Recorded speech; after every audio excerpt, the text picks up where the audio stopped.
Welcome back, guys. This is Potter Fanfic Hub.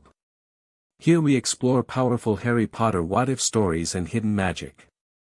What if Hermione confessed her love to Harry in year 1 and they destroyed every Horcrux together? Harry x Hermione. If you enjoy epic magical videos, subscribe to Potter Fanfic Hub. Now, let the story begin. Chapter 1, The Confession That Changed Everything. The autumn rain hammered against the stained-glass windows of Hogwarts Castle with the relentless fury of a storm that had no intention of letting up.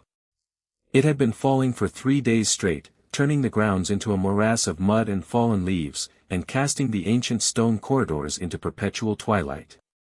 The torches along the walls flickered bravely against the gloom, their flames reflecting off the wet flagstones in dancing patterns of gold and shadow. Harry Potter sat alone in the corner of the Gryffindor common room, his knees drawn up to his chest as he stared into the fireplace. The embers had long since died down to a dull orange glow, but he couldn't bring himself to move. The warmth of the fire seemed a distant memory, replaced by a cold that had nothing to do with the weather outside. His scar throbbed. Not the sharp, searing pain that sometimes woke him from nightmares, but a dull, persistent ache that had settled behind his eyes like a migraine that refused to break. He pressed his fingers against it absently, feeling the familiar ridges of the lightning bolt shape beneath his skin. It had been 4 months since he'd learned he was a wizard. 4 months since Hagrid had broken down the door of the shack on the rock and told him the truth about his parents, about Voldemort, about everything. 4 months since he'd stepped through the barrier at King's Cross and into a world he'd never known existed. And in that time, he'd faced a mountain troll, nearly been killed by a devil's snare, and discovered that the man who had murdered his parents was still out there. Still hunting him, still waiting. But none of that was what had him sitting alone in the dark while the rest of the castle slept. It was the mirror of Erist. Harry closed his eyes, and instantly the image was there, burned into his memory like a brand. His parents, standing together, smiling at him. His mother's hand reaching out, her fingers brushing against his cheek. His father's arm wrapped around her shoulders, his eyes bright with pride. And behind them, a whole crowd of people, aunts, uncles, cousins, grandparents, all of them cheering, all of them welcoming him home. He'd gone back. Twice. He knew he shouldn't have. Dumbledore had warned him, had told him that the mirror showed nothing more than the deepest, most desperate desire of one's heart. But knowing that hadn't stopped Harry from sneaking out of Gryffindor Tower under his invisibility cloak, drawn back to that empty room on the 3rd floor like a moth to a flame. The first time he'd seen his reflection, he'd stood frozen for what felt like hours. The second time, he'd sat down on the cold stone floor and cried until he had no tears left. And the third time, he'd been caught. Or rather, Hermione had caught him. She'd been in the library late, working on an essay for Professor Flitwick, and had decided to take a shortcut back to Gryffindor Tower. The empty corridor on the 3rd floor had been on her route, and she'd spotted the faint shimmer of his invisibility cloak in the moonlight streaming through the window. She hadn't said anything at first. She'd just stood there, watching him. He'd frozen, his heart pounding, certain she would run straight to McGonagall or worse, Dumbledore. But instead, she'd walked over to him, her bushy hair wild around her face, her brown eyes filled with something he hadn't expected, understanding.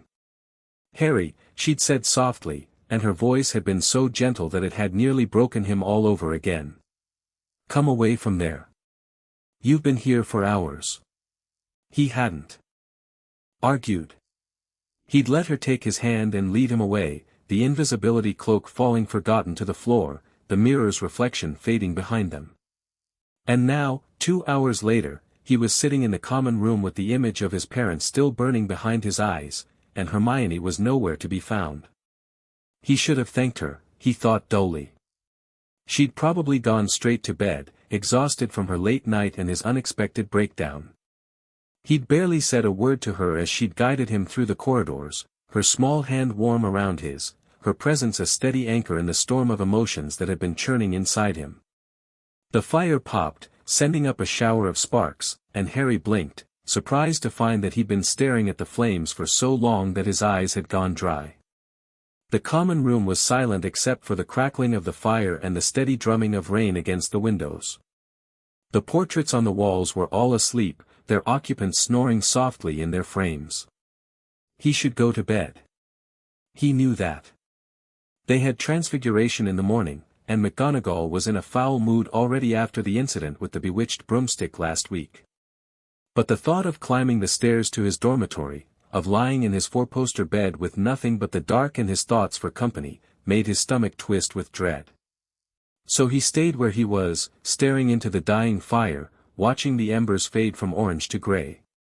He didn't hear the soft footsteps on the stairs. He didn't notice the figure that emerged from the girls' dormitory, a red and gold dressing gown wrapped around her shoulders, her hair even more tangled than usual from sleep. It wasn't until a soft voice said his name that he looked up and saw Hermione standing there, her expression unreadable in the dim light. "Harry," she said again, and this time there was something different in her voice. Something hesitant. Uncertain. "I thought I'd find you here." Harry shifted, making room on the worn sofa, and Hermione sat down beside him. She was close enough that he could smell the faint scent of soap and parchment that always seemed to cling to her, close enough that he could see the shadows under her eyes, the worry that creased her brow. "You should be in bed," he said, and his voice came out rougher than he'd intended. "So should you." She pulled her knees up onto the sofa, wrapping her arms around them. "But you couldn't sleep either." He shook his head. "I keep seeing it. The mirror. My parents." Hermione was silent for a long moment, her brown eyes fixed on the dying fire. When she spoke again, her voice was thoughtful, careful. "Dumbledore said the mirror shows the deepest, most desperate desire of our hearts. Do you think that's true?" "I don't know." Harry rubbed his scar, the ache still pulsing dully beneath his fingers. "I just know that when I look at it, I see them. I see my mum and dad. And sometimes I see a different life. A life where they never died. Where I grew up with them instead of the Dursleys." Hermione's hand found his, her fingers intertwining with his own. The touch was so unexpected that Harry almost pulled away, but something in her expression stopped him.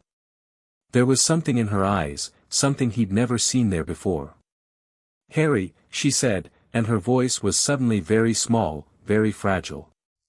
"I need to tell you something." His heart began to beat faster, though he couldn't have said why. "What is it?" She pulled her hand away and began twisting it in the fabric of her dressing gown, a nervous gesture he'd never seen from her before. Hermione was always so confident, so sure of herself. She had answers for everything, plans for every contingency, and a book in her bag for every possible occasion. But right now, she looked like she was about to step off a cliff. "There's something I've been feeling for a while now," she began, and her voice trembled slightly despite her obvious effort to control it. "Something I've been trying to ignore. But after tonight, after seeing you in front of that mirror, I can't pretend anymore. I can't," she broke off, swallowing hard. Harry felt a chill that had nothing to do with the cold. "Hermione, what are you talking about?" She turned to face him fully, her brown eyes meeting his with an intensity that made his breath catch. The firelight cast half her face in shadow, leaving her expression caught somewhere between terror and determination. "You're my best friend," she said, her voice barely above a whisper. "Both you and Ron. You're the first real friends I've ever had, and I don't want to lose that. But I can't keep pretending that I only see you as a friend." Harry blinked. "I don't understand." "I'm in love with you, Harry." The words hung in the air between them, so unexpected that for a moment Harry thought he must have imagined them. But the look in Hermione's eyes was real, the trembling of her hands as she gripped her dressing gown real, the flush that had crept up her cheeks real. I know you probably don't feel the same way," she continued, the words spilling out of her now as if she couldn't stop them. "I'm just Hermione, the girl who always has her nose in a book, who always knows the answer, who probably seems more like a walking encyclopedia than a real person. But when I look at you, I see someone brave and kind and so much stronger than you think you are. You survived something terrible, Harry, and you came out of it with a heart that's full of courage instead of bitterness. How could I not? Hermione. Harry reached out and took her hand, stopping her frantic monologue.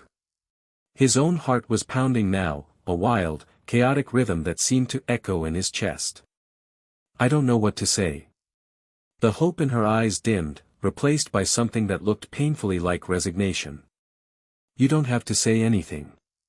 I just needed you to know. And if that changes things, if you don't want to be friends anymore, I understand. Stop. Harry squeezed her hand, and she fell silent. I don't want to not be friends. He exhaled sharply, running his free hand through his hair in frustration. No one's ever said anything like that to me before. I didn't think anyone could feel that way about me. Hermione's eyes widened. How could they not? You're Harry Potter. You defeated the Dark Lord when you were just a baby. You're brave, and kind, and... I'm just Harry, he interrupted, and there was a weariness in his voice that he couldn't quite hide. I'm just the boy who lived in a cupboard under the stairs for 10 years. I'm just the boy who got lucky. Stop that. Her voice was fierce now, her earlier uncertainty fading away. You're not lucky, Harry. You're alive because your mother loved you enough to die for you. You're at Hogwarts because you're powerful and clever and good. And I know you didn't choose any of this, but that doesn't make it any less true. Harry looked at her, really looked at her, and for the first time, he tried to see her the way she just described seeing him. The bushy brown hair that always seemed to have a mind of its own. The determined set of her jaw that said she would never give up, never stop fighting for what she believed in. The intelligence in her eyes that saw through every disguise and deception. And he realized, with a sudden jolt of clarity, that he already knew what she was feeling. He'd felt it himself, in those small moments when her hand brushed against his in the corridors, in the warmth of her smile when he made a joke in the common room, in the way she always seemed to know exactly what he needed without him having to say a word. But he hadn't understood it. Hadn't allowed himself to understand it, because the fear of losing what they had was greater than the desire for something more. Hermione, he said slowly, carefully, I don't know if I can promise you what you're looking for. I don't know what happens from here. There are so many things I don't know, so many things that might happen. I'm not asking for a promise, she interrupted, and there was a fierce intensity in her gaze that made his breath catch. I'm not asking for guarantees. I'm asking for a chance. A chance to see if there could be something more between us than just friendship. Harry stared at her. The rain had intensified outside, beating against the windows like 1,000 drumbeats. The fire had finally died to nothing more than a bed of grey ash, leaving the two of them in near darkness. And in that darkness, with the weight of everything that had happened over the past 4 months pressing down on him, Harry made a choice. All right, he said, and his own voice sounded strange to him, as if it belonged to someone else. All right, Hermione. A chance. Her face, half obscured by shadow, suddenly lit up with a smile so bright that it seemed to push back the darkness itself. Really? Really? He squeezed her hand, and she squeezed back. I can't promise I'll be good at this. I've never done anything like this before. But if you're willing to take a chance on me, then I'm willing to take a chance on you. Hermione laughed, a bright, happy sound that seemed to echo off the stone walls. She threw her arms around him, pulling him into a fierce hug that nearly knocked him off the sofa. He hugged her back, burying his face in her hair, breathing in the smell of her, soap and parchment and something that was uniquely Hermione. When she finally pulled back, her eyes were bright with tears. Thank you, Harry. Thank you for trusting me. He reached up and brushed a tear from her cheek, his fingers lingering on her skin. Thank you for telling me. Thank you for making me feel like I matter. You do matter, she said fiercely. You matter more than you know. They sat in the darkness for a long time, their hands clasped together, neither of them wanting to break the spell that had fallen over them. The rain continued its assault on the windows, but somehow, it no longer seemed so oppressive. The darkness felt less threatening with her beside him, her warmth a constant presence at his side. Finally, Hermione stirred. We should get some sleep. We have Transfiguration first thing in the morning, and McGonagall will be even more cross than usual if we're both half asleep. Harry groaned. I forgot about that. I don't suppose she'd accept I was dealing with a major emotional breakthrough as an excuse. Hermione laughed again, the sound of it bright and warm. I doubt it. Come on, let me walk you to the stairs. They rose from the sofa, and Harry was suddenly aware of how much closer they were standing than they had been before. He could see the faint freckles across her nose, the slight curve of her lips, the way her brown eyes seemed to hold a universe of thoughts and feelings. Good night, Harry, she said softly. Good night, Hermione. He started to turn away, but her hand caught his. Harry. One more thing. What? She leaned in and pressed a soft kiss to his cheek. It was the briefest of touches, barely more than a brush of her lips against his skin. But it sent a warmth racing through him, a feeling so intense that he nearly stumbled. Now I'll say good night, she said, and her smile was radiant even in the darkness. Harry watched her climb the stairs to the girls' dormitory, his hand pressed to his cheek where her kiss still lingered.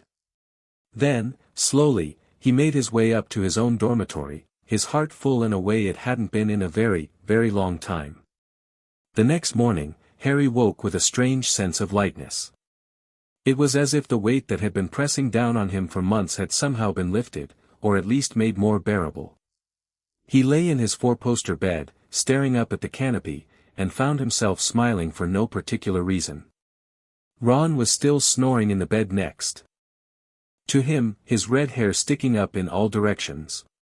Neville was mumbling something about an herbology assignment in his sleep. Dean and Seamus were already awake, arguing about the Quidditch match that was coming up at the end of the month. Harry sat up and swung his legs over the side of the bed. He felt different this morning. Changed. He wasn't sure exactly what had happened last night, wasn't sure what this new thing between him and Hermione meant, but he knew that it mattered. It mattered more than almost anything else had in his life. He dressed quickly and made his way down to the common room, where Hermione was already waiting.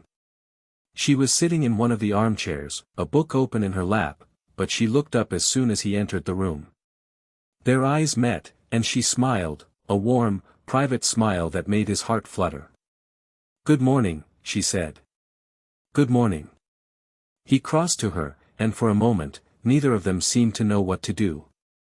Should they hug? Kiss? Just stand there awkwardly? In the end, it was Hermione who made the decision. She stood up and took his hand, squeezing it gently. I had a great night's sleep, she said. One of the best I've ever had, actually. Harry felt the corners of his mouth twitch. Me too. They were still holding hands when Ron stumbled down the stairs, his hair even more disheveled than usual. Morning, he yawned, completely oblivious. What's for breakfast? I'm starving. Hermione and Harry exchanged a glance, a private, shared glance that held the beginning of a secret. They'd have to tell Ron eventually, Harry knew. The three of them had become inseparable over the past months, and he couldn't imagine keeping something this big from him. But for now, just for this moment, they could have something that was just theirs. I think we missed the start of the feast, Hermione said smoothly, letting go of Harry's hand. We should hurry if we want to get good seats. They walked to the great hall together, the three of them, just as they'd done every day since Halloween. But something was different now, Harry realized. Something had shifted, not just between him and Hermione, but in the world itself. The corridors seemed brighter, the portraits more animated, the very stones of the castle more alive. He'd spent so long believing that he was alone. That the Dursleys had been right about him, that he was nothing more than a burden, a freak, an unwanted creature who had been foisted upon them against their will. He'd spent so long believing that no one could ever truly care for him, that his parents' deaths had left him utterly alone in the world. But he wasn't alone. He'd never been alone. And now, with Hermione's hand in his and Ron's relentless chatter in his ears, he understood that for the first time in his life. The Great Hall was already full when they arrived, but they managed to find seats at the Gryffindor table near the front. The enchanted ceiling showed a sky of rolling grey clouds, and the rain continued to lash against the windows, but the hall itself was bright and warm, filled with the chatter of students and the clatter of plates. Harry filled his plate with eggs and toast, but he couldn't stop glancing at Hermione. She was talking animatedly with Ron about the homework they'd been assigned in Charms, but every now and then, she would catch Harry's eye and give him a small, secret smile. "You all right, mate?"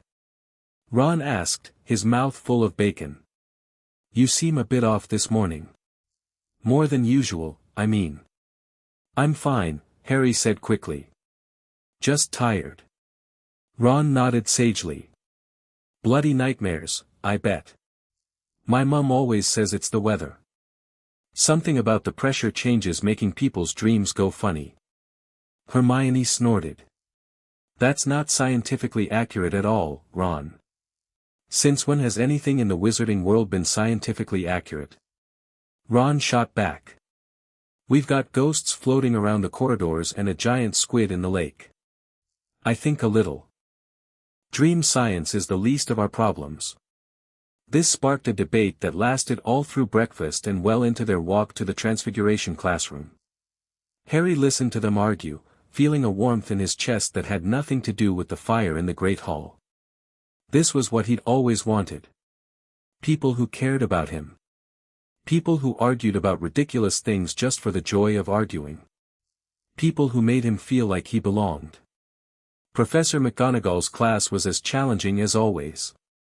She had them turning teapots into turtles, and it was a testament to their instructor's exacting standards that the turtles were expected to look and behave like actual turtles rather than the vaguely turtle-shaped teapots that most of the students produced.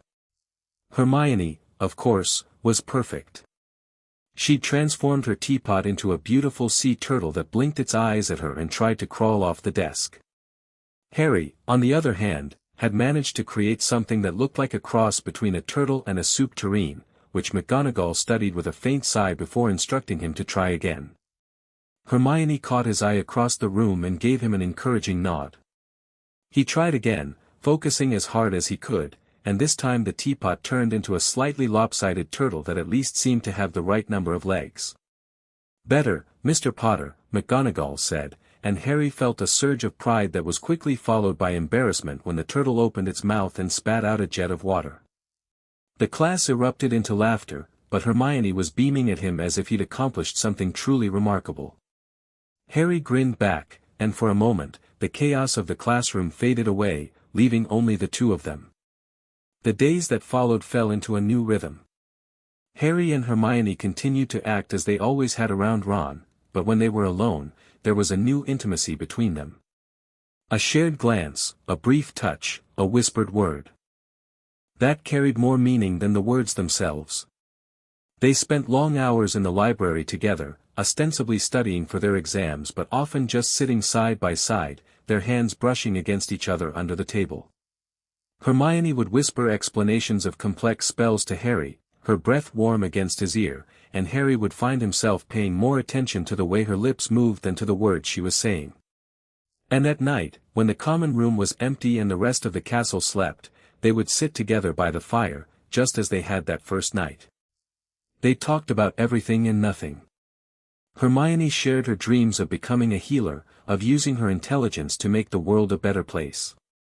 Harry talked about his parents, about the childhood he'd never had, about the future he was beginning to hope he might have. "I'm scared," he admitted one night, his voice barely above a whisper. "About what's coming. About Voldemort. I can feel him, Hermione. In my scar. And I know he's not gone. I know he's out there, waiting." Hermione's hand tightened around his. "We'll face it together," she said fiercely. Whatever happens, we'll face it together. You can't promise that, Harry said, and there was a bitterness in his voice that he couldn't quite hide. You don't know what he's capable of. You don't know what he might do. I know that I'm not leaving you, Hermione replied. I know that whatever comes, I'll be right here beside you. And I know that you're stronger than you think, Harry. Stronger than he'll ever be. Harry looked at her, at the firelight dancing in her eyes, at the fierce determination on her face. And for the first time, he believed it. He believed that he could survive. That they could survive. It might not be a normal life, he thought.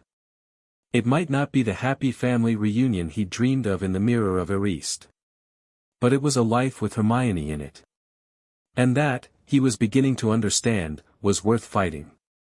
4. Winter came, bringing with it snow and frost and the promise of Christmas. The castle transformed into a wonderland of twinkling lights and enchanted decorations, and the students began to talk excitedly about the holiday feast.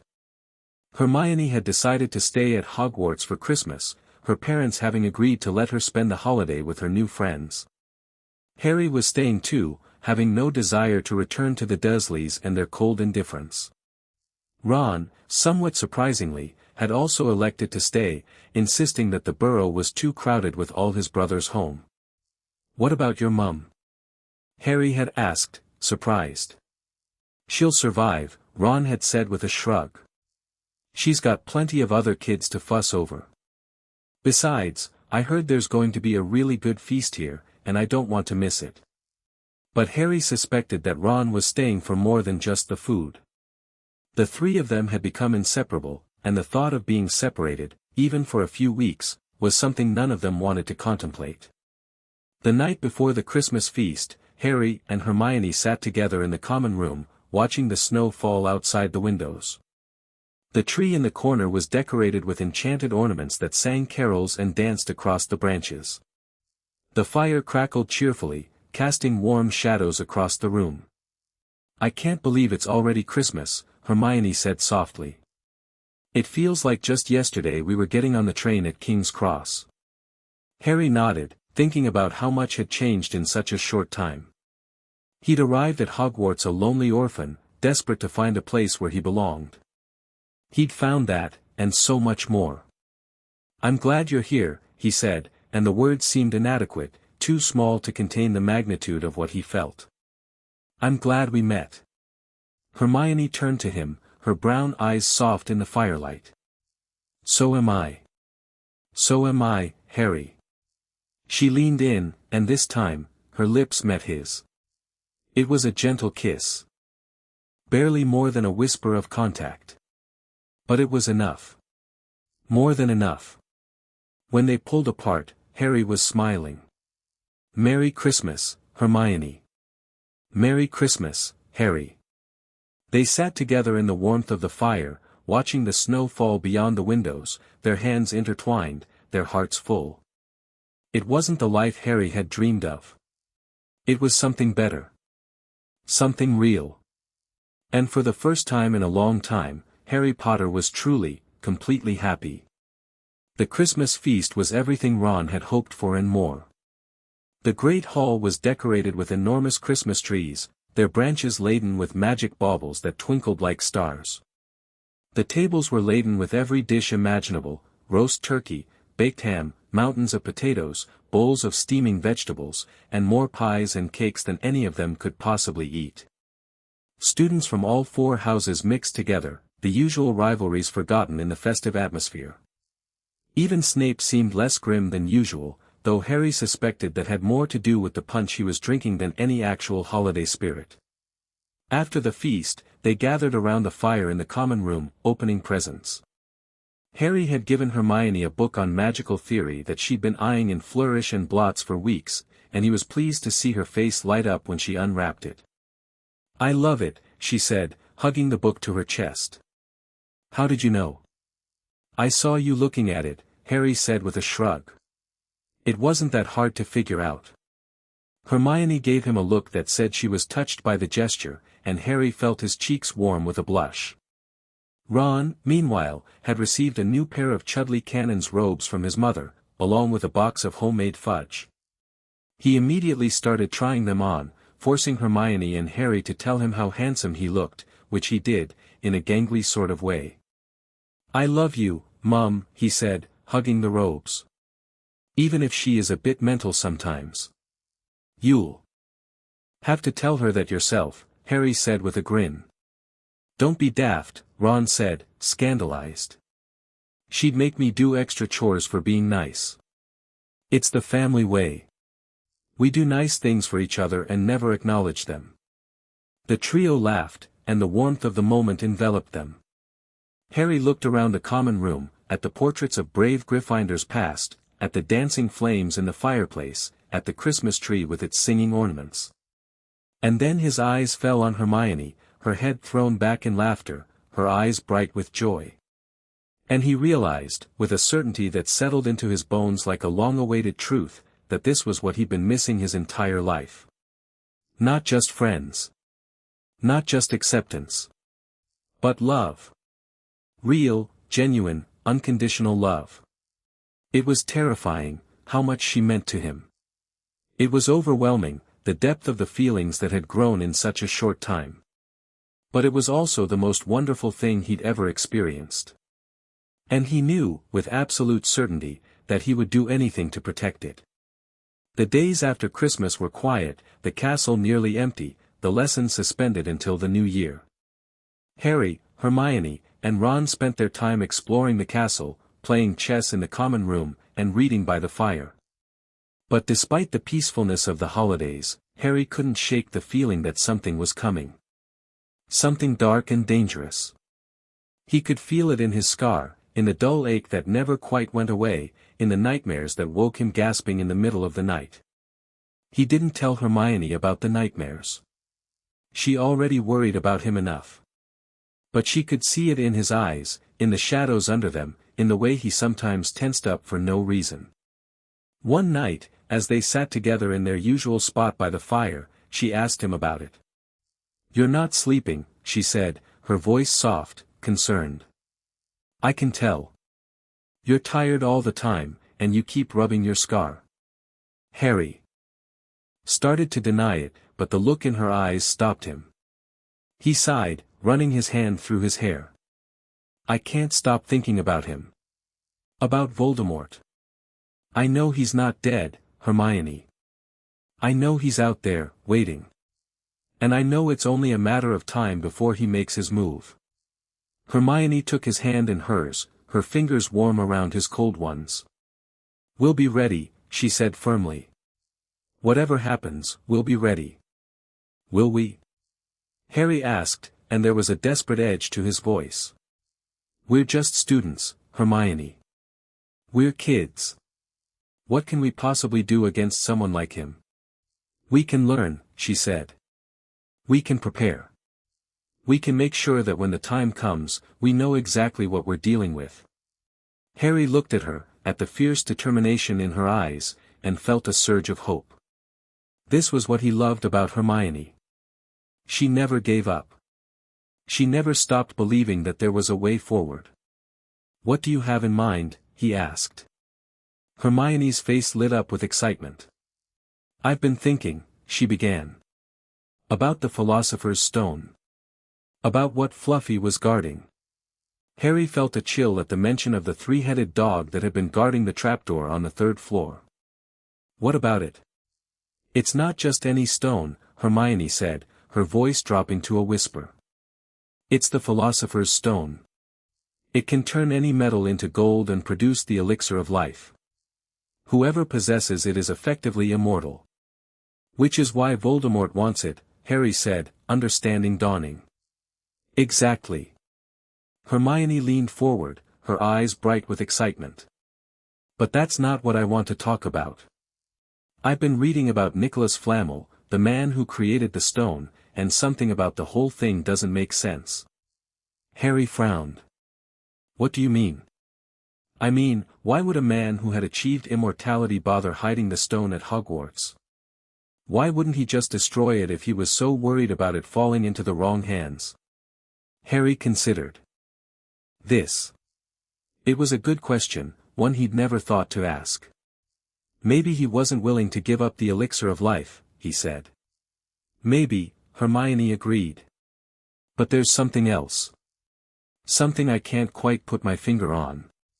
It's almost as if, she hesitated, as if unsure how to put her thoughts into words.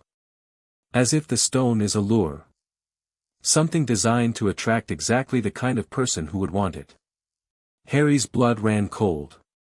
You mean, Voldemort? Hermione nodded slowly. I can't prove it. But there's so much about this whole thing that doesn't add up. The defenses in the third-floor corridor, the fact that Dumbledore has been so secretive about the whole thing, it's almost as if someone is setting a trap. Or as if someone is trying to lure Voldemort out of hiding, Harry said, his voice barely above a whisper. Someone who wants to face him directly. They looked at each other, the same thought running through both of their minds. Dumbledore. The old wizard had always been enigmatic, always kept his secrets close. But the idea that he might be using the Philosopher's Stone as bait, using Harry himself as bait. It was a chilling thought. We need to be careful, Hermione said, her hand tightening around his. We can't trust anyone. Not completely. Not even Dumbledore? Harry asked, and there was a note of sadness in his voice. He'd grown to admire the headmaster, to look up to him as a mentor and a guide. Not even Dumbledore, Hermione said firmly. The only people we can really trust are each other. And Ron, she added after a moment. I think we can trust Ron. Harry nodded slowly. What do we do? We keep our eyes open, Hermione said.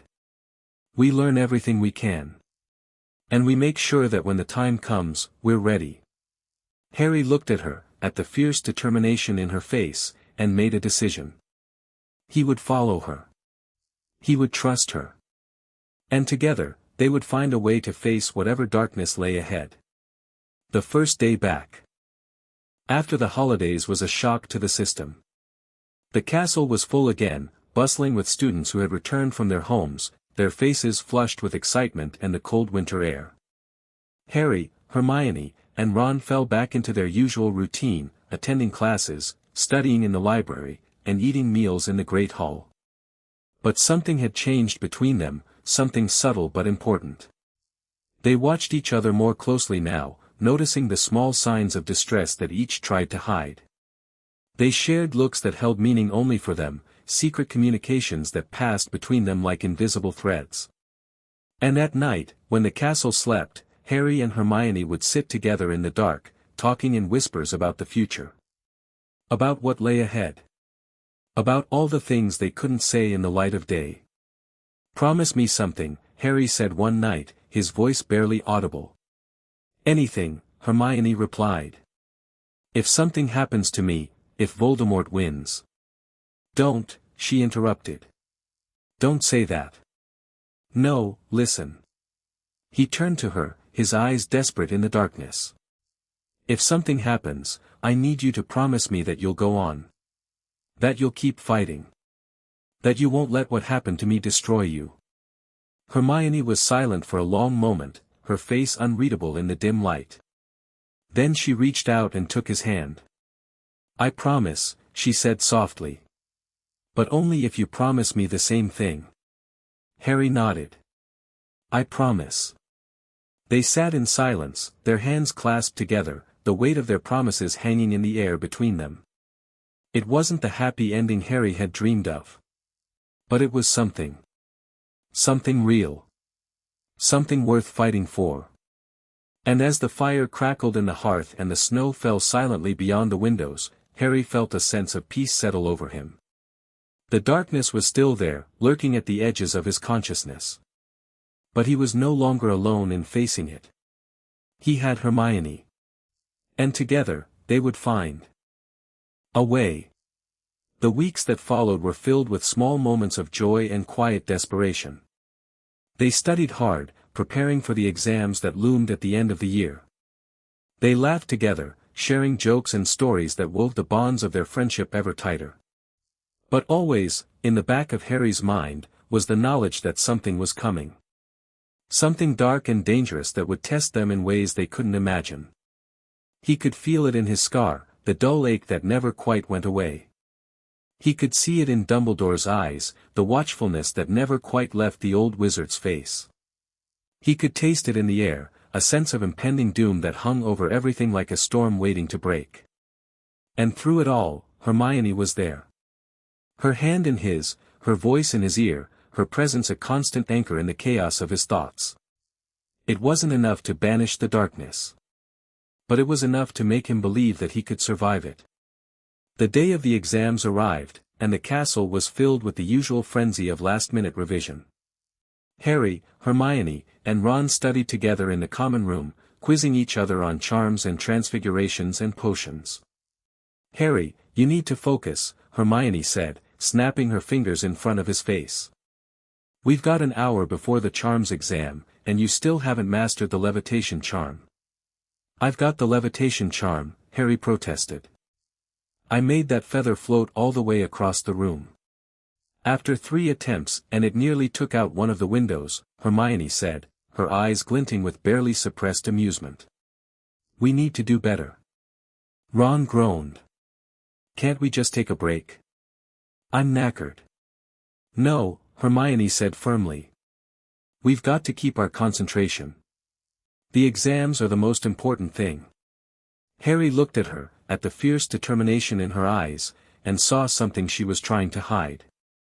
A flicker of fear that had nothing to do with exams. "What's wrong?" he asked softly, so that Ron wouldn't hear. Hermione's eyes met his, and for a moment, he saw the full depth of her fear. "I've been doing some research," she said, her voice barely above a whisper. "About the Philosopher's Stone. About what Voldemort might be after." "And?" Harry prompted. I think he might be after more than just immortality." She paused, biting her lip. "I think he might be after something else entirely. Something darker." Harry felt a chill run down his spine. "What do you mean?" "I can't explain it," Hermione said, shaking her head. "Not yet. But something about this whole thing doesn't add up. There's something we're missing. Something important." Harry looked at her, at the worry in her eyes, and felt his own fear surge in response. But he pushed it down, forcing himself to stay calm. "We'll figure it out," he said. "Together." Hermione nodded, a faint smile crossing her face. "Together," she agreed. They turned back to their books, but Harry couldn't shake the feeling that something was about to happen. Something that would change everything. The storm was coming. And he had the sinking feeling that they were all standing directly in its path. The exams finally ended, and a wave of relief swept through the castle. Students celebrated in the common rooms, laughing and joking and throwing paper airplanes at each other. The end of the year was in sight, and with it, the promise of summer vacation. But Harry couldn't shake the feeling of unease that had settled over him. Something was wrong. Something was about to go terribly, catastrophically wrong. He found Hermione in the library, hunched over a book that was so old its spine was nearly crumbling. "Find anything?" he asked, sliding into the seat beside her. Hermione looked up, her face pale. "I think I have. Look at this." She pushed the book toward him, her finger pointing to a passage near the bottom of the page. Harry leaned in to read it, his eyes scanning. "The faded ink. Asterisk, of the deepest and most dangerous of dark arts, none is more abhorrent than that which seeks to divide the soul itself. To shatter the essence of what it means to be human, to cling to existence at the cost of all that is good and pure, this is the path of the true Dark Lord." Asterisk. What does it mean? Harry asked, his voice barely above a whisper. Hermione's eyes met his. "I don't know for sure. But I think Voldemort might have done something terrible. Something that has changed him fundamentally." "How do you mean?" "I don't know yet," Hermione admitted. "But I'm going to find out." Harry looked at her, at the fierce determination on her face, and felt a surge of love so powerful it almost hurt. She was so brave, so brilliant, so utterly determined to protect the people she cared about. "Be careful," he said softly. "Whatever you do, be careful." Hermione smiled, reaching out to take his hand. "I will," she promised. "For you." That night, Harry had a nightmare unlike any he'd ever had before. He was standing in a dark place, a place of shadows and whispers. The air was cold, heavy with the weight of centuries. And in the distance, he could hear a voice. A voice he knew all too well. "Harry Potter," the voice hissed. "At last, we meet." Harry tried to run, but his legs wouldn't move.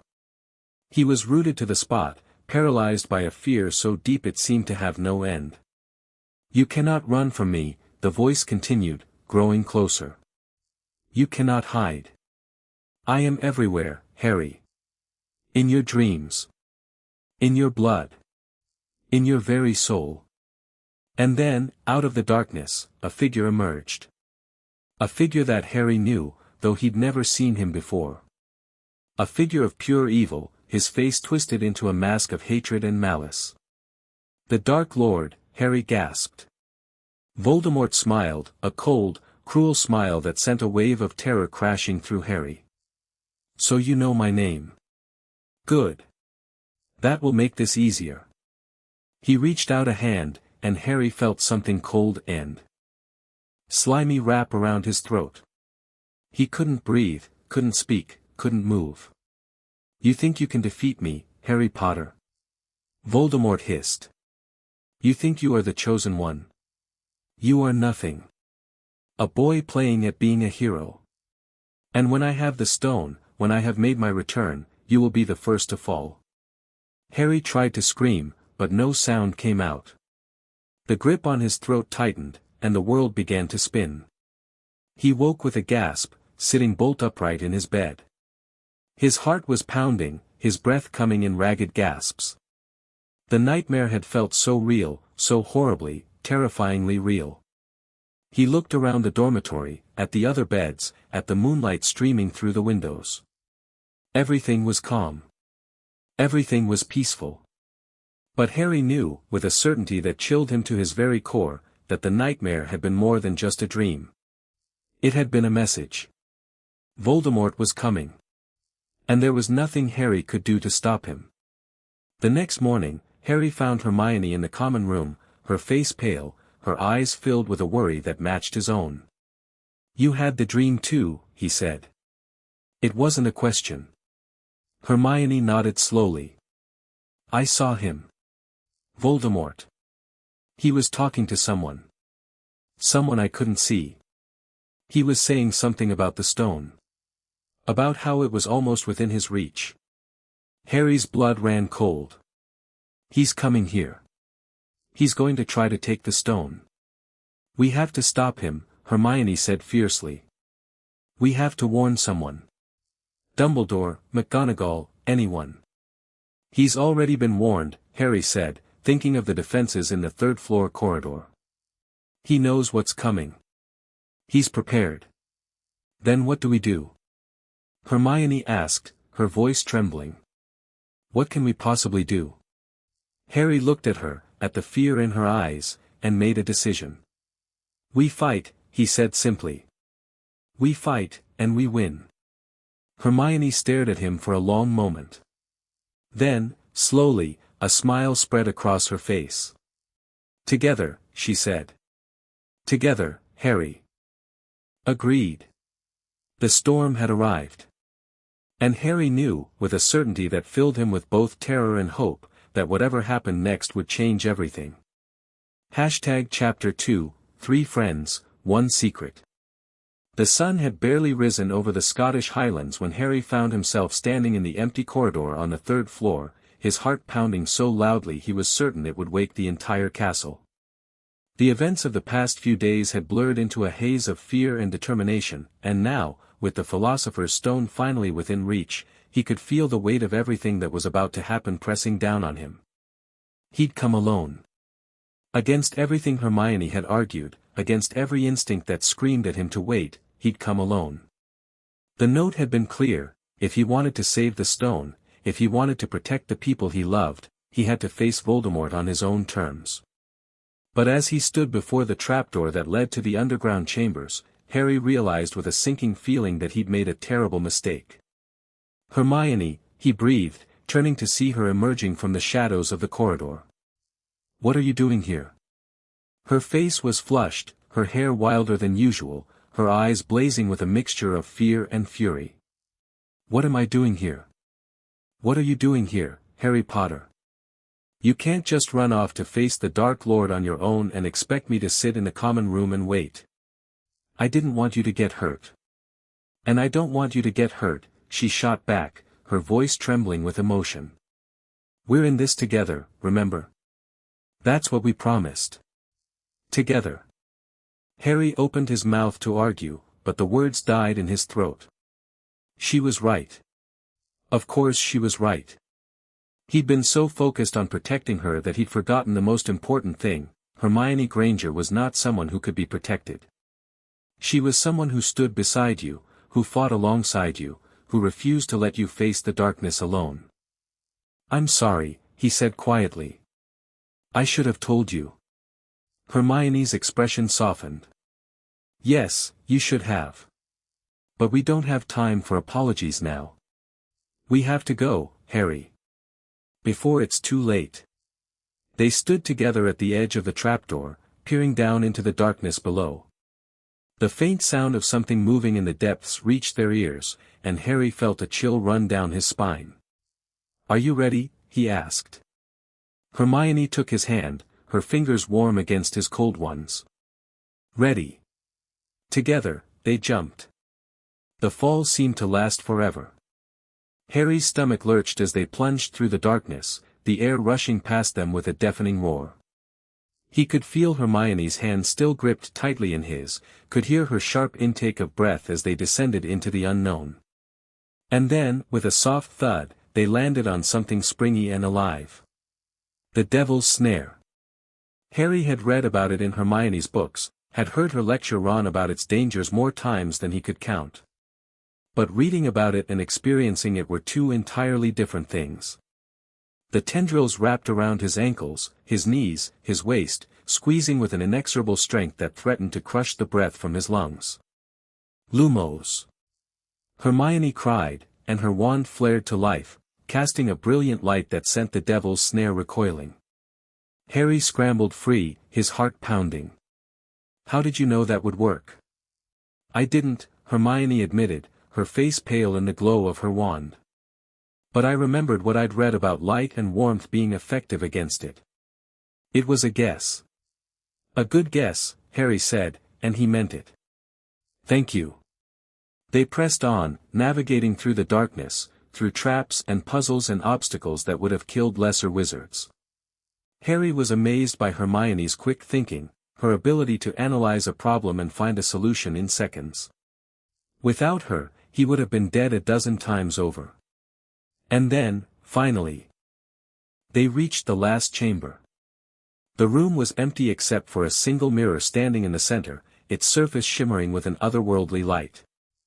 Harry recognized it immediately. The mirror of Eriste. The same mirror that had shown him his parents, his family, everything he'd ever wanted. But there was something different about it now. The reflection was changing, shifting, showing him something he'd never seen before. The stone. It was in his pocket. "How did you know?" Hermione asked, her voice hushed with wonder.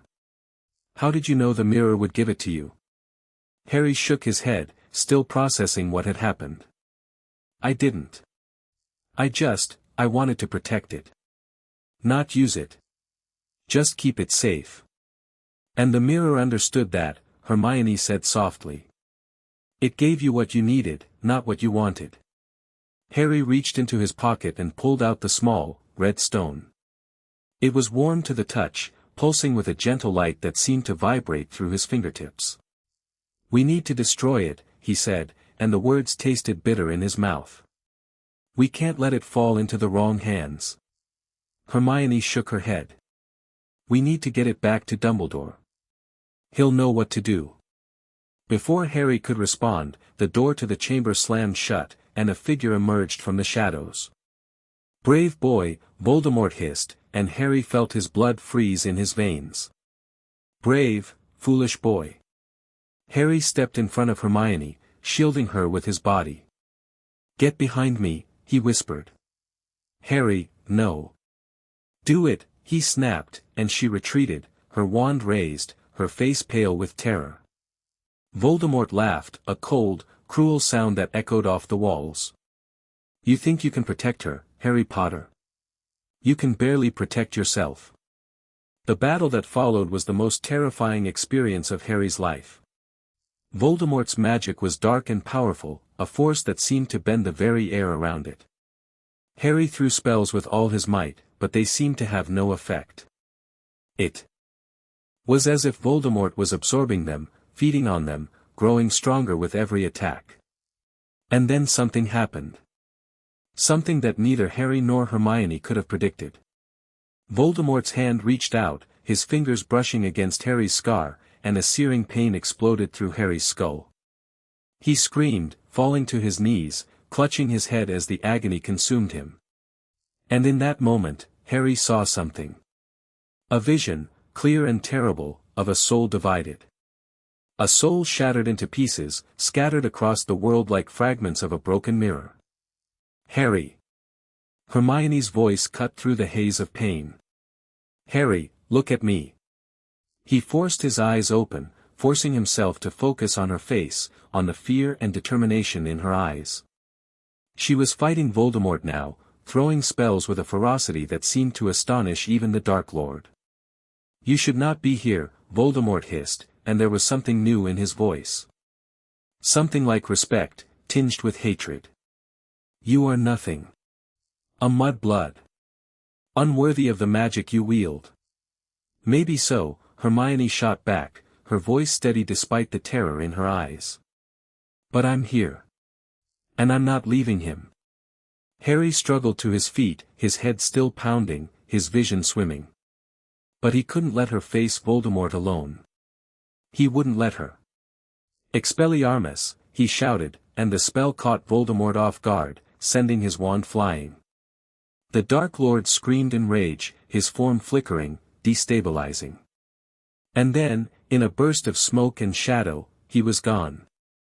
Harry collapsed to the ground, his body shaking with the aftermath of the battle. Hermione was at his side instantly, her hands cupping his face, her eyes searching his for signs of injury. "Are you all right? Harry, can you hear me? Talk to me." "I'm fine," he managed, though his voice was barely above a whisper. "I'm fine, Hermione. I saw something. In the mirror. In his head. Something important." "What was it?" she asked, her voice urgent. "What? Did you see?" Harry closed his eyes, the image still burning behind his eyelids. "His soul," he said slowly. "It wasn't whole. It was broken. Shattered into pieces. Like a mirror that had been smashed." Hermione's face went pale. "That's impossible. The human soul can't be." "I don't know what I saw," Harry interrupted, opening his eyes. "But I know it was real. There's something wrong with him, Hermione. Something deeper than we ever imagined." They sat in silence for a long moment, the weight of Harry's revelation pressing down on them. The stone was safe, at least for now. But the battle with Voldemort had revealed something far more disturbing than either of them had expected. "We have to tell Dumbledore," Hermione finally said. "He'll know what to do." Harry nodded slowly. "But not tonight. Tonight, we just need to rest." They made their way back through the underground chambers, past the traps and puzzles they'd overcome, past the devil's snare and the enchanted keys and the giant chess set. And when they finally emerged into the corridor on the third floor, the first light of dawn was just beginning to filter through the windows. They were alive. They'd won. But Harry knew, with a certainty that chilled him to his very core, that this was just the beginning. The days that followed were filled with a strange tension. The stone had been secured, Dumbledore had praised them, with a few stern words about recklessness, and the end-of-year feast had been a grand celebration. But Harry couldn't shake the feeling that something important had shifted, something that would change everything. He and Hermione spent hours together in the library, not studying for exams, which had already passed, but researching. Researching the dark arts, the nature of souls, the things that Voldemort might have done to achieve the immortality he craved. "The concept is called a Horcrux," Hermione said one evening, her voice hushed, her eyes fixed on a passage in an ancient, crumbling book. "It's one of the darkest pieces of magic ever created. The act of creating one is, well, it's unspeakable." Harry leaned in, his eyes scanning the text. "What does it mean?" "A Horcrux is an object in which a wizard has hidden a fragment of their soul," Hermione explained, her voice trembling slightly. "By doing so, they become effectively immortal. As long as the Horcrux exists, the wizard cannot truly die." Harry felt his blood run cold. "So Voldemort created at least one," Hermione finished. "Maybe more. The text is unclear on how many can be created. But the process is," she faltered, her face pale. "It's incredibly dark, Harry. You have to commit murder. The most terrible act a wizard can perform. And then, you have to—" "I don't want to know," Harry interrupted, raising his hand. "I don't want to know the details. I just need to understand what we're dealing with." Hermione nodded slowly, closing the book. "We're dealing with something far worse than a simple dark wizard," she said. "Voldemort isn't just powerful. He's broken. Shattered. The very essence of what makes him human has been corrupted." Harry sat back in his chair, his mind spinning. The image from the mirror of Eriste, the vision he'd had when Voldemort touched his scar, it all made sense now. The Dark Lord's soul had been fragmented, divided into pieces. And somewhere, hidden in the world, were the objects that contained those pieces. "We have to find them," Harry said slowly. "The objects. The Horcruxes. We have to destroy them." Hermione's eyes widened. "Harry, that's impossible. We don't even know how many there are, or what they look like, or where they might be hidden. This isn't something we can just—" "Then we learn," he interrupted, his voice firm. "We research. We plan. We prepare. And when the time comes, we do what needs to be done." Hermione stared at him for a long moment, her expression unreadable. Then, slowly, a smile spread across her face. "You really are something, Harry Potter. You know that?" He felt his cheeks flush. "I'm just—" "Don't say it," she interrupted, reaching out to take his hand. "Don't say you're just Harry. You're not just anything. You're brave and kind and determined, and she stopped, her smile fading. "I'm afraid for you, Harry. I'm afraid of what this might cost you." Harry squeezed her hand, meeting her eyes. "I'm afraid too," he admitted. "But I'd rather be afraid and fighting than safe and hiding. And I'd rather have you beside me than anyone else in the world." Hermione's eyes glistened with unshed tears. "Then we'll do it together," she said softly. "Whatever it takes." The end of the school year came too quickly. The train ride back to King's Cross was bittersweet, filled with laughter and tears and promises to write over the summer. Harry watched the castle fade into the distance, his heart heavy with a strange, melancholy ache. This was the first real home he'd ever known, and he was leaving it. But he knew, with a certainty that surprised him, that he'd be back. Hogwarts wasn't just a place. It was a part of him now, woven into the fabric of his being. "Promise me you'll stay safe," Hermione said as they stood on the platform, waiting for the Dursleys to arrive. "Promise me you won't do anything reckless." Harry smiled, a rueful expression that didn't quite reach his eyes. "I can't promise that," he said. But I can promise I'll try. Hermione sighed, shaking her head. That's not good enough. It's all I've got.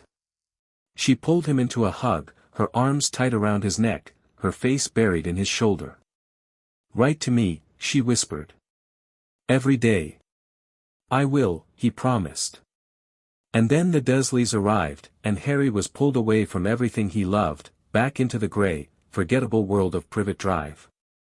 The summer stretched before him like an endless desert.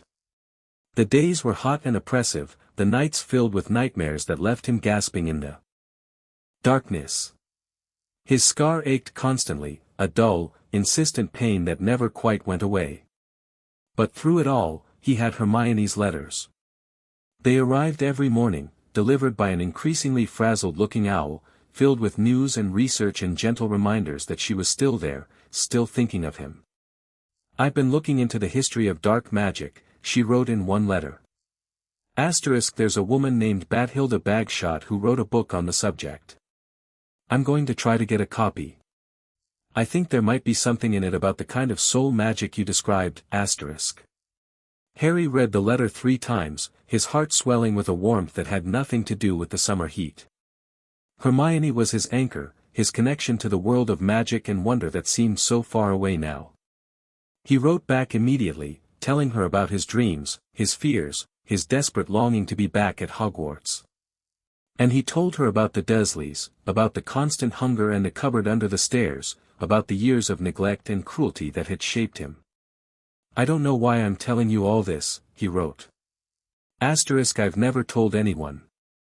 Not even Ron. But somehow, it feels right to tell you. Like you deserve to know everything about me, even the ugly parts, The response came 2 days later, and Harry's hands trembled as he opened it. Dear Harry. Thank you for trusting me with such a personal part of your life. I know it couldn't have been easy to share those memories. But I want you to know that none of it changes how I feel about you. If anything, it makes me admire you more. You survived something terrible, Harry, and you came out of it with a heart that's capable of so much love and courage. That's not a weakness. That's a strength, I've been thinking a lot about what you said at the end of the school year. About the Horcruxes. I think you might be right. I think Voldemort might have created multiple fragments of his soul, and I think we need to find them and destroy them. It's a terrifying thought, I know. But I'd rather face the terror with you than be safe without you, Stay strong, Harry. I'll see you soon, All my love. Hermione. Harry folded the letter carefully and placed it under his pillow, where he could feel its presence while he slept. For the first time in months, he fell asleep without nightmares. The summer ended, and Harry returned to Hogwarts for his second year. The castle seemed different now, older and more mysterious, its secrets waiting to be uncovered. But there was a new energy in the air, a sense of anticipation that made the ancient stones hum with life. Hermione was waiting for him at the entrance, her face breaking into a brilliant smile when she saw him. She threw her arms around him, and Harry held her tight, breathing in the familiar scent of soap and parchment. I missed you, she whispered. I missed you too. They walked to the great hall together, their hands brushing against each other, their words flowing easily. Ron joined them at the Gryffindor table, his face bright with excitement about the new Quidditch season. But Harry could barely focus on Ron's chatter. His mind was elsewhere, on the Horcruxes, on the research Hermione had mentioned, on the darkness that was gathering at the edges of his consciousness. I've been thinking, Hermione said later, when they were alone in the common room. About the Horcruxes. I've made a list of possible objects that Voldemort might have used. Harry leaned forward, his heart racing. Tell me. She pulled a piece of parchment from her bag, covered in small, precise handwriting. First, I considered the kind of object someone would choose. They would have to be important, meaningful. Something that represented power or significance. Like the ones he took from people he killed, Harry said slowly. Trophies. Hermione nodded. Exactly. I think he would have chosen objects that had some kind of emotional connection. Something that would anchor the fragment of his soul. Like a diary, Harry said, and the words tasted strange in his mouth. Something personal. Something that would hold memories. Hermione's eyes widened. Yes. Exactly like a diary. They looked at each other, the same thought running through both of their minds. If Voldemort had created a Horcrux during his time at Hogwarts, if he'd hidden it somewhere in the castle. We have to be careful, Hermione said, her voice dropping to a whisper.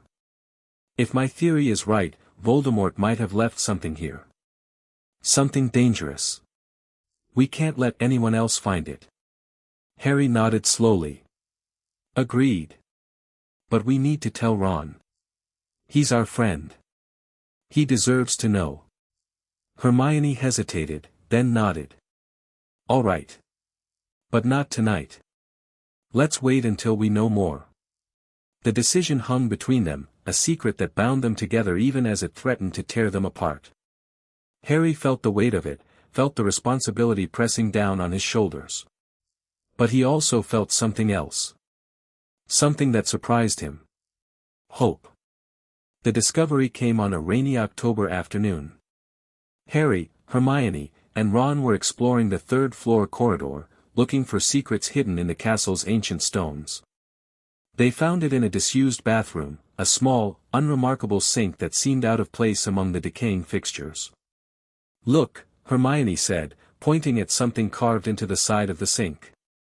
A snake. And the letter S. Harry leaned in, his heart pounding.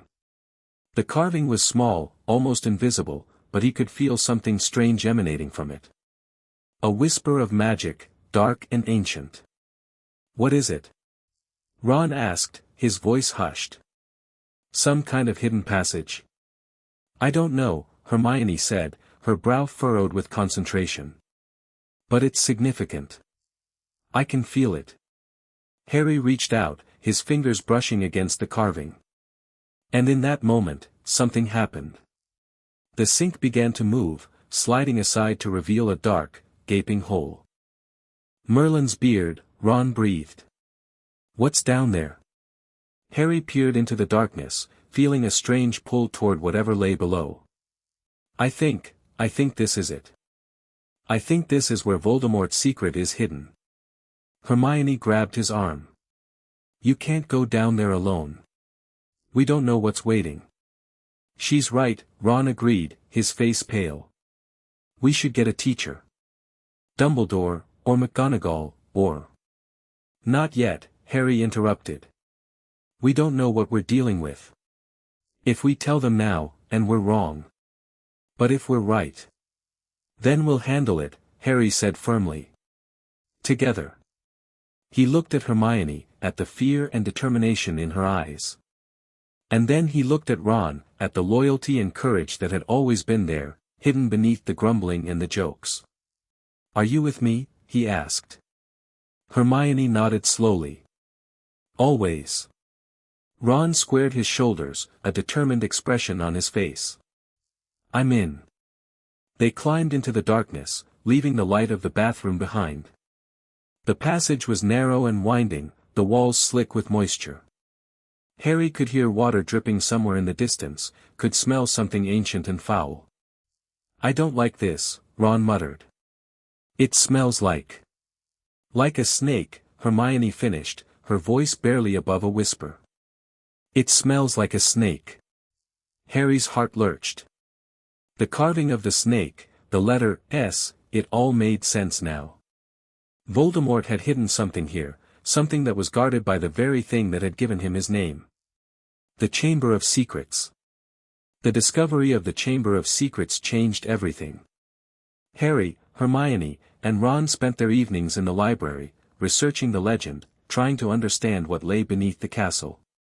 They found references to Salazar Slytherin's hidden chamber, to the monster that was said to dwell within it. A basilisk, Hermione said one night, her voice trembling. The monster is a basilisk. A giant serpent that can kill with a single glance. Harry felt a chill run down his spine. How do we fight it? By not looking at it, Hermione said. If you look directly into its eyes, you die instantly. But if you see it through something else, a reflection, for example, you only get petrified. Petrified, Ron repeated. Like the victims they found in the corridors. Exactly, Hermione said. They didn't die because they saw it indirectly. They were lucky. Lucky. Harry didn't feel lucky. He felt like a chess piece being moved across a board, like a pawn in a game he didn't understand. But he knew one thing. He had to find the chamber. He had to stop the monster. And he had to protect the people he loved. The final confrontation came on a Sunday afternoon in May. The attacks had been growing more frequent, more violent. Students were being petrified, their bodies left like statues in the corridors. And the whispers were growing louder. Harry Potter was the heir of Slytherin. Harry Potter was the one responsible. I'm not, Harry said, his voice raw with frustration. You know I'm not. Hermione took his hand, her grip warm and reassuring. I know. We know. But someone is trying to frame you. And I think I know who. She told him about the diary she'd found, the blank book with a strange, dark power. She told him about the name written inside, Tom Riddle. And she told him about the connection between Riddle and Voldemort, the secret that had been hidden for decades. I think, she said, her voice barely above a whisper, that the diary is a Horcrux. I think Voldemort created it while he was at Hogwarts. Harry's blood ran cold. So the chamber was opened by the diary, Hermione finished. The real heir of Slytherin was Voldemort himself. The pieces clicked into place, a picture of horror that made Harry's stomach churn. Voldemort had created a Horcrux, hidden it at Hogwarts, and used it to unleash terror on the students. Where's the diary now? He asked. Hermione's face went pale. I gave it to Ron. He was going to check something in the library. I thought it would be safe. A scream echoed through the corridors, cutting off her words. Harry's heart leaped into his throat. Ron, he breathed. They found him in the library, his body frozen in the grip of a petrification spell, the diary lying open on the table beside him. His eyes were fixed in a look of horror, his hand reaching out as if to grab something. Ron! Hermione cried, rushing to his side. Ron, wake up! But there was no response. Ron was trapped, frozen, unable to move or speak or even blink. Harry, we need to get help, Hermione said, her voice trembling with barely controlled panic. We need to. She stopped, her eyes fixed on the diary. Something was emerging from its pages, a dark, swirling mist that coalesced into a figure. Tom Riddle. You can't help him, the figure said, his voice cold and cruel. He's already dead, or as good as. And soon, you'll join him. Hermione stepped in front of Harry, her wand raised. Who are you? What are you? I am Lord Voldemort, the figure said, a cruel smile playing on his lips. Or at least, a memory of him. A fragment, if you will. And I have been waiting for this moment for a very long time. Harry stepped forward, his own wand raised. You're not real. You're just a memory. Memories can be powerful things, Harry Potter, Riddle said. Particularly when they are tied to a piece of a soul. You have no idea what I'm capable of. The battle that followed was a nightmare of spells and shadows. Harry and Hermione fought side by side, their wands blazing, their hearts pounding. But Riddle was powerful, his magic dark and ancient. And then, in a moment of desperation, Hermione did something unexpected. She reached for the diary, ignoring Riddle's screams of rage, and pulled it from the table. Harry, the sword, she cried, pointing to the gleaming blade that had appeared on the floor. Harry grabbed it, feeling its weight in his hands. And in that moment, he knew what he had to do. He plunged the sword into the diary. The scream that erupted from Tom Riddle was unlike anything Harry had ever heard. It was a sound of pure agony, of a soul being torn apart, of everything dark and evil being ripped away. And then, in a flash of light, it was over. The diary was destroyed, its pages burned and blackened. And Tom Riddle was gone. Harry dropped the sword, his body shaking with exhaustion. Hermione was at his side instantly, her arms around him, her voice murmuring reassurances. "It's over," she said. "It's finally over." But Harry knew it wasn't. The diary was only one Horcrux. There were more, hidden somewhere in the world, waiting to be found. And he knew, with a certainty that filled him with both terror and determination, that he would find them all. The weeks that followed were filled with questions. The petrified students were cured, the Chamber of Secrets was sealed, and Harry, Hermione, and Ron were lauded as heroes. But Harry couldn't shake the feeling that something had changed. The diary was destroyed, but Voldemort was still out there, still waiting, still planning.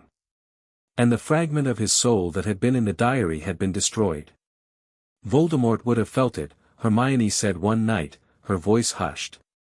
He would have felt the connection breaking. He knows we're coming for him now. Harry nodded slowly. Then we have to be ready. We have to find the other Horcruxes before he does. What about Dumbledore? Hermione asked. Shouldn't we tell him? Harry thought about it, about the trust he'd placed in the old wizard, about the secrets that had been hidden from him. And he shook his head. Not yet, he said. Not until we know more. This is our secret, Hermione. Our burden. And we have to carry it alone. Hermione took his hand, her fingers warm against his. We'll carry it together, she corrected. That's what we do. Harry smiled, a tired, grateful smile. Together. The weight of the secret pressed down on them, heavy and inescapable. But somehow, with Hermione beside him, the burden seemed a little lighter. Chapter 3, The Mirror of Eriste. The summer following their second year was unlike any Harry had experienced before. The Dursleys, terrified by the prospect of magical retribution after Harry's accidental inflation of his Aunt Marge, had retreated into a state of sullen silence that was almost preferable to their usual hostility. They left him alone in his room, emerging only to eat and use the bathroom, and Harry found himself grateful for the solitude. He spent his days reading the books Hermione had sent him, dense tomes on dark magic and soul theory that made his head spin. But he forced himself to understand them, to absorb every detail, because he knew that the knowledge would be essential for what lay ahead. The letters from Hermione arrived every morning without fail, and Harry devoured them like a man dying of thirst. She wrote about her research, about her parents' confusion at her sudden interest in obscure magical texts, about her longing to be back at Hogwarts. "I've been thinking about the diary," she wrote in one letter. The way it was destroyed. The sword pierced it, and the fragment of Voldemort's soul was destroyed along with it. That's significant, Harry. It suggests that Horcruxes can only be destroyed by powerful magical means. Fiend fire, basilisk venom, or other equally destructive forces. We need to be prepared for that, asterisk. Harry read the letter 3 times, his mind racing. Basilisk venom. He had vials of it in his trunk, remnants of the battle with the basilisk in the Chamber of Secrets. If what Hermione was suggesting was true, he already possessed one of the few things that could destroy a Horcrux. He wrote back immediately, his quill scratching across the parchment in his haste. I have the basilisk fangs. I collected them after the battle, just in case. I don't know why I did it, but now I understand. It's like something knew we would need them, The response came 2 days later, Hermione's excitement palpable even through the written words. That's brilliant, Harry. Keep them safe. They may be the most important things we possess, The days passed slowly, the summer heat oppressive and unrelenting. Harry's dreams were filled with images of shattered souls and fragmenting mirrors, of Voldemort's laughter echoing through dark corridors. He woke each morning exhausted, his scar aching with a pain that never quite went away. But through it all, Hermione's letters sustained him. They reminded him that he wasn't alone, that there was someone out there who understood, who shared his burden and his fears. And that knowledge gave him strength. The train ride back to Hogwarts was a relief. Harry sat with Ron and Hermione, watching the countryside roll past, feeling the familiar surge of excitement that came with returning to the castle. "I can't believe we're third years now," Ron said, his mouth full of chocolate frog. "It feels like just yesterday we were first years, stumbling around trying to find the common room." "It feels like a lifetime ago," Harry agreed, his eyes meeting Hermione's across the table.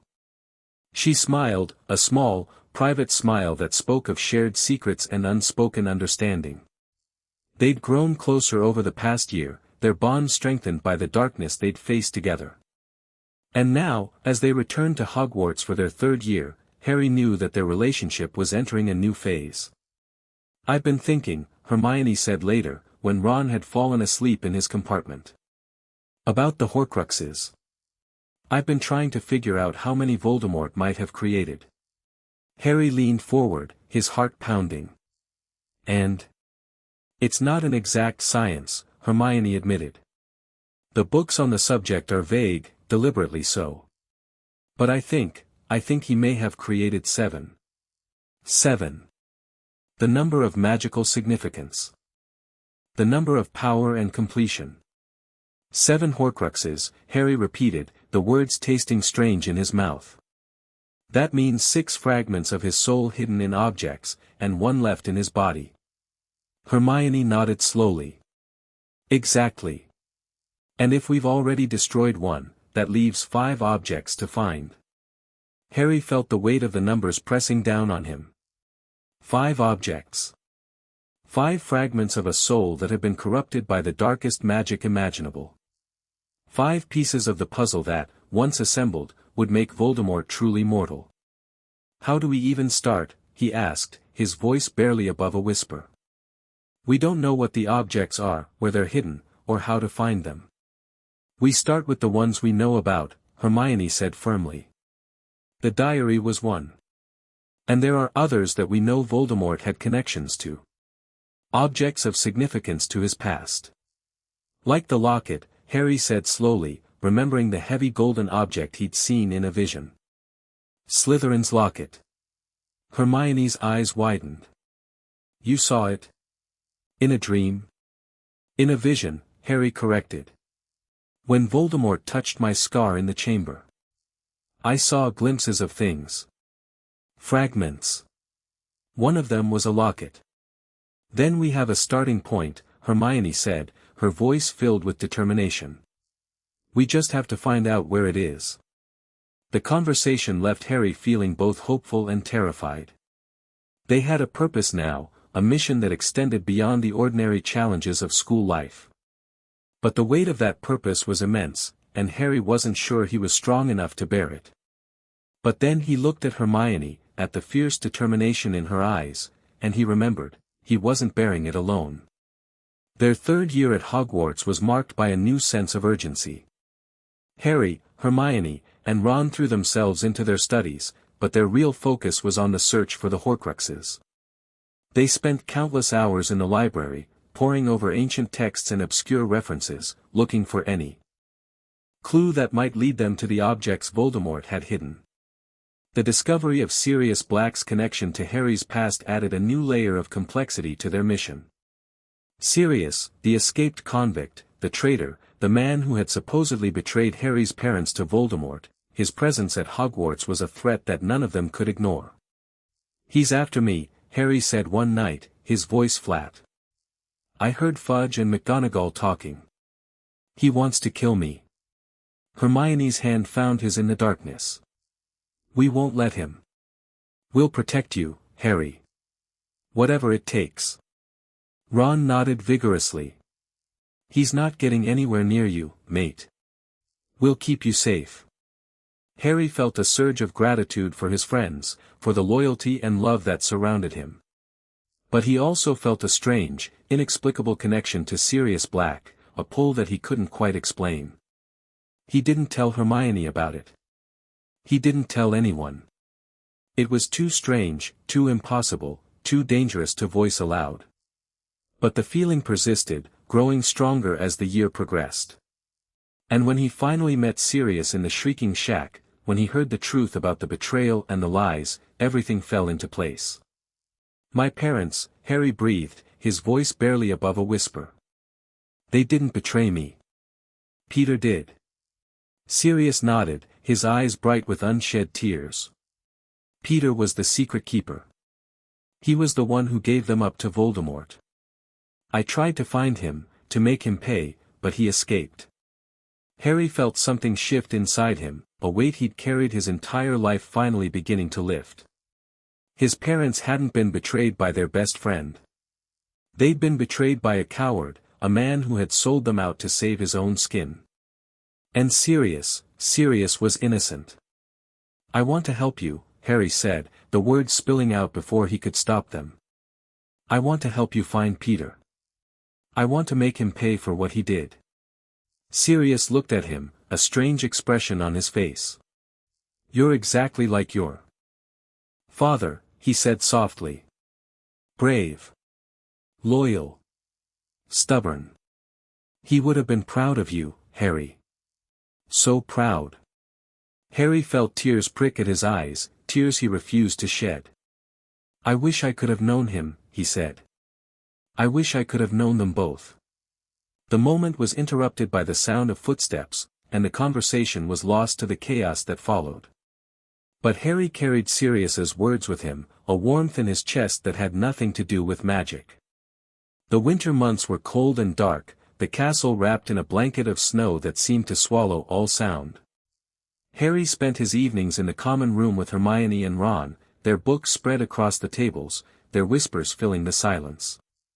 "We need to find out more about the locket," Hermione said one night, her voice barely above a whisper. "I've been researching Slytherin's artifacts, and there are references to a locket that was passed down through the family. It was said to be extremely valuable." Harry leaned forward, his heart racing. "Where is it now?" "I don't know," Hermione admitted. "But I think we might be able to find out. There's a portrait in the castle of an old Slytherin who was related to the family. He might know something." The plan was risky, dangerous, and would require a level of deception that made Harry's stomach churn. But they had no choice. Every day that passed was another day Voldemort grew stronger, another day the Horcruxes remained hidden. "We'll do it," Harry said firmly. "Together." The night of their mission was cold and still. The castle was quiet, the only sound the soft crackle of the fires in the hearths and the distant howl of the wind outside. Harry, Hermione, and Ron moved through the corridors like shadows, their footsteps silenced by careful spells. The portrait of the old Slytherin hung in a forgotten corridor on the 5th floor. He was a sour-faced man with a long, pointed beard and an expression of perpetual displeasure. "What do you want?" he snapped as they approached. "Can't you see I'm trying to sleep?" "We need information," Harry said, his voice steady despite his pounding heart. "About Slytherin's locket." The portrait's expression shifted, a flicker of interest in his ancient eyes. "Slytherin's locket, you say? That's a rare piece of magic. What would 3 Gryffindors want with such a thing?" "We're researching," Hermione said smoothly. "For a project on historical magical artifacts." The old man snorted. "Research? Of course. Well, if you want to know about the locket, you should talk to the Blacks. They had it for years, before it was lost." "The Blacks?" Ron repeated, his brow furrowed. "You mean Sirius Black's family?" "The very same," the portrait said, a hint of malice in his voice. "The locket was one of their most prized possessions. But it was lost during the chaos of the war. No one's seen it in years." Harry's mind raced. The Blacks. If the locket had been in their possession, it might still be hidden in their ancestral home. And if Sirius knew anything about it. "Thank you," he said, turning away. "You've been very helpful." The portrait grumbled something under his breath as they left, but Harry barely heard him. His mind was already racing ahead, planning, strategizing. "We need to talk to Sirius," he said as they made their way back to the common room. "He might know where the locket is." Hermione nodded slowly. "But how? He's a fugitive. We can't just owl him." "We'll find a way," Harry said firmly. "We always do." The opportunity came a few weeks later. Sirius had managed to communicate with Harry through the Fleur network, his face appearing in the flames of the common room fireplace one evening when Harry was alone. "Harry," Sirius said, his voice urgent. "I need to talk to you. It's important." Harry glanced around, making sure no one was listening. "What is it?" "Voldemort," Sirius said, and the name made the flames flicker. "He's been active again. I've heard whispers. He's looking for something." Harry's blood ran cold. "The Horcruxes. He's looking for the Horcruxes." Sirius's face paled. "You know about them?" "How?" "Long story," Harry interrupted. "But I need to ask you something. The locket. The Black family locket. Do you know where it is?" Sirius was silent for a long moment, his expression unreadable. Then he spoke, his voice heavy with memory. "I saw it once. When I was a boy. It belonged to my mother. She kept it in a cabinet in the drawing room, along with other family heirlooms. I don't know what happened to it after she died." "The house," Harry said, his heart racing. "The Black family house. Is it still standing?" "Number 12, Grimmauld Place," Sirius confirmed. "But it's been abandoned for years. No one's lived there since my mother died." Harry nodded, already planning. "Thank you, Sirius. This helps. More than you know." "Be careful, Harry," Sirius said, his voice filled with concern. "The house, there are dark things there. Things my mother collected. It's not safe." "I'll be careful," Harry promised. "And Sirius, thank you. For everything." The flames died down, and Harry was alone again. But he'd gotten what he needed. A lead, a starting point, a chance to find the locket. The news that Sirius had been captured and was facing the Dementor's kiss sent a shockwave through the castle. Harry moved through the days in a haze of grief and anger, unable to focus on anything but the injustice of it all. "He's innocent," he said to Hermione and Ron, his voice raw. "We have to help him. We have to prove it." "How?" Ron asked, his face pale. "We don't have any proof. It's just our word against everyone else's." Hermione was pacing, her brow furrowed in concentration. "There's a way," she said slowly. "There's always a way. We just have to think." And then she stopped, her eyes widening. "The time turner. I still have it." Harry stared at her. "The what?" "The time turner," Hermione repeated, pulling a small golden hourglass from around her neck. "Professor McGonagall gave it to me at the beginning of the year. I've been using it to get to all my classes. It can turn back time." Harry's heart leaped. "We can save Sirius. We can save Buckbeak. We can change everything." Carefully, Hermione cautioned. "We have to be careful. Any changes we make could have consequences. We can only go back a few hours, and we have to make sure we don't disrupt the timeline." "I don't care about the timeline," Harry said fiercely. "I just want to save him. Please, Hermione. Help me save him." She looked into his eyes, seeing the desperate hope burning there. And she nodded. "All right. But we have to be careful. And we have to be quick." The escape was one of the most terrifying experiences of Harry's life. They raced through time, Hermione's instructions a steady stream in his ear. They freed Buckbeak, rescued Sirius from the Dementor's kiss, and watched the past unfold from the shadows.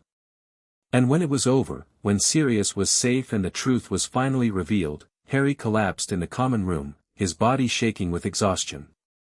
"We did it," he breathed. "We actually did it." Hermione sat down beside him, her hand finding his. "We did it," she agreed. Ron was staring at them, his mouth open. "You two are bloody insane, you know that?"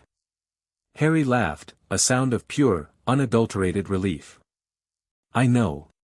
The moment was interrupted by a knock on the common room door. Dumbledore entered, his face grave. "Harry," he said softly. "Hermione. I need to speak with you." The conversation that followed was intense. Dumbledore had known about the Horcruxes, had suspected the truth for years. But he hadn't told them, hadn't confided in them, because he'd wanted to protect them. "I didn't want to burden you with this," he said, his voice weary. "I thought I could handle it alone. But I was wrong. And I'm sorry." Harry stared at him, a storm of emotions raging inside him. Anger, betrayal, confusion. But beneath all of that, there was something else. Understanding. "Don't shut us out," he said quietly.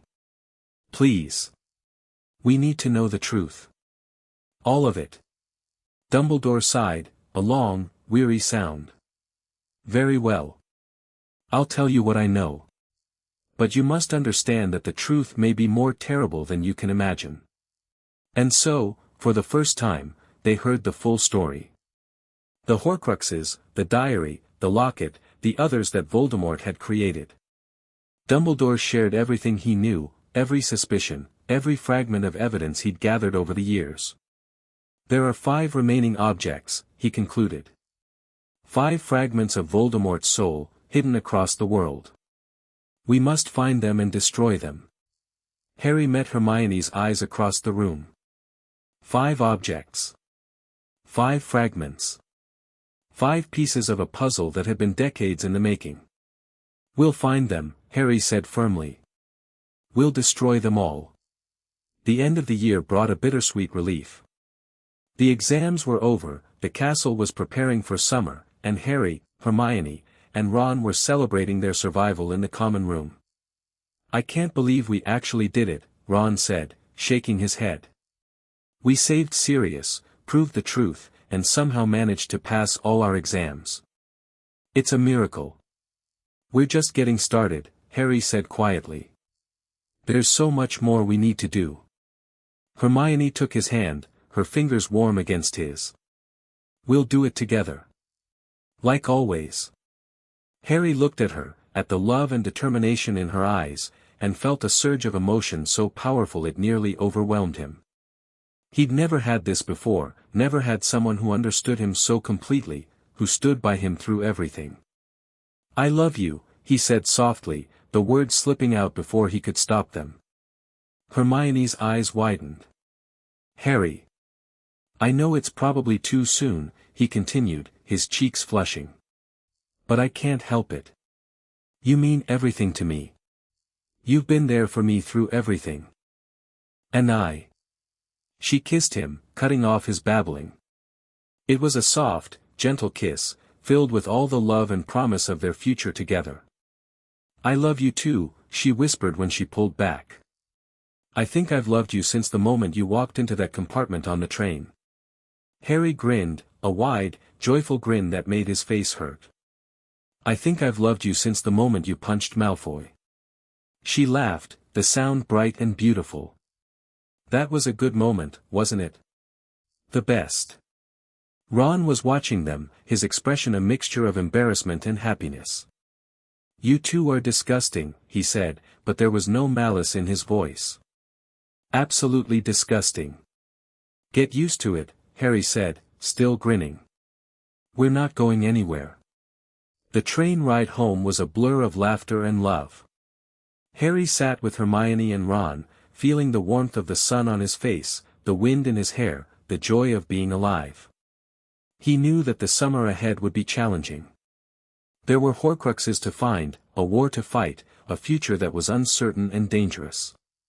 But in this moment, with Hermione's hand in his and Ron's laughter in his ears, Harry felt hope. They would survive this. They would fight and they would win, because they weren't alone. They had each other. And that, Harry realized, was the most powerful magic of all. The summer after their third year was filled with research and planning. Harry spent his days reading books Hermione had sent him, compiling lists of possible Horcrux locations, trying to piece together the fragments of Voldemort's past. The locket was still a priority. If it had once belonged to the Blacks, it might still be in their ancestral home. And if Sirius was willing to help them, they might be able to get inside. "I've been thinking about the Riddle family," Hermione wrote in one letter. They were a wealthy, pure-blood family who lived in the area. If Voldemort wanted to hide something important, he might have used their home. Harry felt a chill run down his spine. The Riddle house. The place where Voldemort's father had lived, where he'd been murdered. It was a perfect location for a Horcrux, a piece of Voldemort's twisted history hidden in plain sight. "I'll look into it," he wrote back. "But we need to be careful. If Voldemort hid something there, he might have set traps." The letters continued all summer, a constant stream of ideas and information. Harry and Hermione were building something, a foundation of knowledge that would be essential for the battles ahead. And they were building it together. The beginning of their fourth year brought a new challenge, the Triwizard Tournament. Harry found himself thrust into the spotlight once again, his name emerging from the Goblet of Fire despite being underage. "I didn't put my name in," he said to Hermione and Ron, his voice desperate. "You have to believe me." "We believe you," Hermione said firmly. "But someone else did. Someone who wants to hurt you. The rest of the school wasn't so kind." Harry was ostracized, accused of cheating, of seeking glory at the expense of his fellow students. The whispers followed him everywhere, a constant reminder that he was different, that he didn't belong. But through it all, Hermione was there. She stood by him when no one else would, defended him when others attacked, loved him when the world seemed determined to destroy him. "I don't know what I'd do without you," Harry admitted one night, his head in his hands. "Everyone hates me. They think I'm a liar and a cheat. And the tournament, the first task was terrifying. I don't know how I'm going to survive the rest of it." Hermione moved to sit beside him, her arm around his shoulders. "You're going to survive," she said firmly. "Because you're Harry Potter. And Harry Potter never gives up." Harry looked at her, at the fierce determination in her eyes, and felt a surge of love so powerful it nearly overwhelmed him. "Promise me you'll stay with me," he said.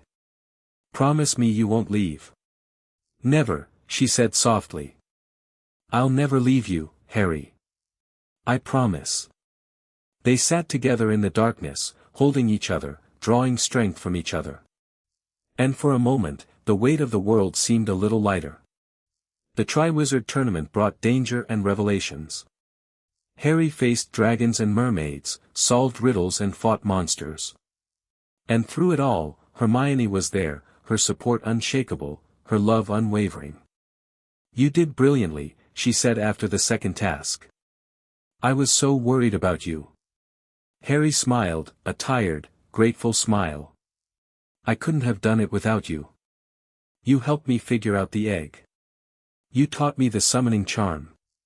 You've been with me through everything." Hermione's eyes glistened with unshed tears. "I'll always be with you, Harry. Always." The revelation came at the end of the year, when Harry returned from the graveyard with a broken body and a shattered heart. Voldemort had returned. The war was coming. And everything had changed. "The Horcruxes," Harry said, his voice raw with grief. "We have to destroy them. All of them. It's the only way." Hermione nodded, her face pale but determined. "We'll find them. We'll destroy them. And we'll stop him. Together. Harry took her hand, feeling the warmth of her fingers against his cold ones. Together, he agreed. The weight of the future pressed down on them, heavy and inescapable. But as Harry looked at Hermione, at the love and determination in her eyes, he knew that they would survive. They would fight, and they would win. Because they had each other. And that was enough. Chapter 4, The Philosopher's Stone. The summer after the Triwizard Tournament was the darkest Harry had ever experienced. The news of Voldemort's return had spread through the wizarding world like wildfire, igniting fear and denial in equal measure. The Ministry of Magic refused to believe the truth, instead launching a vicious campaign to discredit Harry and Dumbledore, painting them as unstable attention-seekers who were spreading dangerous lies. Harry didn't care about the Ministry's opinion. He cared about the Horcruxes. He cared about the war that was coming. And above all, he cared about the people he loved and the desperate need to protect them. "I've been thinking," Hermione said one evening, her voice soft as they sat together in the Gryffindor common room. The fire crackled warmly, casting dancing shadows across her face. "About all the pieces. The diary, the locket, the things we know about Voldemort's past. I think there might be a pattern." Harry leaned forward, his exhaustion momentarily forgotten. "What kind of pattern?" She reached into her bag and pulled out a worn notebook, its pages covered in her precise handwriting. "I've been cataloging everything we know about Voldemort's history. His childhood. His time at Hogwarts. His rise to power. And I've noticed something interesting." Harry moved closer, peering at the notes. The notebook was filled with dates, names, locations, a web of information that seemed to spiral outward from a central point. "Horcruxes," Hermione continued, "are deeply personal objects. They have to be. The act of creating one is so profoundly dark that it demands a significant emotional investment. Voldemort wouldn't just choose any random object. He'd choose ones that had meaning to him. Like the diary," Harry said slowly. "It was a record of his time at Hogwarts. A piece of his past." "Exactly," Hermione said, her eyes bright with excitement. "And if we can understand what mattered to Voldemort, we can figure out what he might have used as Horcruxes." Harry reached out, his fingers brushing against Hermione's as he pulled the notebook closer. The contact sent a familiar warmth through him, a grounding sensation that reminded him he wasn't alone in this. "What else do you have?" he asked. Hermione smiled, turning to a page marked with a small tab. "I've identified a few possibilities. The locket, obviously. The diary, which we've already destroyed. And I think there might be a cup, a goblet belonging to Helga Hufflepuff." Harry's brow furrowed. Hufflepuff's cup. Why would Voldemort want that? "Because it's a Founder's artifact," Hermione said. "Like the locket. Objects associated with the Founders of Hogwarts would have immense symbolic significance for someone like Voldemort. He always believed in the purity of blood, in the superiority of Slytherin's legacy. Claiming objects from the other Founders would be a way of asserting dominance." Harry nodded slowly, seeing the logic in her words. "So we're looking for Founder artifacts. The locket, the cup, what else?" "There's a diadem," Hermione said, her voice dropping to a whisper.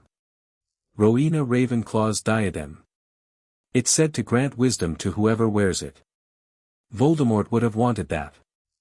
"3 Founder artifacts," Harry said, his mind racing. "That would give him 4, including the diary. But you said there might be 7. Hermione nodded grimly. "There are 2 more possibilities. One is Slytherin's locket, obviously. And the other, I think it might be something personal from his childhood. Something from the orphanage, perhaps. Or from his mother's family." Harry felt a chill run down his spine. The orphanage. The place where Voldemort had grown up, where he'd first discovered his powers and his hatred for the world around him. It made a terrible kind of sense. "We need to find out more," he said. About the orphanage. About his mother's family. We will, Hermione promised. But first, we need to survive the summer. And when we get back to Hogwarts, we'll need to be careful. Dumbledore knows about the Horcruxes, but I don't think he realizes how much we know. Harry met her eyes, understanding passing between them. We keep it to ourselves, he agreed. Just the two of us. And Ron, eventually. But only when we're sure. The decision settled over them like a weight, heavy but necessary. They were entering dangerous territory, and secrecy was their only protection. The start of their 5th year was marked by tension and uncertainty. The Ministry had appointed Dolores Umbridge as the new defense against the dark arts professor, a woman whose pink cardigans and simpering smile concealed a heart of pure cruelty. She refused to teach them practical magic, insisting instead on a curriculum of theory and memorization that left Harry seething with frustration. "She's not teaching us anything," Harry complained one evening, slamming his textbook shut. "We're going to face Voldemort, and she wants us to read about defensive theory. It's insane." Hermione's eyes darkened. "I know. But we can't let it stop us. We'll find other ways to learn. We'll teach ourselves." The idea of a secret study group, the DA, or Dumbledore's army, was Hermione's brainchild, and Harry embraced it with fierce enthusiasm. It gave him a purpose, a way to fight back against the Ministry's lies and prepare his fellow students for the war to come. "I don't know how you do it," Ron said one night, watching Harry organize the DA's training schedule.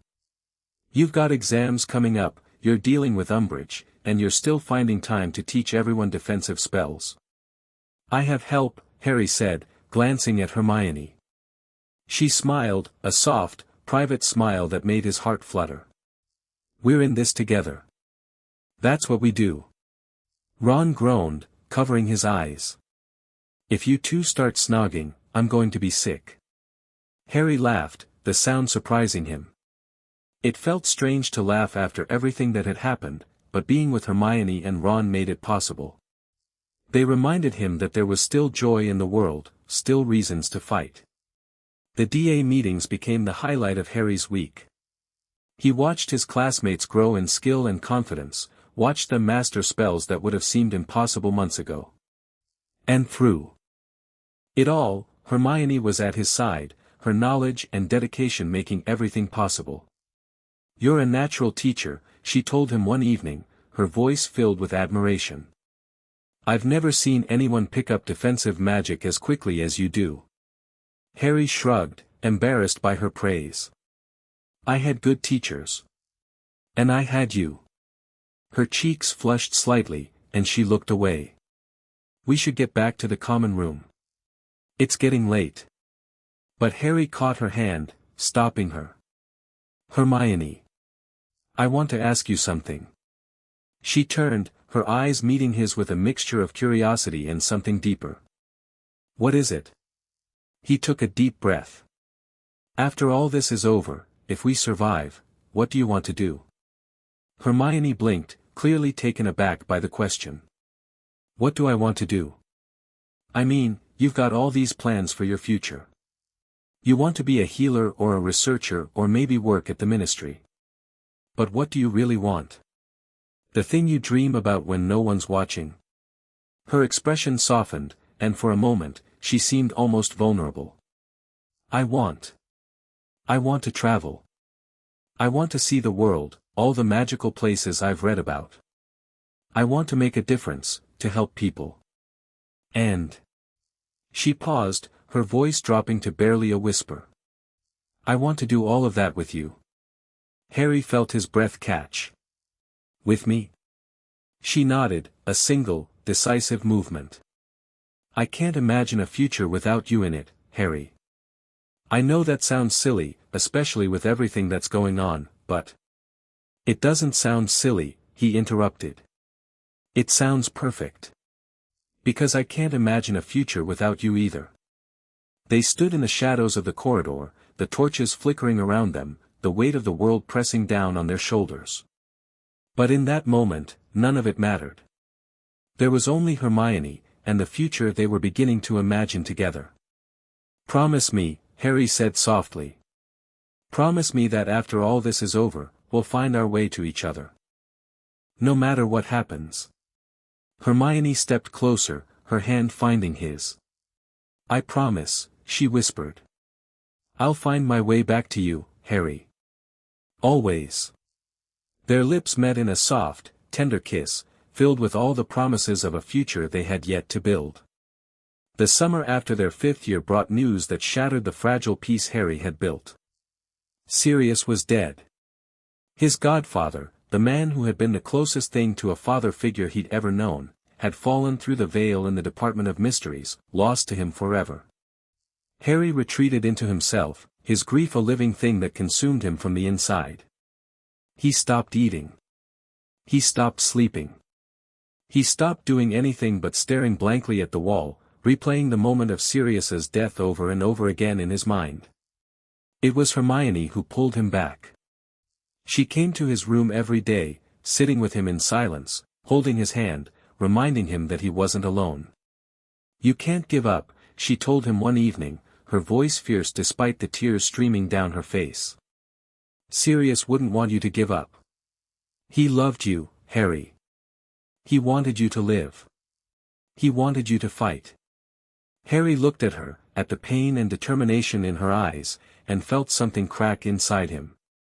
The walls he'd built around his heart began to crumble. "I don't know how to do this without him," he admitted, his voice breaking. "He was my family. The only real family I ever had." Hermione pulled him into her arms, holding him tight. "You have us," she whispered. "Ron and me. We're your family too. And we're not going anywhere." Harry clung to her, burying his face in her hair, letting the sobs shake his body. He cried for Sirius, for his parents, for all the people he'd lost. And when the tears finally stopped, he felt something else. A cold, hard determination that settled in his chest like a stone. "I'm going to destroy him," he said, his voice raw but steady. "I'm going to find every Horcrux and destroy them all. And then I'm going to kill Voldemort. For Sirius. For my parents.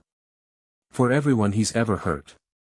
Hermione pulled back, meeting his eyes. "Then we'll do it together. Like we always do." Harry nodded, a grim smile crossing his face. Together. The search for the Horcruxes consumed the rest of the summer. Harry, Hermione, and Ron spent every waking moment researching, planning, strategizing. They were determined to find the remaining Horcruxes before Voldemort could make himself truly immortal. "We need to start with the locket," Hermione said one night, her fingers flying across the pages of a book. "It's the most accessible. If we can get into Grimmauld Place, we might be able to find it." But Grimmauld Place was sealed, protected by magic that none of them could break. And even if they could get inside, the house was a labyrinth of dark artifacts and ancient curses, a death trap waiting to claim the unwary. "There has to be another way," Ron said, frustration evident in his voice. "We can't just break into a cursed house." "We might not have to," Harry said slowly, a thought forming in his mind. "Sirius told me once that the house was protected by a Fidelius charm. That means we need a secret keeper. And I think I know who it might be." Hermione's eyes widened.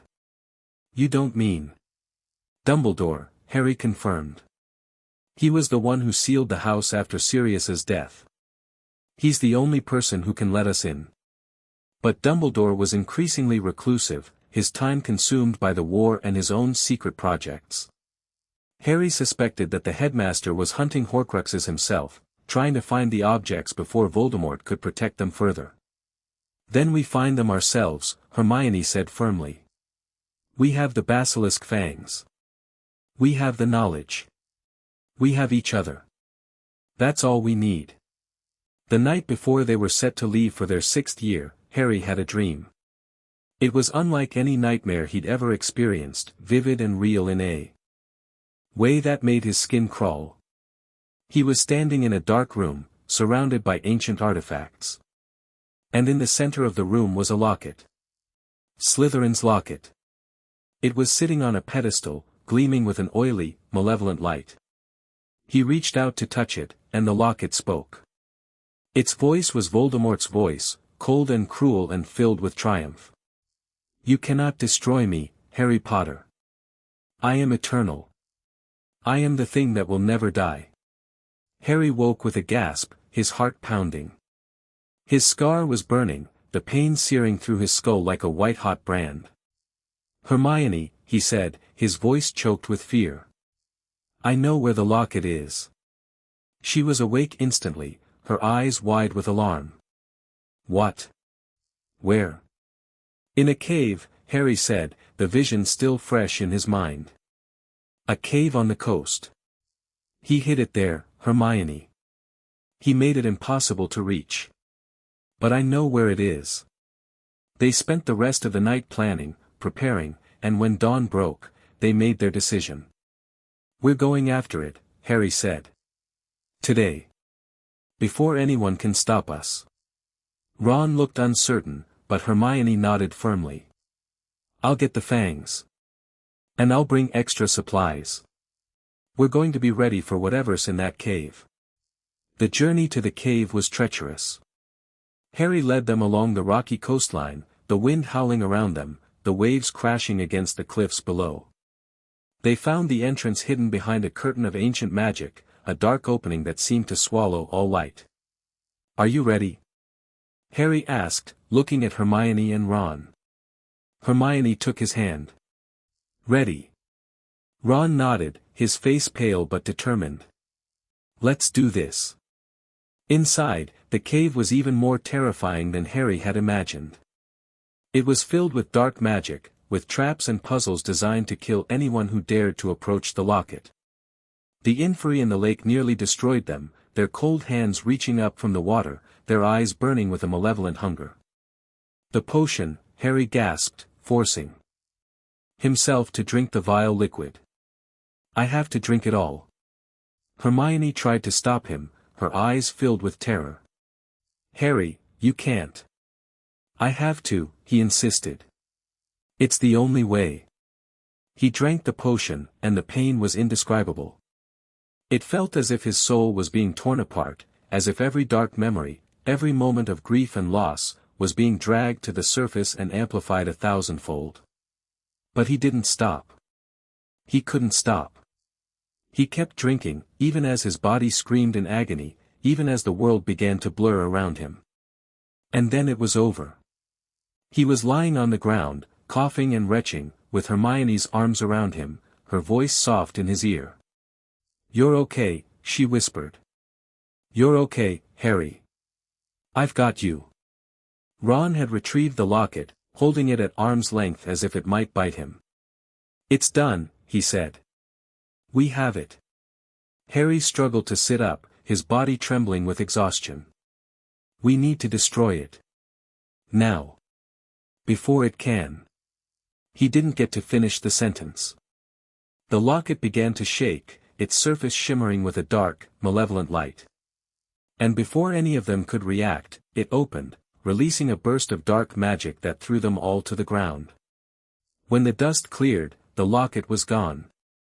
And Harry, Hermione, and Ron were trapped in a cave, the entrance sealed behind them. It's a trap, Hermione said, her voice trembling. He knew we would come. He knew, and he set a trap for us. Harry's heart sank. They'd been outmaneuvered, outplayed by a dead man's cunning. The locket was lost, and they were trapped in a cave with no way out. I'm sorry, he said, his voice breaking. I'm so sorry. I should have known. I should have. Stop, Hermione interrupted, her voice fierce. This isn't your fault. We made the decision together. And we're going to find a way out. Together. Ron nodded, his face pale but determined. She's right, mate. We're not giving up. Not now. Not ever. Harry looked at them, at the loyalty and love shining in their eyes. And despite everything, despite the terror and the failure and the crushing weight of his guilt, he felt something stir inside him. Hope. "All right," he said, pushing himself to his feet. "Let's find a way out of here." It took hours of searching, of using magic and sheer determination to find the weak points in the cave's defenses. But eventually, they found a crack in the stone, a tiny opening that led to a tunnel. "We'll have to crawl," Hermione said, peering into the darkness. "But it might lead to the surface." Harry squeezed her hand. "Let's go." They crawled through the darkness, the walls pressing in on them, the air thick with the smell of earth and stone. And when they finally emerged into the light of the setting sun, Harry collapsed onto the grass, gasping with relief. "We made it," he breathed. "We actually made it." Hermione lay beside him, her hand finding his. "We made it," she agreed. Ron collapsed on Harry's other side, his chest heaving. "Never again," he said. "I'm never going into another cave again. I don't care what's in it." Harry laughed, a weak, exhausted laugh. "Agreed." They lay there in the darkness, the stars beginning to appear overhead, the sound of the sea filling the silence. And despite the loss of the locket, despite the failure of their mission, Harry felt something he hadn't felt in a long time. He felt hope. Because they were alive. They were together. And they would try again.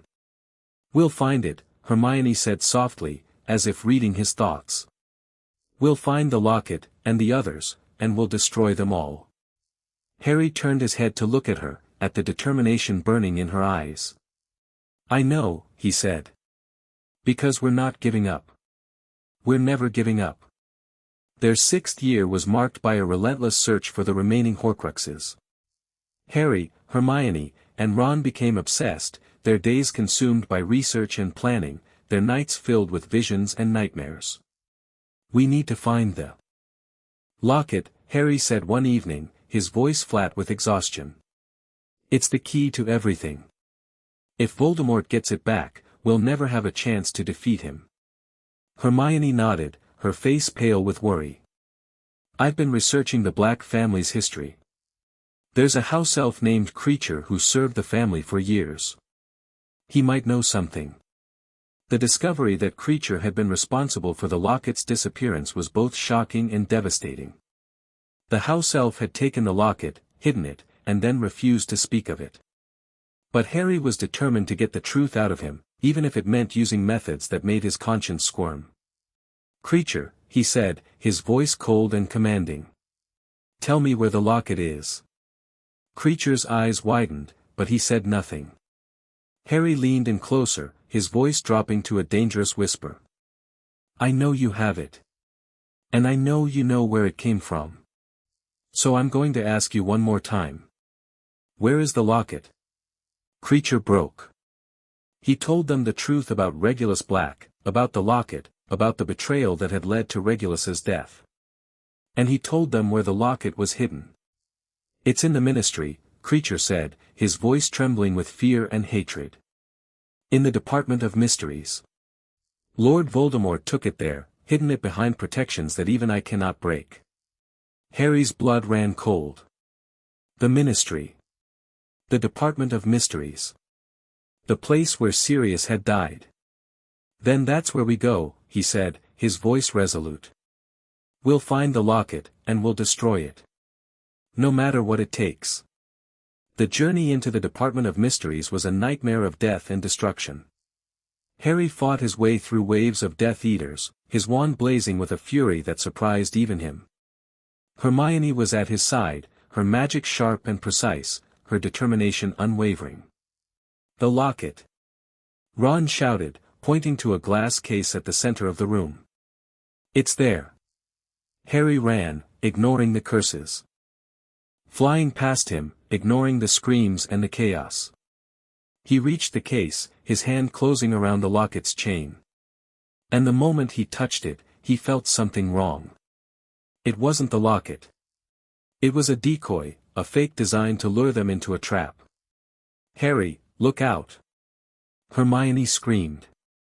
Harry turned just in time to see a curse hurtling toward him. He tried to dodge, but it was too late. The curse struck him in the chest, sending him flying backward. He hit the ground hard, the world spinning around him. And as he slipped into unconsciousness, he heard Hermione's scream, filled with terror and grief. Harry! He woke in the hospital wing, his body aching, his mind foggy with pain. Hermione was there, sitting at his bedside, her hand clasped tightly around his. "You're awake," she said, her voice trembling with relief. "Thank Merlin. I thought you were." "I'm fine," he managed, his voice rough. "What happened?" "We lost," Hermione said, and there was a bitterness in her voice that made Harry's heart clench. "The locket wasn't there. It was a trap. Bellatrix Lestrange and the other Death Eaters nearly killed us all." Harry closed his eyes, the weight of their failure pressing down on him. They'd come so close, had fought so hard, and it had all been for nothing. "I'm sorry," he whispered. "I should have." "Don't," Hermione interrupted, her voice fierce. "Don't you dare blame yourself. We were outmaneuvered. But we'll try again. We'll keep trying, and we'll win." Harry opened his eyes, looking at her. "How do you stay so strong?" he asked. "How do you keep believing, even when everything seems hopeless?" Hermione's expression softened. "Because I believe in you," she said simply. "I've always believed in you, Harry. And I always will." Harry felt something loosen in his chest, a knot of fear and doubt that had been binding him for months. He wasn't alone. He had Hermione. He had Ron. He had people who believed in him, who would fight beside him until the very end. "We're going to win," he said, and this time, he believed it. "We're going to find the Horcruxes, and we're going to destroy them all." Hermione smiled, a brilliant smile that lit up her entire face. "Together," she said. Harry squeezed her hand. Together. The war was far from over. There were more Horcruxes to find, more battles to fight, more sacrifices to make. But as Harry looked at Hermione, at the love and determination in her eyes, he knew that they would survive. They would survive because they had each other. And that was the most powerful magic of all. Chapter 5, A Question About the Dark Lord. The summer following their disastrous foray into the Department of Mysteries was the most difficult Harry had ever endured. He returned to Privet Drive not out of choice but because Dumbledore had insisted, invoking ancient protective magic that required him to call the Dursleys' house his home. The Dursleys, terrified by the news of Voldemort's return and the growing danger in the wizarding world, gave him a wide berth, retreating into a state of paranoid silence that was almost preferable to their usual hostility.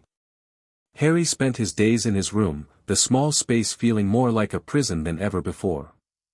The walls seemed to press in on him, the summer heat oppressive and unrelenting. He barely ate, barely slept, his mind consumed by the Horcruxes and the impossible task that lay ahead.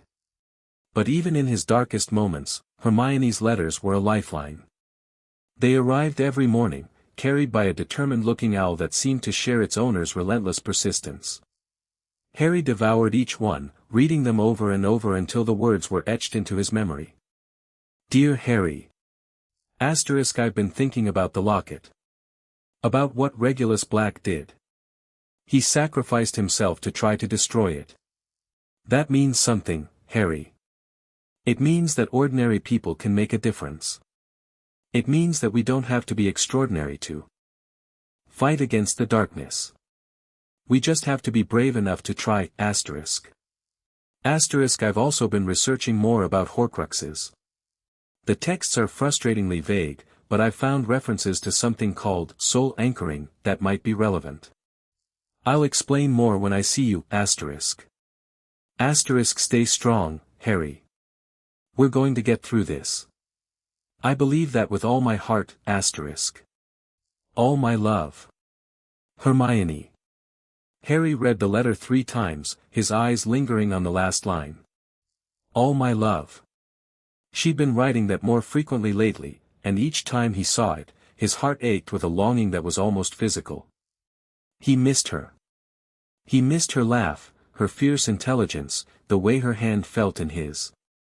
He missed the quiet moments they shared, the whispered conversations that wove the bonds of their relationship ever tighter. And he missed Ron, too. Ron's easy humor, his loyalty, the way he could make even the darkest moments feel bearable. The three of them were a unit, a family forged in the crucible of shared danger and unwavering friendship. "I miss you," he wrote back. * more than I can say. I'm counting the days until I can see you again. I've been having nightmares. Horrible ones. I keep seeing Sirius falling. I keep seeing the locket, glowing with that dark light. I can't shake the feeling that we're running out of time. He sealed the letter and handed it to Hedwig, watching her fly off into the gray summer sky. Then he turned back to his books, determined to make the most of the time he had. The weeks that followed were a blur of research and desperation.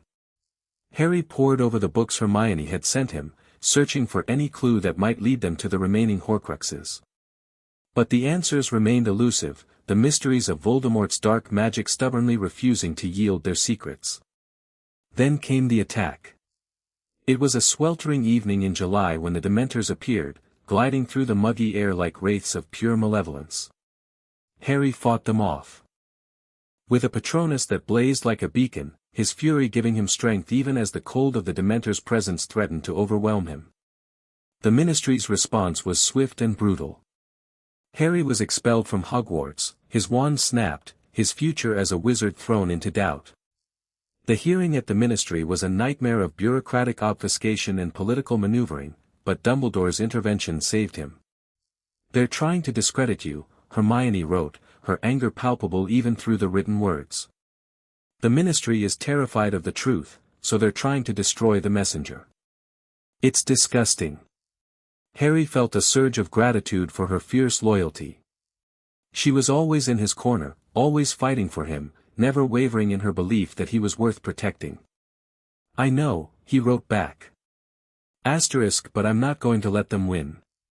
I'm going to fight, Hermione. For Sirius. For my parents. For everyone who's ever been hurt by Voldemort.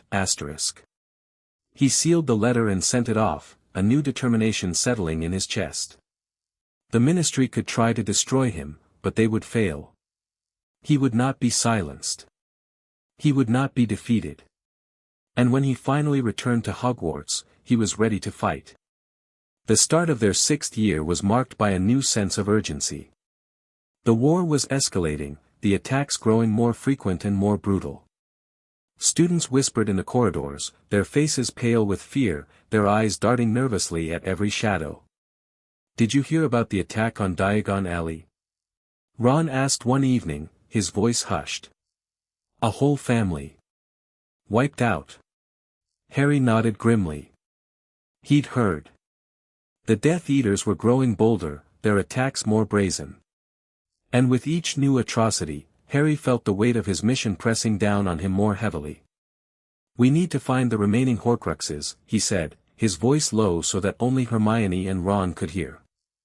"We're running out of time." Hermione nodded, her face pale. "I've been thinking. About it. About what Voldemort might have used. I've compiled a list of possibilities." She pulled out her notebook, its pages worn and dog-eared from constant use. Harry leaned in, his heart pounding. "The diary was a record of his time at Hogwarts," Hermione began. "The locket was a Slytherin heirloom. The cup, if it exists, would be a Hufflepuff heirloom. The diadem would be Ravenclaw. That's 4 founder artifacts. Which leaves 3 more," Ron said slowly. "Any ideas?" Hermione nodded, turning to a new page. "I've been researching Voldemort's history. His childhood at the orphanage. His time working at Borgin and Burke's. His travels abroad. There are a few objects that stand out." She pointed to a sketch of a ring, its stone engraved with a symbol that Harry didn't recognize. "This is Marvolo Gaunt's ring. The Gaunts were Voldemort's mother's family. The ring was an heirloom, passed down through generations. It would have immense significance to him. And the others? Harry asked. A locket, Hermione said, tapping the sketch of the Slytherin locket. We already know about that one. And a seventh object, I'm not sure yet. But I have a theory. What is it? Harry asked, his voice barely above a whisper. Hermione's eyes met his. Voldemort's snake. Nagini. I think she might be a Horcrux. The revelation sent a chill down Harry's spine. A Horcrux in the form of a living creature. It was brilliant, in a terrible way. A Horcrux that could move, could defend itself, could be hidden in plain sight. That's why he keeps her with him, Ron said slowly. She's not just a pet. She's a piece of his soul. Harry nodded, his mind racing. We need to find the others. The ring, the locket, the cup, the diadem. And then we need to destroy Nagini. But first, he paused, a thought forming in his mind. We need to find out where the ring is. And the cup. And the diadem. Hermione nodded, her expression determined. I'll start researching. I'll find them, Harry. I promise. Harry reached out, taking her hand. I know you will. You always do. The search for the Horcruxes became an obsession.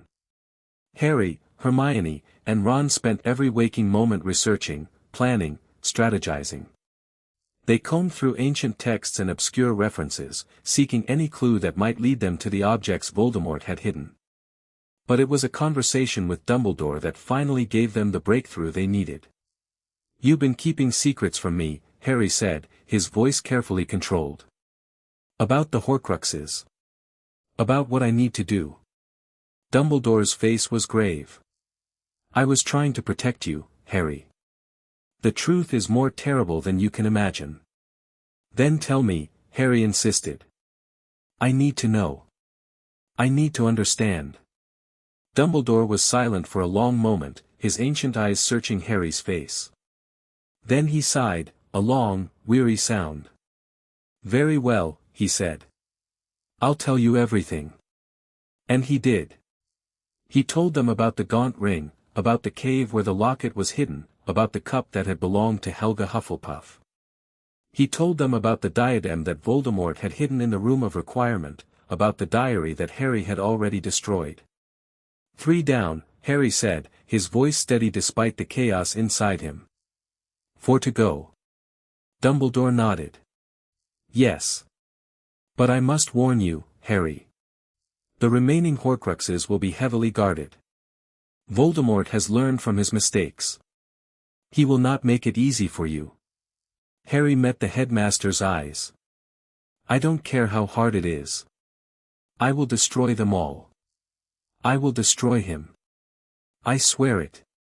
Dumbledore's expression was unreadable. I believe you, Harry. I believe you will succeed.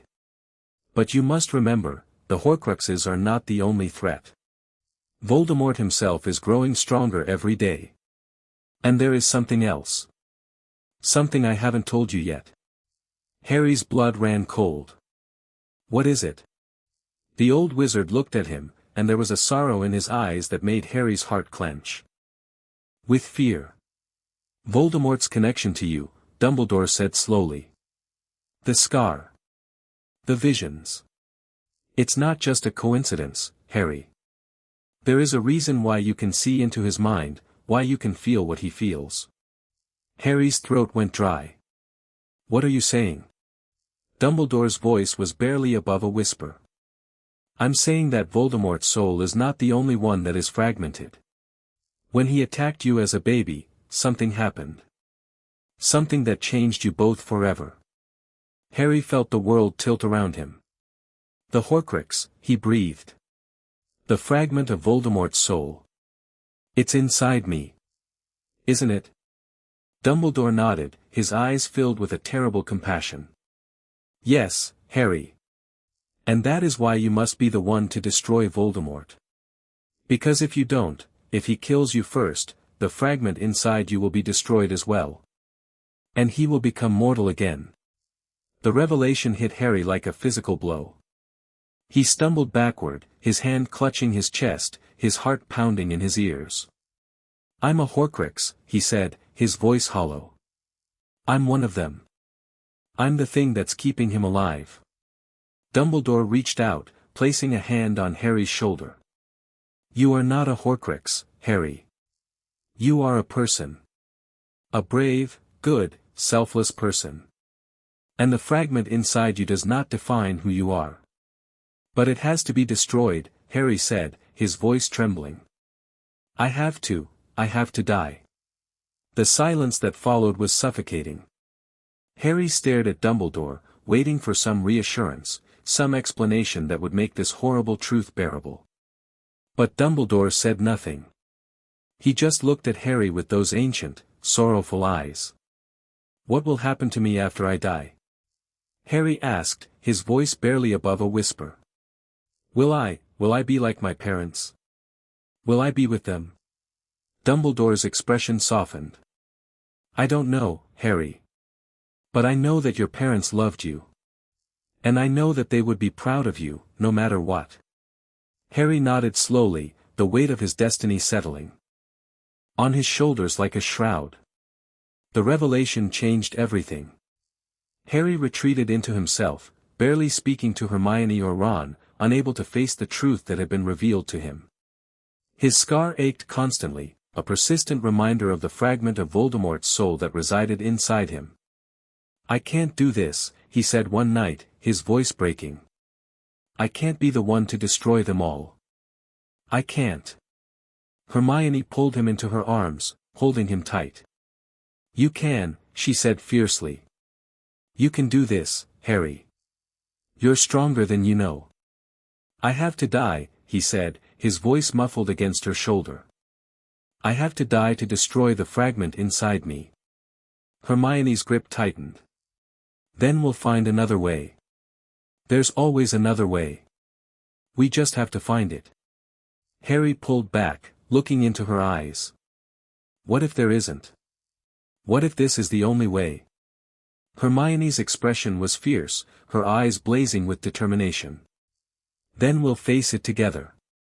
We'll face everything together. That's what we promised, remember?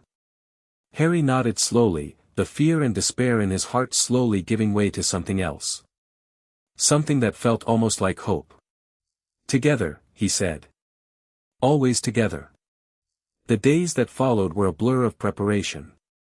Harry, Hermione, and Ron threw themselves into the search for the remaining Horcruxes, determined to find and destroy them all before Voldemort could make himself truly invincible.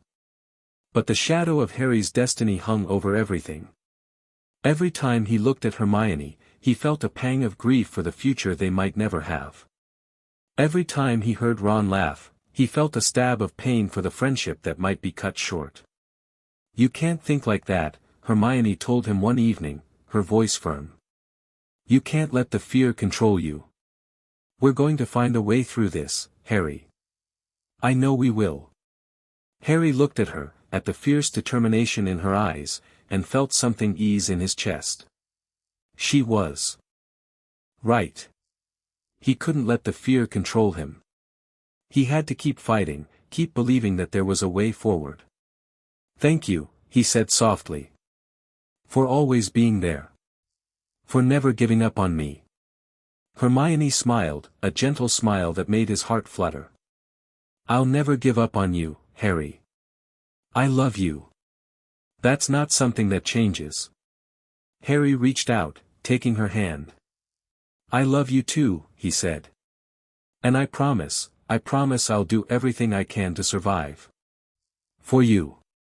For us. They sat together in the darkness, their hands intertwined, their hearts full of hope and determination. The future was uncertain, the road ahead treacherous. But they had each other. And that, they both knew, was worth fighting for. As the year drew to a close, the weight of the war pressed down on them more heavily than ever. Voldemort's attacks were escalating, the death toll rising with each passing day. And Harry knew, with a certainty that chilled him to his core, that the final confrontation was fast approaching. "We're running out of time," he said one night, his voice flat with exhaustion. "We have to find the remaining Horcruxes. We have to destroy them before he does." Hermione nodded, her face pale in the firelight. "I've been tracking down leads. The cup might be in Gringotts. Bellatrix Lestrange's vault." "Gringotts," Ron repeated, his eyes wide. "That's impossible. No one's ever broken into Gringotts." "Then we'll be the first," Harry said, his voice resolute. "We'll do whatever it takes."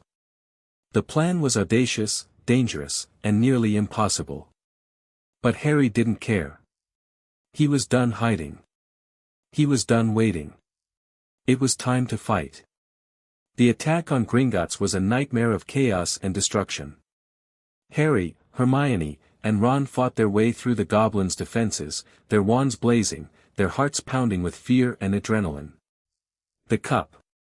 Hermione shouted, pointing to a glittering object in the vault. "It's there." Harry grabbed it, feeling the dark magic pulse against his fingers. It was a Horcrux. He could feel it, the fragment of Voldemort's soul contained within the golden cup. "Destroy it," he said, his voice urgent. "Now, before." But the alarm had been raised. The goblins were flooding into the vault, their eyes blazing with fury. Harry turned, his wand raised, preparing to fight. "Run!" Hermione screamed. They ran, racing through the tunnels, dodging curses and spells, their hearts pounding in their ears. And when they finally escaped into the cool night air, they collapsed in a heap, gasping for breath. "We have it," Ron said, holding up the cup with trembling hands. "We actually have it." Harry smiled, a tired, triumphant smile. "Now we need to destroy it. And then find the others." Hermione reached out, taking Harry's hand. "Together," she said. Harry squeezed her hand. Together. The war was far from over, the challenges ahead immense. But in that moment, with the cup in their possession and Hermione's hand in his, Harry felt something he hadn't felt in a very long time. He felt hope. The destruction of the cup was a cathartic moment. Harry watched as the basilisk fang pierced the golden metal, saw the dark magic dissolve into nothingness, felt the fragment of Voldemort's soul scream and die. "One down," he said, his voice steady. "3 to go." Hermione nodded, her face pale but determined. "The diadem next. And the locket. And then." She stopped, unable to finish the sentence. "Then we face Voldemort," Harry said quietly. "And we destroy the fragment inside me." Hermione's eyes filled with tears, but she blinked them back. "We'll find another way," she insisted. "There has to be another way." Harry reached out, cupping her face in his hands. "Maybe there is," he said softly. "But if there isn't, I need you to know that I don't regret anything. Meeting you, falling in love with you, having you by my side through all of this, it's the best thing that's ever happened to me." Hermione threw her arms around him, burying her face in his chest. "Don't talk like that," she whispered. "Please. I can't lose you, Harry. I can't." Harry held her tight, his own eyes burning with unshed tears. "You won't," he promised. "Whatever happens, I'll find a way back to you. I swear it." The search for the diadem led them back to Hogwarts. The room of requirement, that strange, shifting space that appeared to those who needed it, was where Voldemort had hidden his treasure. "It's here," Harry said, his heart racing as they stepped into the room. "The diadem. I can feel it." The room was a vast cavern of discarded objects, a sea of forgotten treasures that stretched into the distance. Harry closed his eyes, reaching out with his magical senses, searching for the distinct aura of dark magic that marked the Horcrux. "There," he said, pointing to a distant corner. "It's there." They fought their way through the piles of debris, dodging traps and dark curses, their wands blazing. And when they finally reached the diadem, Harry felt a surge of triumph. "Got it," he said, lifting the ancient crown from its hiding place. The diadem was beautiful, studded with sapphires and silver, pulsing with a dark, malevolent light. Harry could feel the fragment of Voldemort's soul contained within it, could hear its whispers of power and madness. "Destroy it," Hermione said, her voice urgent. "Now." Harry raised the basilisk fang, his hand steady. And with a single, decisive motion, he plunged it into the diadem. The scream that followed was terrible, a shriek of pure agony that echoed through the room. The diadem shattered, the dark magic dissolving into nothingness. "Two down," Harry said, his voice exhausted. "Two more." Hermione took his hand, her fingers warm around his. "We're close," she said softly. "So close." Harry nodded, a grim smile crossing his face. "We're almost there." The final confrontation with Voldemort was a battle of wills, a clash of magic and determination that shook the foundations of Hogwarts itself. Harry faced the Dark Lord in the Great Hall, the ancient stones bearing witness to the final struggle between good and evil. "You cannot defeat me, Harry Potter," Voldemort hissed, his voice filled with contempt. "I am immortal. I am eternal." Harry raised his wand, feeling the fragment of Voldemort's soul inside him pulse with a dark, desperate energy. "We'll see about that," he said, his voice steady despite the terror in his heart. The battle was fierce, the spells flying back and forth with deadly accuracy. Harry fought with everything he had, his magic fueled by love and grief and determination. And then, in a moment of clarity, he understood what he had to do. He had to let go. He had to embrace the death that had been waiting for him since the day Voldemort had marked him as his equal. "I'm ready," he said softly, his eyes meeting Hermione's across the room. "I'm ready to finish this." Hermione's face went pale, her eyes filled with grief. "No, Harry. I love you," he said, his voice filled with all the emotion he'd never been able to express. "I've always loved you. And I will always find my way back to you." He turned to face Voldemort, his wand raised. And in that moment, he made his choice. The world exploded into light, into noise, into a silence that seemed to stretch for eternity. Harry felt the fragment of Voldemort's soul inside him scream and die, felt the darkness dissolve into nothingness. And then he was falling through darkness, falling through an endless void. He expected death. He expected silence, eternity, the end of everything. But instead, he found himself standing in a white space, a place of peace and warmth that seemed to wrap around him like a gentle embrace. "Harry," a voice said, soft and familiar. Harry turned, his heart leaping into his throat. "Mom? Dad?" They were there, his parents, standing before him with smiles on their faces. Lily's eyes were bright with tears, James's arm wrapped around her shoulders. "We're so proud of you," Lily said softly. "So very proud." Harry felt tears streaming down his face. "I don't know what to do," he said. "I'm scared." James stepped forward, placing a hand on Harry's shoulder. "You're not scared," he said firmly. "You're ready. You've always been ready. Now go back, Harry. Go back and finish what you started." "But I don't want to leave you," Harry said, his voice breaking. "I just got you back." Lily smiled, her eyes filled with love. "You'll see us again, Harry. When the time is right. But for now, you have to go back. There's someone waiting for you." Harry thought of Hermione, of her smile and her laugh and the way her hand felt in his.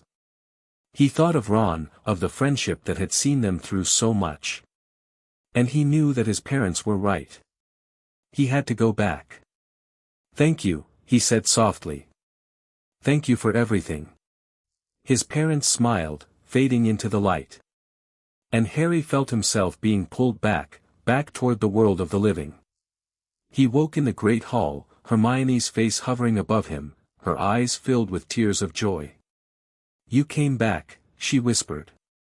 "You came back to me." Harry smiled, his hand reaching up to touch her face. "I promised, didn't I? I promised I'd find my way back." Hermione laughed, a sound of pure, unadulterated joy. She leaned in, pressing her lips to his, and Harry felt the warmth of her love surround him like a shield. "I love you," she whispered against his lips. Harry pulled back, looking into her eyes.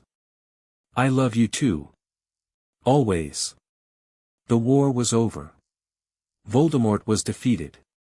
And as Harry looked around the great hall, at the faces of his friends and allies, he felt a peace settle over him. He had won. They had won. And they had done it together. Chapter 6, The Chamber of Secrets. The summer following Voldemort's defeat should have been a time of celebration and peace. The wizarding world was slowly rebuilding, the darkness that had threatened to consume it finally lifted. But for Harry, the summer was marked by a different kind of struggle, the struggle to process everything that had happened, to come to terms with the sacrifices that had been made, and to figure out what came next. He spent most of his days at Grimmauld Place, which had been restored to something resembling a proper home. Creature, transformed by Harry's kindness and the revelation of Regulus Black's sacrifice, had become almost pleasant, bustling about the house with a renewed sense of purpose.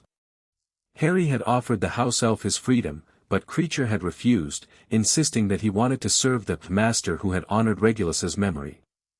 "I don't understand him," Ron said one afternoon, watching Creature polish a silver platter with obsessive attention to detail. "He tried to kill you. Now he's acting like you're the greatest thing since sliced bread." "People can change," Hermione said softly, her eyes on Harry. "Sometimes, all it takes is someone believing in them." Harry looked at her, a small smile playing on his lips. The month since the final battle had brought them closer than ever, their bond strengthened by the trials they'd faced together. They'd spent countless evenings sitting in the drawing room, talking about everything and nothing, their hands intertwined, their hearts open to each other in ways they'd never been before. "You're staring," Hermione said, a blush creeping up her cheeks. "Can't help it," Harry replied. "You're worth staring at." Ron made a gagging sound. "Get a room, you two." "Seriously." Harry laughed, the sound surprising him. It felt good to laugh, to feel the lightness of a future unburdened by the weight of destiny. He'd spent so long preparing for death that he'd almost forgotten how to live. But Hermione was teaching him. She was teaching him to find joy in the small moments, to appreciate the simple pleasures of friendship and love and a life that was finally his own. "I've been thinking," Hermione said one evening, pulling Harry aside, "about what comes next. For us." Harry's heart skipped a beat. "What do you mean?" She took a deep breath, her eyes meeting his. "I mean, we've spent so long fighting that we haven't really had a chance to plan for the future. But I want to plan, Harry. I want to figure out what we're going to do with the rest of our lives." Harry felt a warmth spread through his chest. "I've thought about that too," he admitted. "I want to be with you, Hermione. That's the only thing I'm sure of." She smiled, a radiant smile that made his heart flutter. "Then let's figure it out together. Let's build a life together." They spent the rest of the evening talking, dreaming, planning. They talked about careers and homes and the family they might one day have. They talked about traveling, about exploring the magical world together, about all the things they'd missed out on because of the war. "I want to see everything," Hermione said, her eyes bright with excitement.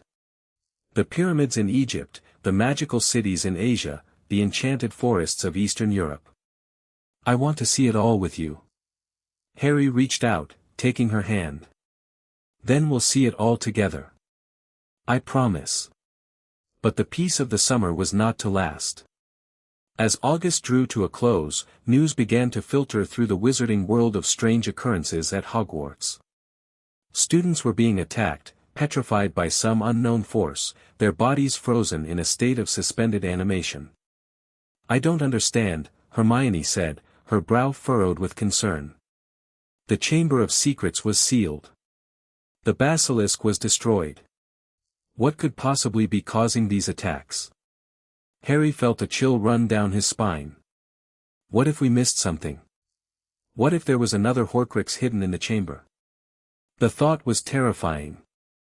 They'd believed the threat was over, that the Horcruxes had all been destroyed. But if there was one they'd missed? If Voldemort had hidden a fragment of his soul in a place they'd never thought to look? "We need to go back," Harry said, his voice firm. "We need to search the Chamber of Secrets again." The journey back to Hogwarts was bittersweet. The castle, once a place of wonder and joy, now seemed shadowed, haunted by the memories of the war. Students moved through the corridors with whispered conversations and nervous glances, their fear palpable in the air. "McGonagall's doing her best to keep things under control," Ron said as they made their way to the headmistress's office. "But she can't be everywhere at once." "Then we'll help her," Harry said determinedly. "We'll find out what's causing these attacks, and we'll stop it." The investigation was difficult, the clues frustratingly scarce. The attack seemed random, the victims unconnected, their only commonality the fact that they'd all been in the vicinity of a mysterious voice that no one else could hear. "I hear it too," Hermione admitted one evening, her face pale. "The voice. It calls to me in my dreams. It says it wants to come out, to be free." Harry's blood ran cold. "A Horcrux," he breathed. "It has to be. There's another Horcrux hidden in the castle, and it's trying to escape." The search intensified. Harry, Hermione, and Ron spent every waking moment combing the castle for any sign of the missing Horcrux. They checked the Room of Requirement, the Chamber of Secrets, every hidden passage and forgotten corner. And finally, they found it.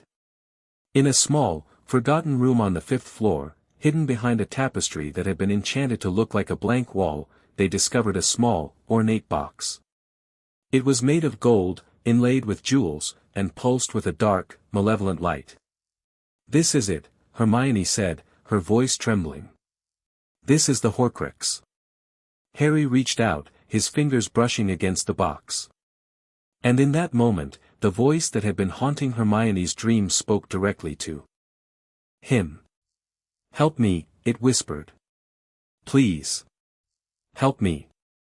Harry recoiled, his hand dropping to his side. "It's speaking to me. It wants me to open it." "Don't," Ron said quickly.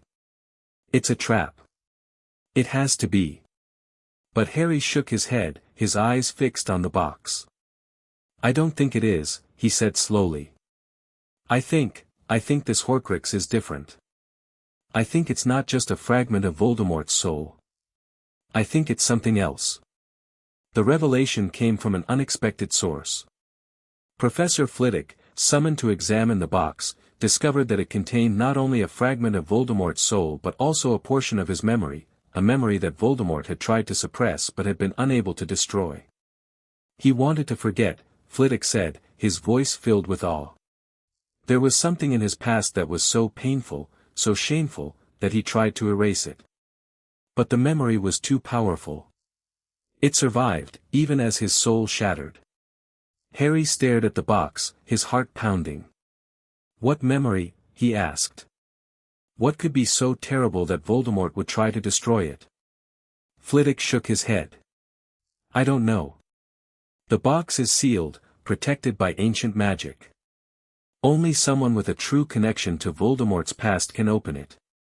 Harry met Hermione's eyes. "I'm connected to him. Through the scar. Through the fragment of his soul that was inside me. Maybe I can open it." The attempt was risky, dangerous, and could have killed him. But Harry didn't care. He needed to know the truth. He needed to understand what Voldemort had tried to hide. He touched the box, his fingers tracing the intricate carvings on its surface. And in that moment, he was pulled into the memory inside. He was standing in a dark room, surrounded by shadows. A young boy sat in a corner, his knees drawn up to his chest, his face buried in his arms. He was crying, his sobs echoing off the stone walls. "Tom," a voice said, soft and gentle. "Tom, look at me." The boy looked up, and Harry felt a shock of recognition. It was Tom Riddle, young and vulnerable, his eyes filled with a pain that seemed too great for his young heart. "I don't want to be here," Tom whispered. "I want to go home." The speaker was a woman, her face lined with age, her eyes filled with compassion. She reached out, her hand resting on Tom's shoulder. "This is your home, Tom," she said gently. "The orphanage is where you belong. You're safe here." But Tom shook his head, his eyes blazing with sudden fury. "No. I don't belong here. I belong somewhere else. Somewhere they can't find me." The vision shifted, and Harry saw Tom standing in a different room, a room filled with books and artifacts. He was older now, a teenager, his face hardened by years of loneliness and resentment. "I found it," Tom said, holding up an ancient tome. "I found the secret to immortality." The book was bound in leather, its pages yellowed with age. Harry could see the title, written in faded ink, "Secrets of the Darkest Arts." "The Horcrux," Tom breathed, his eyes gleaming with a terrible light. "The fragment of the soul that cannot die. I will create one. I will become immortal." The vision shifted again, and Harry saw Tom in a different room. He was older now, his face sharper, more cruel. There was a woman in front of him, her face twisted in terror. "Please," she begged. "Please don't hurt me. I'll give you anything. I'll—" She never finished her sentence. Tom raised his wand, and a flash of green light filled the room. The woman crumpled to the ground, her eyes still open, staring at nothing. And Tom began to smile. Harry pulled back from the box, gasping for breath. The memory had been so vivid, so real, that he could still feel the cold of the orphanage, the terror of the dying woman. "Harry?" Hermione's voice was filled with concern. "Harry, what did you see?" Harry shook his head, unable to speak. The memory had shown him something he'd never expected, Voldemort's pain, his fear, his desperate need for power. And it had shown him something else, something that filled him with a cold, terrible understanding. "He was afraid," Harry said finally, his voice barely above a whisper. "He was so afraid of dying, of being powerless, that he did terrible things to survive." Hermione's hand found his, her fingers warm against his cold ones. "That doesn't excuse what he did," she said firmly. "He made choices, Harry. Evil choices." "I know," Harry said. "But I understand now. I understand why he became what he was. And that helps." He looked at the box, at the dark magic pulsing beneath its surface. "We need to destroy it," he said. "But we also need to preserve the memory. It might be the key to understanding how to defeat the other Horcruxes." The destruction of the Horcrux was a delicate operation. Harry, Hermione, and Ron worked together, using the basilisk fang and a carefully crafted spell to destroy the fragment of Voldemort's soul while preserving the memory inside. "This is the most complex piece of magic I've ever attempted," Hermione admitted, her brow furrowed with concentration. "If I make a mistake, we could lose everything." "You won't make a mistake," Harry said confidently. "You never do." Hermione smiled, a small, nervous smile, and began the spell. The incantation was long, the wand movements precise. Harry watched as the dark magic around the box began to dissolve, as the fragment of Voldemort's soul screamed and died. And when it was over, the box was empty. The Horcrux was gone. But the memory remained, preserved in a small crystal vial that Hermione had prepared. "We did it," Ron breathed. "We actually did it."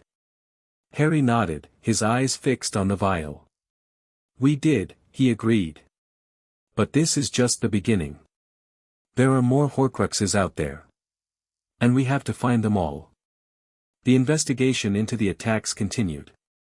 Harry, Hermione, and Ron worked tirelessly, following leads and chasing clues.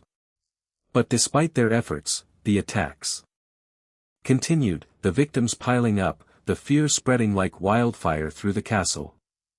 "We're missing something," Harry said one night, his voice frustrated. "There's something we're not seeing." Hermione nodded, her face thoughtful. "I've been thinking about the attacks. They always happen when the students are alone, when there are no witnesses. But the victims don't remember anything. They just wake up petrified. Like the basilisk attacks," Ron said slowly. "But the basilisk is dead. We killed it." "Maybe it's not the basilisk," Hermione said, a new energy in her voice. "Maybe it's something else. Something that acts like a basilisk but isn't." The revelation came from an unexpected source. Luna Lovegood, the dreamy-eyed Ravenclaw who often seemed to live in a world of her own, approached them one afternoon with a strange gleam in her eyes. "I've been thinking about the attacks," she said. "And I think I know what's causing them." Harry stared at her. "What?" "Nargles," Luna said serenely. "They're mischievous creatures that feed on fear. They can petrify their victims if they're scared enough." Harry exchanged a look with Hermione. "Luna, we appreciate your help," Hermione said carefully. "But I don't think—" "I know it sounds strange," Luna interrupted. "But the evidence is there. The victims were all scared. They were all alone. And they all heard something before they were attacked." Harry felt a chill run down his spine. "The voice," he said slowly. "The voice that calls to people. It's not a Horcrux. It's something else." He looked at Hermione, his eyes wide. "What if the Horcrux we destroyed wasn't the cause of the attacks? What if it was something else entirely?" The answer came to them in the library, in a dusty, forgotten tome that Hermione discovered buried beneath a pile of ancient manuscripts. "Here it is," Hermione said, her voice trembling with excitement. "A creature called a Crookshanks. It's a magical creature that feeds on fear. And can petrify its victims. They were thought to be extinct, but one survived," Harry said, finishing her sentence. "And it's been living in the castle, feeding on the students' fear." The hunt for the creature was terrifying. The Crookshanks was a master of disguise, able to blend into its surroundings and disappear without a trace. Harry, Hermione, and Ron spent days searching for it, following the trail of fear and petrification. Finally, they cornered it in the room of requirement. The creature was massive, its body covered in writhing tentacles, its eyes glowing with a malevolent light. "Together," Harry said, his voice firm. "We have to fight it together." The battle was fierce, the creature's attacks relentless. But Harry, Hermione, and Ron fought with everything they had, their spells and wands blazing with determination. And finally, with a desperate, final blow, Harry defeated the creature. It collapsed to the ground, its body dissolving into nothingness, its reign of terror finally ended. The attack stopped. The students who had been petrified were cured. And Hogwarts returned to a state of fragile peace. But the experience had changed Harry. The memory he'd uncovered in the Horcrux had given him a new understanding of Voldemort, of the fear and pain that had driven him to such terrible lengths. And it had given him a new determination to destroy the remaining Horcruxes. "We're doing the right thing," Hermione said one evening, sitting with Harry in the common room. "We're fighting for something good. Something worth fighting for." Harry looked at her, at the love and determination in her eyes. "I know," he said softly. "But sometimes I wonder if I can do it. If I can destroy the remaining Horcruxes and face Voldemort again." Hermione took his hand, her fingers warm around his. "You can," she said firmly. "I know you can. Because you're Harry Potter. And Harry Potter never gives up." Harry smiled, a tired, grateful smile. "Thank you," he said. "For always believing in me." "I'll always believe in you," Hermione said. That's what love is. They sat together in the darkness, their hands intertwined, their hearts full of hope and determination. The road ahead was long and dangerous. But they would face it together. As they always had. The summer after their 7th year was a time of transition. The war was over, the Horcruxes destroyed, Voldemort defeated. But the scars remained, deep and lasting, reminders of all they'd lost and all they'd overcome. Harry, Hermione, and Ron had returned to Hogwarts to complete their education, determined to earn the qualifications that had been put on hold by the war. But the castle felt different now, quieter, more subdued. The halls that had once echoed with laughter and excitement were now filled with the ghosts of the fallen, their memories lingering like shadows in the corners. "I'm glad we came back," Harry said one evening, standing on the astronomy tower with Hermione. "I needed this. I needed to remember why we fought." Hermione nodded, her arm linked through his. "Me too. I needed to remember the good times. The times when Hogwarts was just a school, not a battlefield." They stood in silence, watching the stars wheel overhead. The air was crisp and cold, the ground covered in a thin layer of frost. But standing there, with Hermione beside him, Harry felt warm. "What happens now?" he asked softly. "After we graduate. After all of this is over." Hermione turned to look at him, her eyes shining in the starlight. "We live," she said simply. "We live and we love and we build a future together." Harry smiled, a real smile that reached his eyes. "Together," he repeated. "I like the sound of that." They kissed, a gentle, tender kiss that held all the promise of the life they would build together. The war was over. The future was theirs. And they would face it together, as they always had. Chapter 7, The Diary's Secret. The autumn wind howled against the windows of Grimmauld Place, rattling the ancient glass and sending shivers through the dark, dusty rooms. Harry sat in the drawing room, his knees drawn up to his chest, staring at the small crystal vial that contained the memory they'd extracted from the Horcrux. The memory that held Voldemort's secret. The secret that had driven him to become the monster he was. "It's been 3 weeks," Hermione said softly, settling beside him on the worn sofa. "You've barely slept. You've barely eaten. You can't keep going like this, Harry." Harry didn't look away from the vial. "I need to understand," he said, his voice barely above a whisper. "I need to know what made him this way. What made him capable of doing the things he did." Hermione reached out, her hand resting on his arm. "You already know the answer to that. You saw the memory. You saw the pain, the fear, the loneliness. But that doesn't excuse what he did. Understanding doesn't mean forgiving." "I know." Harry finally turned to look at her, his eyes red-rimmed with exhaustion. "But I can't stop thinking about it. About the boy he was. The boy who just wanted to belong somewhere.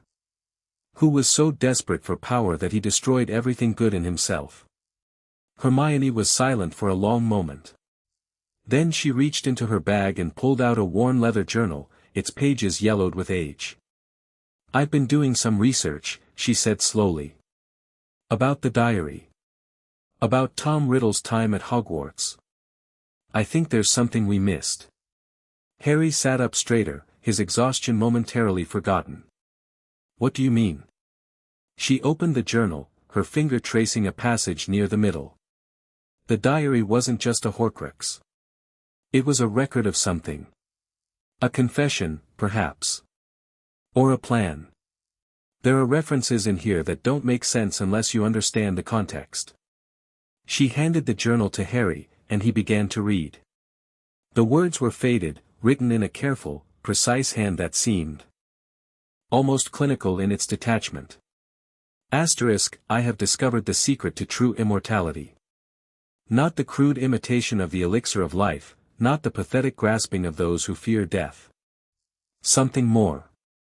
Something eternal. The soul is a fragile thing, easily broken, but also easily mended. The key is to break it in just the right way, to create fragments that can never be destroyed. Asterisk. Harry felt a chill run down his spine. He was experimenting, he breathed. He was testing the limits of soul magic even before he left Hogwarts.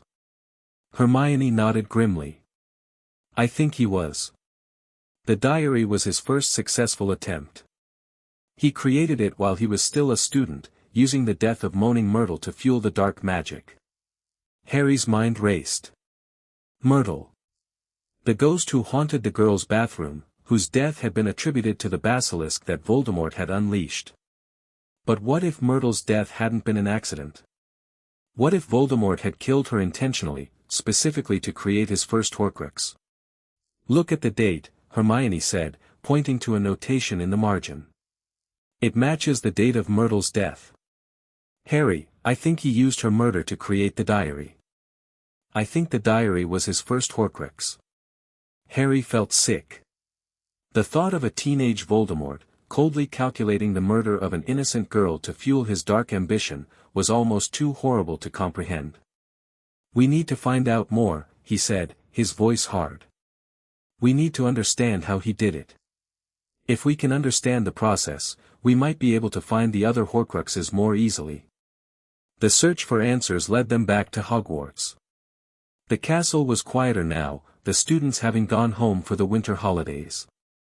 Harry, Hermione, and Ron had convinced McGonagall to let them stay, claiming they needed access to the restricted section of the library for a research project. What exactly are we looking for? Ron asked, shivering in the cold of the library. The temperature in here is bloody. Freezing. I could be at the Burrow right now, eating Mum's mince pies and not freezing my. The diaries of Tom Riddle's contemporaries, Hermione interrupted, pulling another dusty tome from the shelf. There were students who were at Hogwarts at the same time as him. Some of them might have written about him. They spent hours combing through the archives, reading through the personal journals and correspondence of the students who had attended Hogwarts in the 1940s. The task was tedious, the handwriting often illegible, but Harry persisted, driven by a desperate need to understand. And finally, they found what they were looking for. The journal belonged to a student named Elphias Doge, a quiet, studious boy who had been in the same year as Tom Riddle. His entries were filled with observations about the other students, their personalities and quirks and secrets. There is something wrong with Tom Riddle, Doge had written in a shaky hand. Asterisk, he is charming and handsome, and everyone seems to adore him. But there is a coldness in his eyes, a calculation that makes me uneasy. I've seen him in the library, reading books that are strictly forbidden. I've seen him talking to the younger students, his voice gentle, his eyes sharp. I think he is hiding something, but I don't know what. And I'm afraid to find out. Asterisk. Harry read the entry 3 times, his heart pounding. He knew, he said softly. Even then, someone knew that Riddle was dangerous. Hermione nodded, her face pale. But no one did anything. No one could prove anything. Riddle was too careful, too clever. He covered his tracks perfectly. What else? Ron asked, leaning in. What else does the journal say? Harry flipped through the pages, searching for more references to Riddle. And then he found it, an entry dated the night of Myrtle's death. Asterisk, something terrible has happened. A girl has been found dead in the girls' bathroom. They say it was an accident, that she was killed by the monster that lives in the Chamber of Secrets. But I don't believe that. I saw Tom Riddle leaving the bathroom that night. He was smiling, Ron. He was actually smiling. Asterisk. Smiling, Harry repeated, his voice hollow. He killed her, and he was smiling. The pieces were falling into place, a picture of horror that Harry was reluctant to see. But he forced himself to keep reading, to keep uncovering the truth that Voldemort had tried so hard to hide. Asterisk, I've been watching Tom Riddle more closely since the murder. He's been spending a lot of time in the library, always reading the same books, Secrets of the Darkest Arts, The Anatomy of the Soul, the Horcrux enigma. I don't know what he's planning, but I know it's something terrible. I've tried to talk to Professor Dumbledore, but he told me to stay out of it. He said there was nothing to be done. Asterisk. Harry slammed the journal shut, his hands shaking. Dumbledore knew, he said, his voice barely above a whisper. He knew about Riddle, knew what he was doing, and he did nothing. Hermione took his hand, her fingers warm around his. We don't know that, she said gently. Maybe Dumbledore tried to stop him, but couldn't. Maybe he didn't have enough evidence. It doesn't matter, Harry said, his voice hard. What matters is that we know now. We know what Riddle was capable of, what he was planning. And we have to stop it. The discovery of Elphias Doge's journal opened a floodgate of new information. Harry, Hermione, and Ron spent the rest of the winter break tracking down the descendants of Tom Riddle's contemporaries, interviewing them about their ancestors' memories of the young wizard who would one day become Lord Voldemort. He was always different, said the granddaughter of a student who had shared a potions class with Riddle. My grandmother said he was unnaturally gifted, even for a wizard. But there was something wrong with him, something dark. She said she used to have nightmares about him, nightmares that felt like warnings. They all knew, Harry said one evening, his voice heavy with despair. They all knew he was dangerous, and no one did anything to stop him. They just let him keep going, let him get more and more powerful. Hermione sat down beside him, her arm around his shoulders. You can't blame them, Harry. They were young. They were scared. And Riddle was very good at hiding his true nature. I'm not blaming them, Harry said. I'm blaming myself. I should have figured this out sooner. I should have seen the signs. Stop that, Hermione said firmly. You can't blame yourself for not knowing something you had no way of knowing. We're doing the best we can, and that's all anyone can do. Harry leaned into her, letting her warmth comfort him. I just feel like I'm running out of time, he admitted. Like Voldemort is getting stronger every day, and we're not making any progress. We'll make progress, Hermione promised. We always do. The breakthrough came when they least expected it. Harry was sorting through a box of old photographs, artifacts from the Black family's history, when he came across a picture that made his breath catch in his throat. It was a photograph of Tom Riddle, standing with a group of students, all of them smiling at the camera. But there was something wrong with the image. Something that made Harry's skin crawl. Look at this, he said, holding out the photograph to Hermione. Look at the way he's standing. The way his eyes are fixed on the camera. Hermione took the photograph, her brow furrowed with concentration. He's looking at the photographer, she said slowly. Not at the camera. There's a difference. Harry nodded, his heart pounding. I think he's looking at Dumbledore, he said. I think Dumbledore took this picture. The realization hit them both at the same time. Dumbledore had been there, had seen Riddle, had known what he was becoming. And he had done nothing to stop him. We need to talk to him, Harry said, his voice urgent. We need to ask him why he didn't stop Riddle when he had the chance. But Dumbledore was nowhere to be found.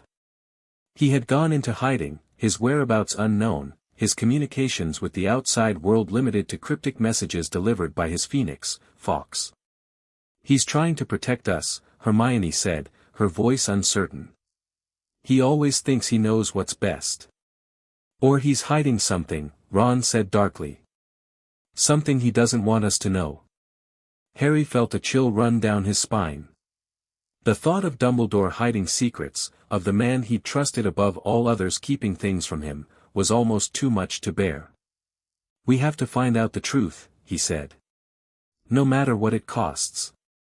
The search for Dumbledore led them to a small cottage in the Scottish Highlands, its walls covered in ancient ivy, its windows dark and forbidding. Harry, Hermione, and Ron approached cautiously, their wands drawn, their hearts pounding. I have a bad feeling about this, Ron muttered. Like, a really bad feeling.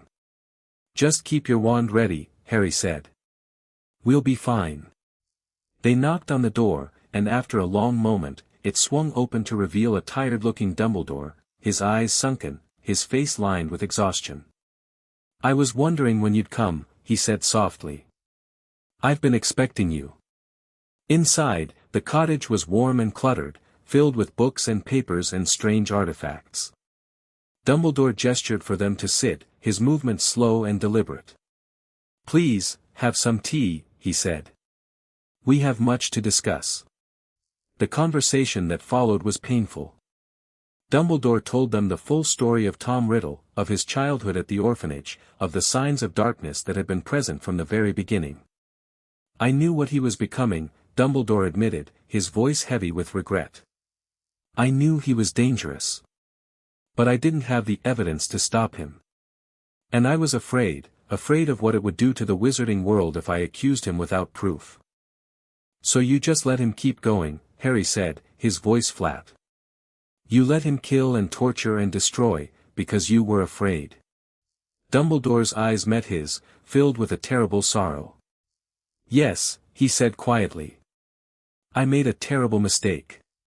And I've been paying for it ever since." Harry felt his anger surge, hot and fierce. "My parents died because of your mistake. Sirius died. Cedric died. All those people." "I know," Dumbledore interrupted, his voice broken. "I know what my inaction has cost. And I have tried to make amends, to find the Horcruxes and destroy them, to give you the tools you need to fight him. But I can't undo the past, Harry. I can only try to build a better future." Harry stared at him, the emotions warring inside him. Anger, grief, confusion, and beneath it all, a flicker of understanding. "I'm not going to give up," Harry said finally. "I'm not going to let your mistakes define my future. I'm going to find the remaining Horcruxes, and I'm going to destroy them all." Dumbledore nodded, a faint smile crossing his face. "I never doubted that you would," he said. "You are braver than I ever was, Harry. Braver than I could ever hope to be." The revelation of Dumbledore's past mistakes changed everything. Harry no longer trusted the headmaster implicitly, no longer believed that he had all the answers. He was on his own now, relying on his own judgment and the support of his friends. "He was trying to protect you," Hermione said one evening, her voice gentle. "He made mistakes, but he was trying to help." "I know," Harry said. "But I can't just rely on him anymore. I have to be my own person, make my own decisions. It's the only way I'm going to survive." Hermione took his hand, her fingers warm around his. "Then we'll do it together. We'll make the decisions together, and we'll face the consequences together." Harry smiled, a tired, grateful smile. "Together," he agreed. The search for the remaining Horcruxes intensified. Harry, Hermione, and Ron pored over the new information they'd gathered, trying to piece together the locations of the other fragments. "The diary was one," Harry said, ticking off the list on his fingers. "The locket is another. The cup and the diadem make 4. And there's Nagini, which makes 5. 6, Hermione corrected. There are 7 Horcruxes. We've destroyed 1, and we have 5 to go. But there's one more, the 7th, that we haven't identified yet." Harry nodded slowly. "We need to figure out what it is. And we need to find it before Voldemort does." The conversation was interrupted by a knock on the door. Harry opened it to find Ron standing there, his face pale, his hands shaking. "Ron, what's wrong?" Hermione asked, jumping to her feet. Ron held out a small, crumpled piece of parchment. "I found this," he said, his voice trembling. "In the library. Hidden in a book about Horcruxes. I think it's from Riddle." Harry took the parchment, his eyes scanning the faded writing. It was a letter, addressed to someone named A.M. The signature at the bottom was unmistakable, T.M. Riddle. "Dearest A.M. Asterisk, I have done it. The experiment is complete. The Horcrux is created. The fragment of my soul is safely contained within the diary, waiting for the day when it will be needed. I have achieved what no wizard has ever achieved before. I am immortal, asterisk. Asterisk, but there is more. There is something I have discovered, something even more powerful than the Horcrux. A way to divide the soul not just once, but many times. To create a network of fragments that will ensure my survival no matter what happens, asterisk. Asterisk, I have begun the process. I have identified the objects that will contain the other fragments. The locket, of course. And the cup, the diadem, the ring. There is one more, something that will be known only to me. A secret that I will carry to my grave, asterisk. Asterisk, I am writing this to you because you are the only person I trust. The only person who has ever understood what I am trying to do. I know you will protect my secret, as you have always protected me, asterisk. Yours forever. Asterisk, Tom Riddle. Asterisk. Harry read the letter 3 times, his mind racing. A.M. Who was A.M.? Someone Riddle trusted, someone who had known about his plans from the beginning. I think, Hermione said slowly, that A.M. might be the person who helped Riddle create the Horcruxes. Someone who knew the dark arts well enough to assist him. Who could that be? Ron asked. I mean, who would help someone like Riddle do something so terrible? Harry's eyes met Hermione's. Someone who wanted something from him, he said. Someone who had a reason to help him. The answer came to them in the middle of the night, when Harry woke from a nightmare that left him gasping for breath. He sat up in bed, his heart pounding, his mind filled with a sudden, terrible clarity. Armando Dip-Pet, he said, his voice barely above a whisper. The headmaster before Dumbledore. He knew Riddle. He trusted him. He might have been the one who helped him. Hermione was awake instantly, her eyes wide. Dip-Pet?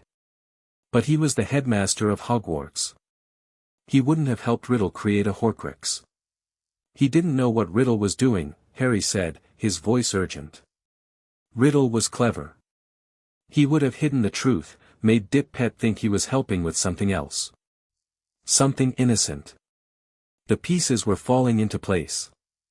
Armando Dip-Pet had been a kind, trusting man, easily manipulated by those he believed in.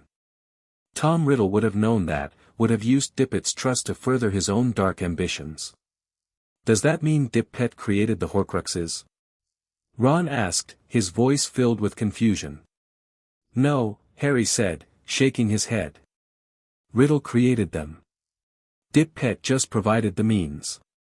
The access to the castle, the permission to use the restricted section, the trust that allowed Riddle to move freely. The realization was staggering.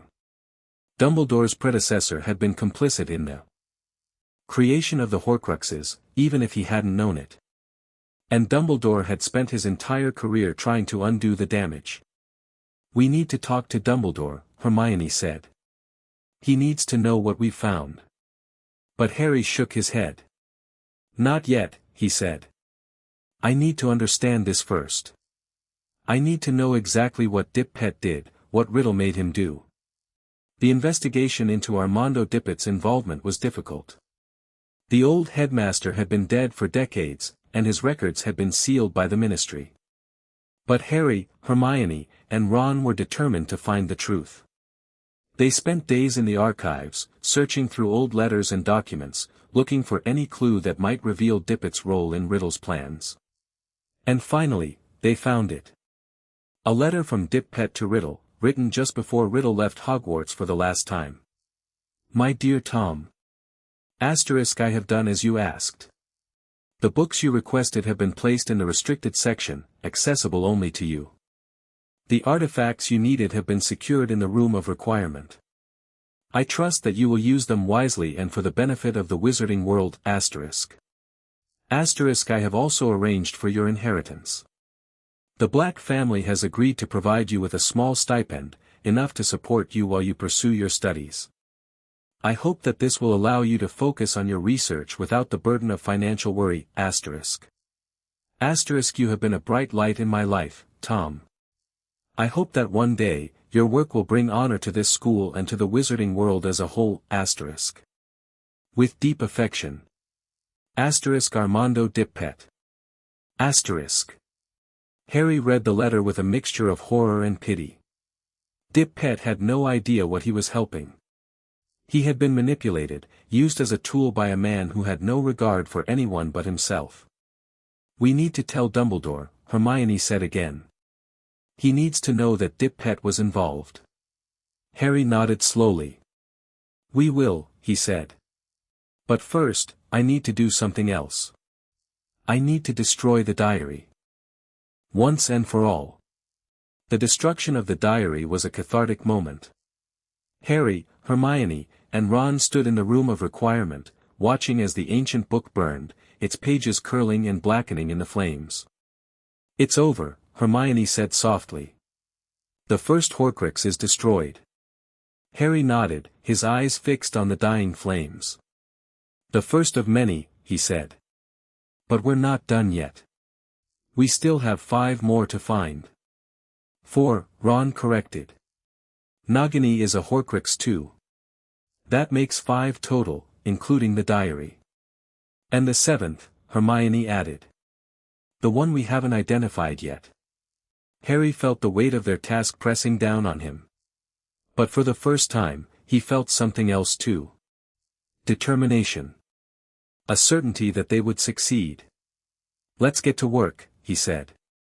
We have Horcruxes to find. The search for the remaining Horcruxes continued.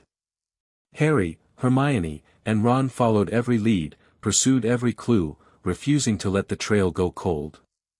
The locket was their next target. They had a lead, a location, and a plan. But the mission would be dangerous, possibly fatal. Are you ready? Harry asked, looking at his friends. Hermione took his hand, her fingers warm around his. Ready, she said. Ron nodded, his expression grim. Let's do this. Harry smiled, a grim smile filled with determination. Together, he said. Always together. The fight was far from over, but they were in it together. And that made all the difference. Chapter 8, The Prisoner and the Truth. The winter of their 8th year was the coldest Harry could remember. The snow fell in relentless sheets, blanketing the Scottish Highlands in a white silence that seemed to swallow all sound. Hogwarts stood against the storm like a bastion of light, its windows glowing warm and golden against the grey sky. But inside, the atmosphere was tense, the students whispering about the war that had spread beyond the castle walls. Harry had been having the dreams again. Not the nightmares.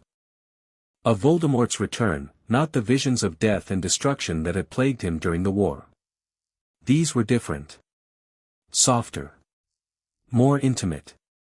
He dreamed of a man with dark hair and kind eyes, a man who laughed like his father and moved like a shadow. A man who was innocent but condemned, who had lost everything but still found the strength to fight. Sirius. The dreams left Harry feeling hollow, the ache of his godfather's loss as fresh as the day it had happened. He woke each morning with the taste of grief on his tongue, the weight of guilt pressing down on his chest. You're thinking about him again, Hermione said one evening, settling beside him on the sofa in the common room. I can always tell. You get this look on your face. Like you're somewhere else. Harry didn't deny it. He'd learned long ago that trying to hide his feelings from Hermione was futile. She saw through him with an ease that was both comforting and unnerving. I keep thinking about what I could have done differently, he admitted. If I'd been faster, smarter, more careful, maybe he'd still be here. Hermione's hand found his, her fingers warm and steady. You can't think like that, Harry. You did everything you could. Sirius knew that. He wouldn't want you to blame yourself. I know. Harry sighed, leaning into her. But knowing and feeling are two different things. They sat in silence, watching the flames dance in the hearth. The snow continued to fall outside, piling up against the windows in soft, silent drifts. "I've been thinking about something," Hermione said finally. "About Sirius. About what he told us about his family. About the Black family's involvement with Voldemort." Harry sat up straighter, his attention sharpening. "What about it?" "I've been looking into the Black family's history," Hermione continued. "There might be something there. Something that could help us find the Horcruxes." Harry felt a spark of hope. "What kind of something?" "I don't know yet," Hermione admitted. "But I think it's worth investigating. The Blacks were one of the most powerful pureblood families in wizarding history. They had connections, secrets, artifacts. If Voldemort hid something with them, we might be able to find it." The investigation into the Black family's history led them to a small, dusty room in the Hogwarts library, filled with books that hadn't been touched in decades. Harry, Hermione, and Ron spent hours poring over the texts, searching for any mention of the Black family's connection to Voldemort. "I found something," Ron said, his voice filled with excitement. "An old family tree. It lists all the Blacks going back centuries." Harry leaned in, his eyes scanning the parchment. The Black family tree was extensive, branching out in all directions, connecting to some of the most prominent families in wizarding history. "There's a branch here that leads to the Malfoys," Hermione said, her finger tracing the line. "And a branch that leads to the Lestranges." Harry felt his blood run cold. Bellatrix Lestrange. The woman who had tortured Neville's parents into madness. The woman who had been one of Voldemort's most loyal followers. "She was a Black," Harry said slowly. "Before she married Lestrange. That means she had access to the family's secrets." Hermione nodded. "Exactly. And if Voldemort trusted her with something important, something like a Horcrux, he might have hidden it with the Black family." The idea was both promising and terrifying. The Black family had been deeply entrenched in the dark arts, their home filled with cursed objects and dangerous artifacts. If a Horcrux had been hidden there, it would be nearly impossible to find. "We need to get into Grimmauld Place," Harry said, his voice firm. "We need to search the house from top to bottom." Ron's face paled. "Mate, the house is practically a death trap.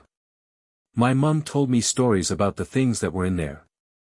Dark curses, trapped objects, things that could kill you just by looking at them." "I don't care," Harry said. "If there's a Horcrux in that house, I'm going to find it." The journey to Grimmauld Place was fraught with danger. The house was still protected by the Fidelius charm, and only those who had been told the secret could find it. But Harry had been told, had been made a secret keeper by Dumbledore himself.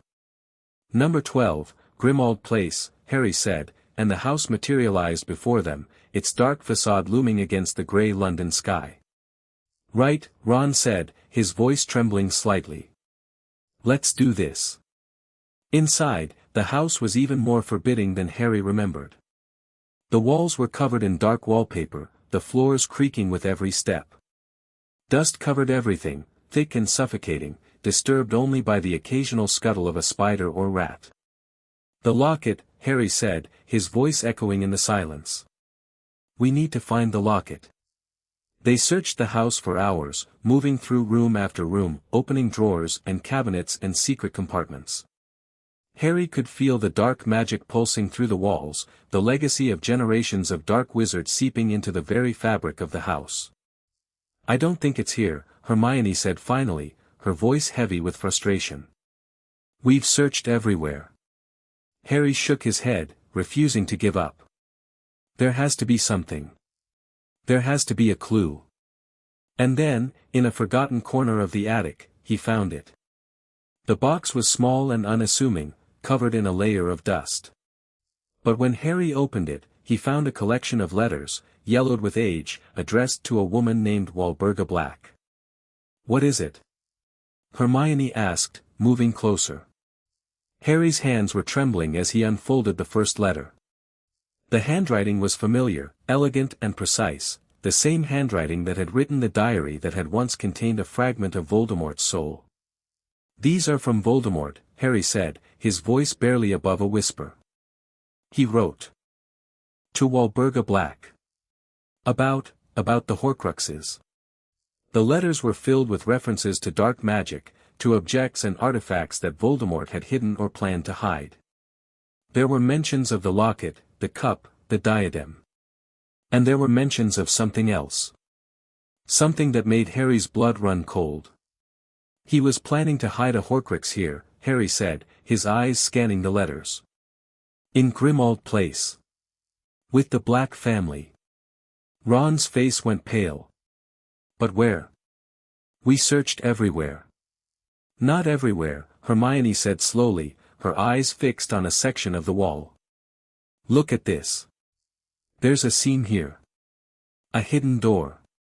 The door was cleverly concealed, its surface blending seamlessly with the wall.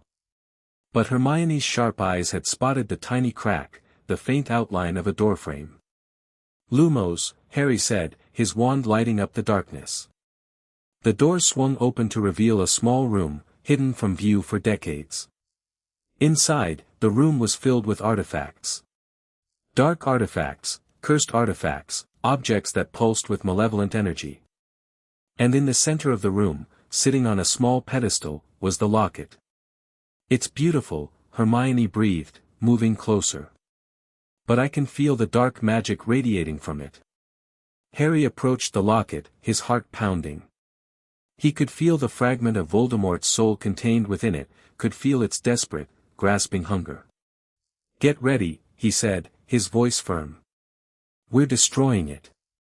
But as he reached out to touch the locket, something strange happened. The locket began to glow, its surface shimmering with a dark light. And a voice emerged from within it, a voice that Harry recognized immediately. Hello, Harry. It was Voldemort's voice, cold and cruel, filled with malice. I've been waiting for you. Harry's hand dropped to his side. What are you doing here? I knew you would come, Voldemort's voice said, a hint of amusement in its tone. I knew you would try to find my Horcruxes. I've been expecting you. The locket began to shake, and Harry felt the dark magic surge around him, pressing in on him from all sides. It's a trap, Hermione shouted. Harry, get back. But Harry couldn't move. The locket had him in its grip, its magic binding him in place. You cannot destroy me, Harry Potter, Voldemort's voice hissed. I am immortal. I am eternal. And you are nothing but a boy playing at being a hero. Harry fought against the magic, his muscles straining, his will pushing back against the dark power that held him captive. He could feel the presence of the Horcrux inside the locket, could feel its desperation to survive. I'm not afraid of you, he said, his voice steady despite the terror in his heart. I've faced you before. I've beaten you before. And I'll beat you again. The locket laughed, a cold, cruel sound.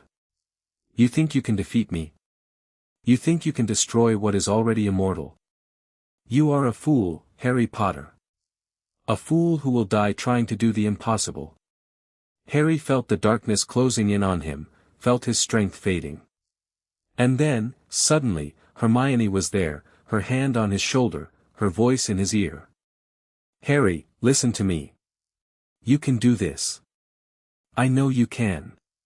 Just focus on the light. Focus on the love you have for the people you care about. Use that to push back the darkness.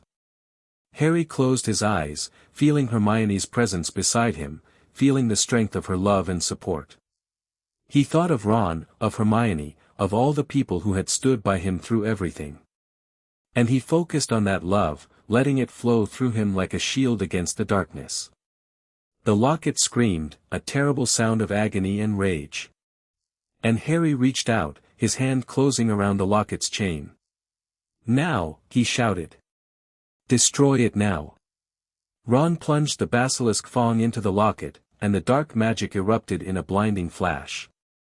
The locket shattered, the fragment of Voldemort's soul screaming and dying, its destruction sending shockwaves through the room.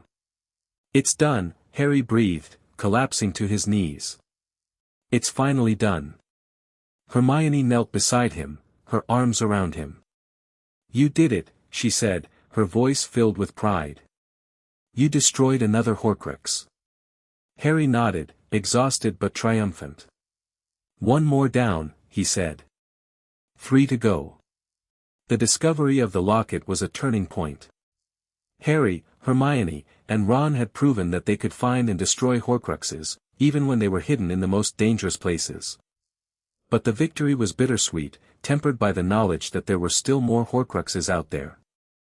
I've been thinking about the letters, Hermione said one evening. Voldemort mentioned something in one of them. Something about a secret that he had shared with Walburga Black. Harry leaned forward, his interest piqued. What kind of secret? I don't know, Hermione admitted. But I think it might be important. He said that Walburga was the only person who knew the truth about his family. Harry's mind raced. The Gaunts. Voldemort's mother's family. There was a secret there, something that Voldemort had tried to hide from the world. We need to find out more about the Gaunts, Harry said. About their family history. There might be a clue there that could help us find the remaining Horcruxes. The investigation into the Gaunt family was difficult. The family had been in decline for centuries, their once proud lineage reduced to poverty and madness. But Harry, Hermione, and Ron were determined to uncover the truth. We need to find the Gaunt house, Harry said. The place where Voldemort's mother grew up. There might be something there. The journey to the Gaunt house was treacherous. The house was located in a remote valley in the English countryside, surrounded by overgrown fields and dark, twisted trees. The building itself was crumbling, its windows boarded up, its walls covered in ivy. Are you sure this is the right place? Ron asked, his voice uncertain. It looks like it's been abandoned for years. Harry nodded, his eyes fixed on the house. I'm sure. This is where Voldemort's mother lived. This is where the Gaunt family made their home. Inside, the house was even more decrepit. The floorboards creaked under their weight, the walls lined with rotting wallpaper and old, faded photographs. But there was something else, something that Harry could feel pulsing through the walls. Dark magic, Hermione said, her voice hushed. There's dark magic here. Harry followed the sensation, moving deeper into the house. And in a small room at the back, he found it. The room was bare, its walls stripped of any decoration. But in the center of the room, sitting on a small wooden table, was a ring. The ring was beautiful, its gold band inlaid with a large black stone. And Harry could feel the dark magic emanating from it, pulsing with a malevolent energy. It's another Horcrux, Harry breathed. The ring. The Gaunt ring. That's the Horcrux. Hermione moved closer, her eyes fixed on the ring. It's beautiful, she said. But it's also incredibly dangerous. The dark magic is stronger than anything we've encountered before. Harry reached out, his hand hovering over the ring. We need to destroy it, he said. Now, before it can do any more damage. But as his fingers touched the ring, a surge of dark magic exploded outward, throwing him backward. He slammed into the wall, the breath knocked out of him, the world spinning around him. Harry! Hermione screamed. Harry struggled to his feet, his body aching with pain. I'm fine, he managed. I'm fine. But the ring was gone. Vanished, as if it had never been there. It's taken him somewhere, Hermione said, her voice trembling. The ring has taken him somewhere else. Harry shook his head, trying to clear his vision. Where? Where did it go? I don't know, Hermione admitted. But we need to find out. We need to get it back. The search for the ring consumed the next few weeks. Harry, Hermione, and Ron followed every lead, pursued every clue, but the ring remained elusive. It was as if it had simply disappeared, vanished into thin air. We need to think like Voldemort, Harry said one evening, his voice filled with frustration. We need to understand how he thinks, where he would hide something so important. Hermione nodded, her brow furrowed with concentration. He would want to keep it close, she said slowly.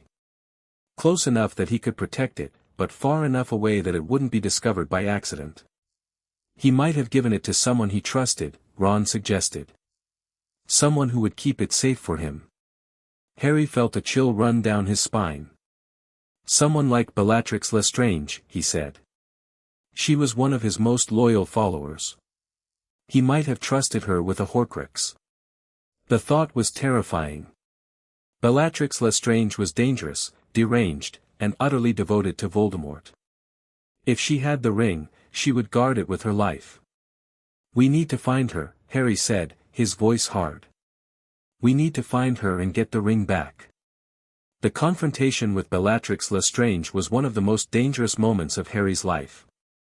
She was waiting for them in a darkened warehouse on the outskirts of London, her wand raised, her eyes blazing with hatred. You should not have come here, Harry Potter, she hissed. You have made a terrible mistake. Where is the ring? Harry demanded, his wand raised. Where is the Horcrux? Bellatrix laughed, a cold, cruel sound. You think I would tell you?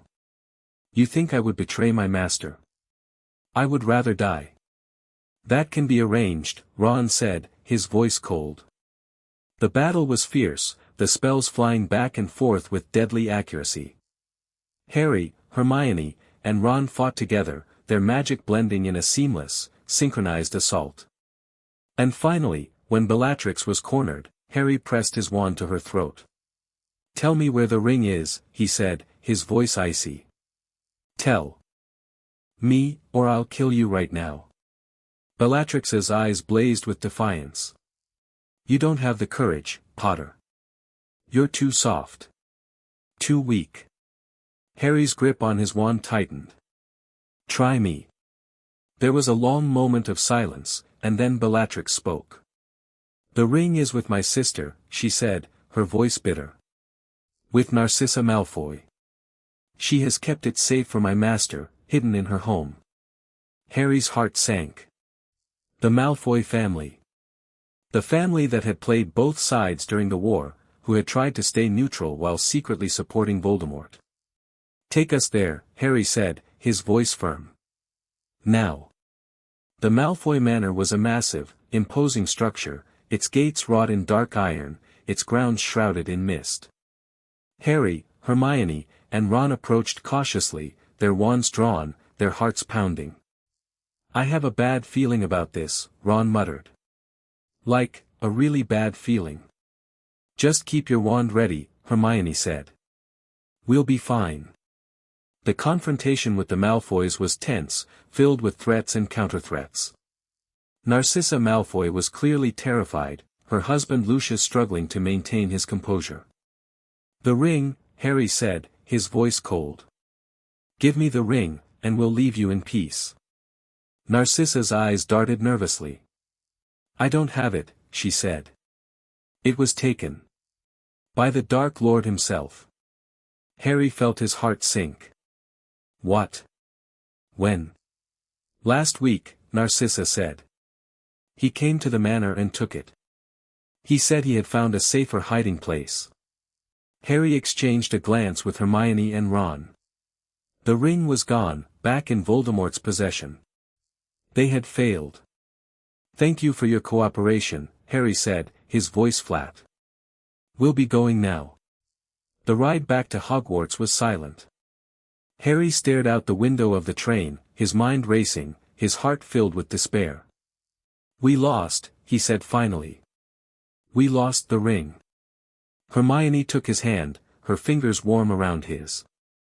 We didn't lose, she said gently. We just have to try again.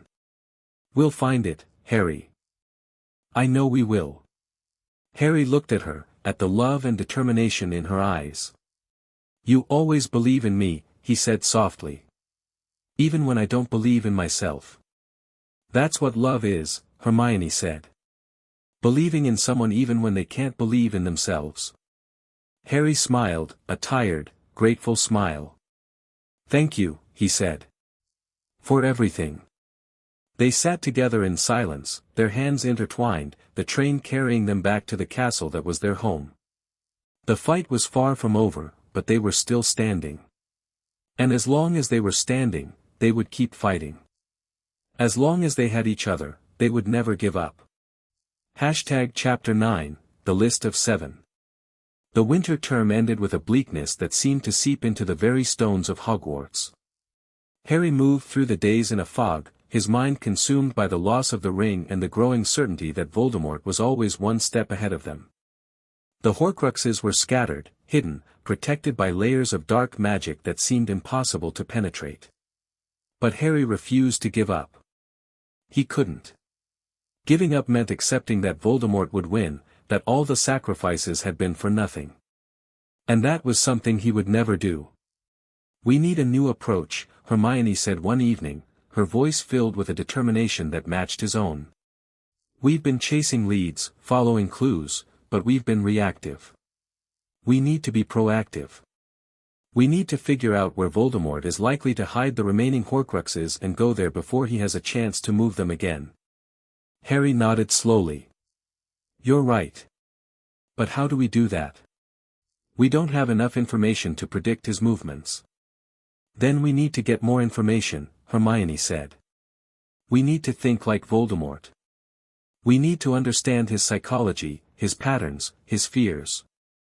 They spent the next few weeks in the library, poring over books on dark magic and criminal psychology, trying to get inside the mind of the most dangerous wizard who had ever lived. It was a disturbing exercise, forcing them to confront the depths of Voldemort's depravity. But it was also enlightening. "He's obsessed with symbols," Harry said one night, his eyes scanning a book on the history of dark magic. "The Founder's artifacts, the Gaunt Ring, the diary, all of them have symbolic significance.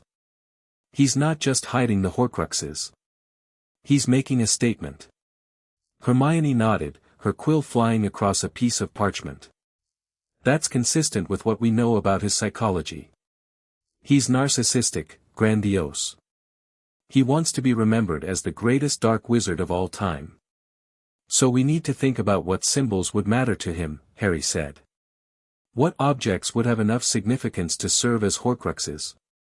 They compiled a list, starting with the objects they already knew about: the diary, the locket, the cup, the diadem, the ring. Then they added Nagini, the snake that Voldemort kept close to him at all times. "That's 6, Ron said, counting them off on his fingers. "But you said there were 7 Horcruxes." Harry nodded slowly. "There's one more. Something we haven't identified yet." They stared at the list, searching for the missing piece. And then Harry had a flash of insight, a memory of something Dumbledore had once told him about Voldemort's past. "The orphanage," he said, his voice barely above a whisper. "When Voldemort was a child, he stole something from the other children. Something that had sentimental value to them. He kept them as trophies." Hermione's eyes widened. "Trophies," she repeated. "Things he took from his victims. That would have symbolic significance to him." "Exactly," Harry said. "So the 7th Horcrux might be something he took from someone he murdered. Something that represents his power over them." The revelation opened up a new avenue of investigation. Harry, Hermione, and Ron began researching Voldemort's victims, looking for anything that might have been taken from them. And finally, they found a lead. The victim was Hepzibah Smith, a wealthy old witch who had been murdered by Voldemort in the 1940s. She had been a collector of magical artifacts, and she had owned 2 objects of particular interest, Slytherin's locket and Hufflepuff's cup. Voldemort killed her specifically to get those objects, Hermione said, her voice filled with a grim certainty. He didn't just want them. He needed them. Because they were Horcruxes, Harry said slowly. He killed her because he needed to create a Horcrux, and he used her death to fuel the dark magic. "So the locket and the cup are definitely Horcruxes," Ron said. "That gives us 3 confirmed, the diary, the locket, and the cup. And the diadem and the ring make 5, Hermione added. Nagini makes 6. And the 7th. Something he took from Hepzibah, Harry said, completing her sentence. Something else that was in her collection. The search for the 7th Horcrux led them back to the Malfoy Manor. Harry, Hermione, and Ron had learned that Hepzibah Smith's possessions had been dispersed after her death, many of them ending up in the hands of other collectors. One of those collectors was Lucius Malfoy. Lucius Malfoy has one of Hepzibah Smith's objects, Harry said, his voice hard. A small box, made of silver, that she was known to keep close to her at all times. Hermione nodded, her expression grim. If Voldemort hid a Horcrux in that box, we need to find it. And we need to destroy it. The infiltration of Malfoy Manor was the most dangerous mission they had ever undertaken. The manor was heavily guarded, its grounds patrolled by Death Eaters and dark creatures. But Harry, Hermione, and Ron were determined to succeed. "We have to be quick," Hermione said, her voice barely above a whisper. "We have to get in, find the box, and get out before anyone realizes we were there." The plan was risky, and it required a level of deception that made Harry's stomach churn. But they had no choice. The Horcrux had to be destroyed, and this was the only way. The journey through the manor was terrifying.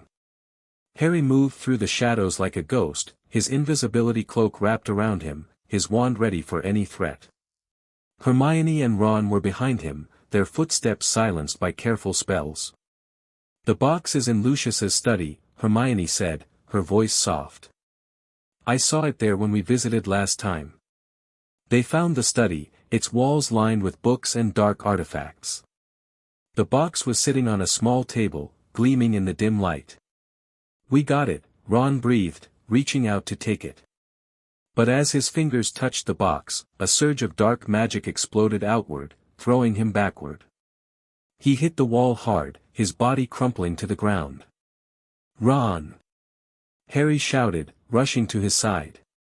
The boy was unconscious, his face pale, his breathing shallow. Harry felt his heart clench with fear. "We need to get him out of here," Hermione said, her voice urgent.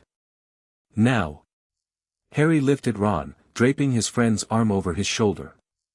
They fled the manor, racing through the shadows, their hearts pounding with terror. When they finally reached safety, Harry collapsed to the ground, his body trembling with exhaustion. Ron was still unconscious, his face ashen. "Is he going to be okay?" Harry asked, his voice choked with fear. Hermione was already working on Ron, her hands moving with practiced precision. "I think so," she said, her voice trembling. "The curse was designed to incapacitate, not to kill. He'll wake up soon." Harry nodded, his hand finding Ron's. "You're going to be okay," he whispered. "I promise. You're going to be okay." Ron woke the next morning, his memory of the event fuzzy but his spirits high. "Did we get the box?" he asked, his voice weak but determined. Harry nodded, holding up the small silver box. "We got it. And we're going to destroy it today." The destruction of the Horcrux was a solemn ceremony. Harry, Hermione, and Ron gathered in the room of requirement, the box sitting on a small table in front of them. "Are you ready?" Hermione asked. Harry nodded, his hand closing around the basilisk fong. "Ready." He plunged the fong into the box, and a terrible scream echoed through the room. The box shattered, the fragment of Voldemort's soul dissolving into nothingness. "7 down," Harry said, his voice exhausted but triumphant. "All of them destroyed." Hermione smiled, a brilliant smile that lit up her entire face. "We did it," she said. "We actually did it." Ron was grinning, his face flushed with victory. "We're bloody brilliant, we are." Harry laughed, a sound of pure, unadulterated joy. "Yes," he said. "We are." The war was far from over. Voldemort was still alive, still powerful, still determined to destroy them.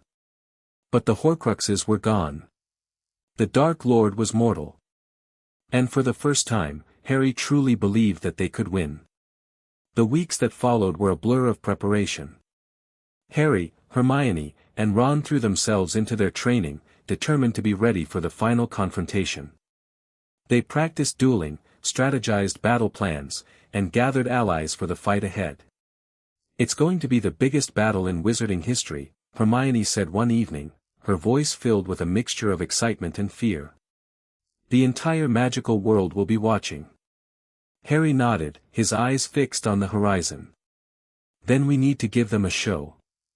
The night before the final battle, Harry and Hermione sat together on the astronomy tower, looking out at the stars. "Are you scared?" Hermione asked softly. Harry nodded. "Terrified. But I'm also ready. I've been preparing for this my whole life." Hermione took his hand, her fingers warm around his. "I'm scared too," she admitted. "But I'm also proud. So proud of everything we've accomplished."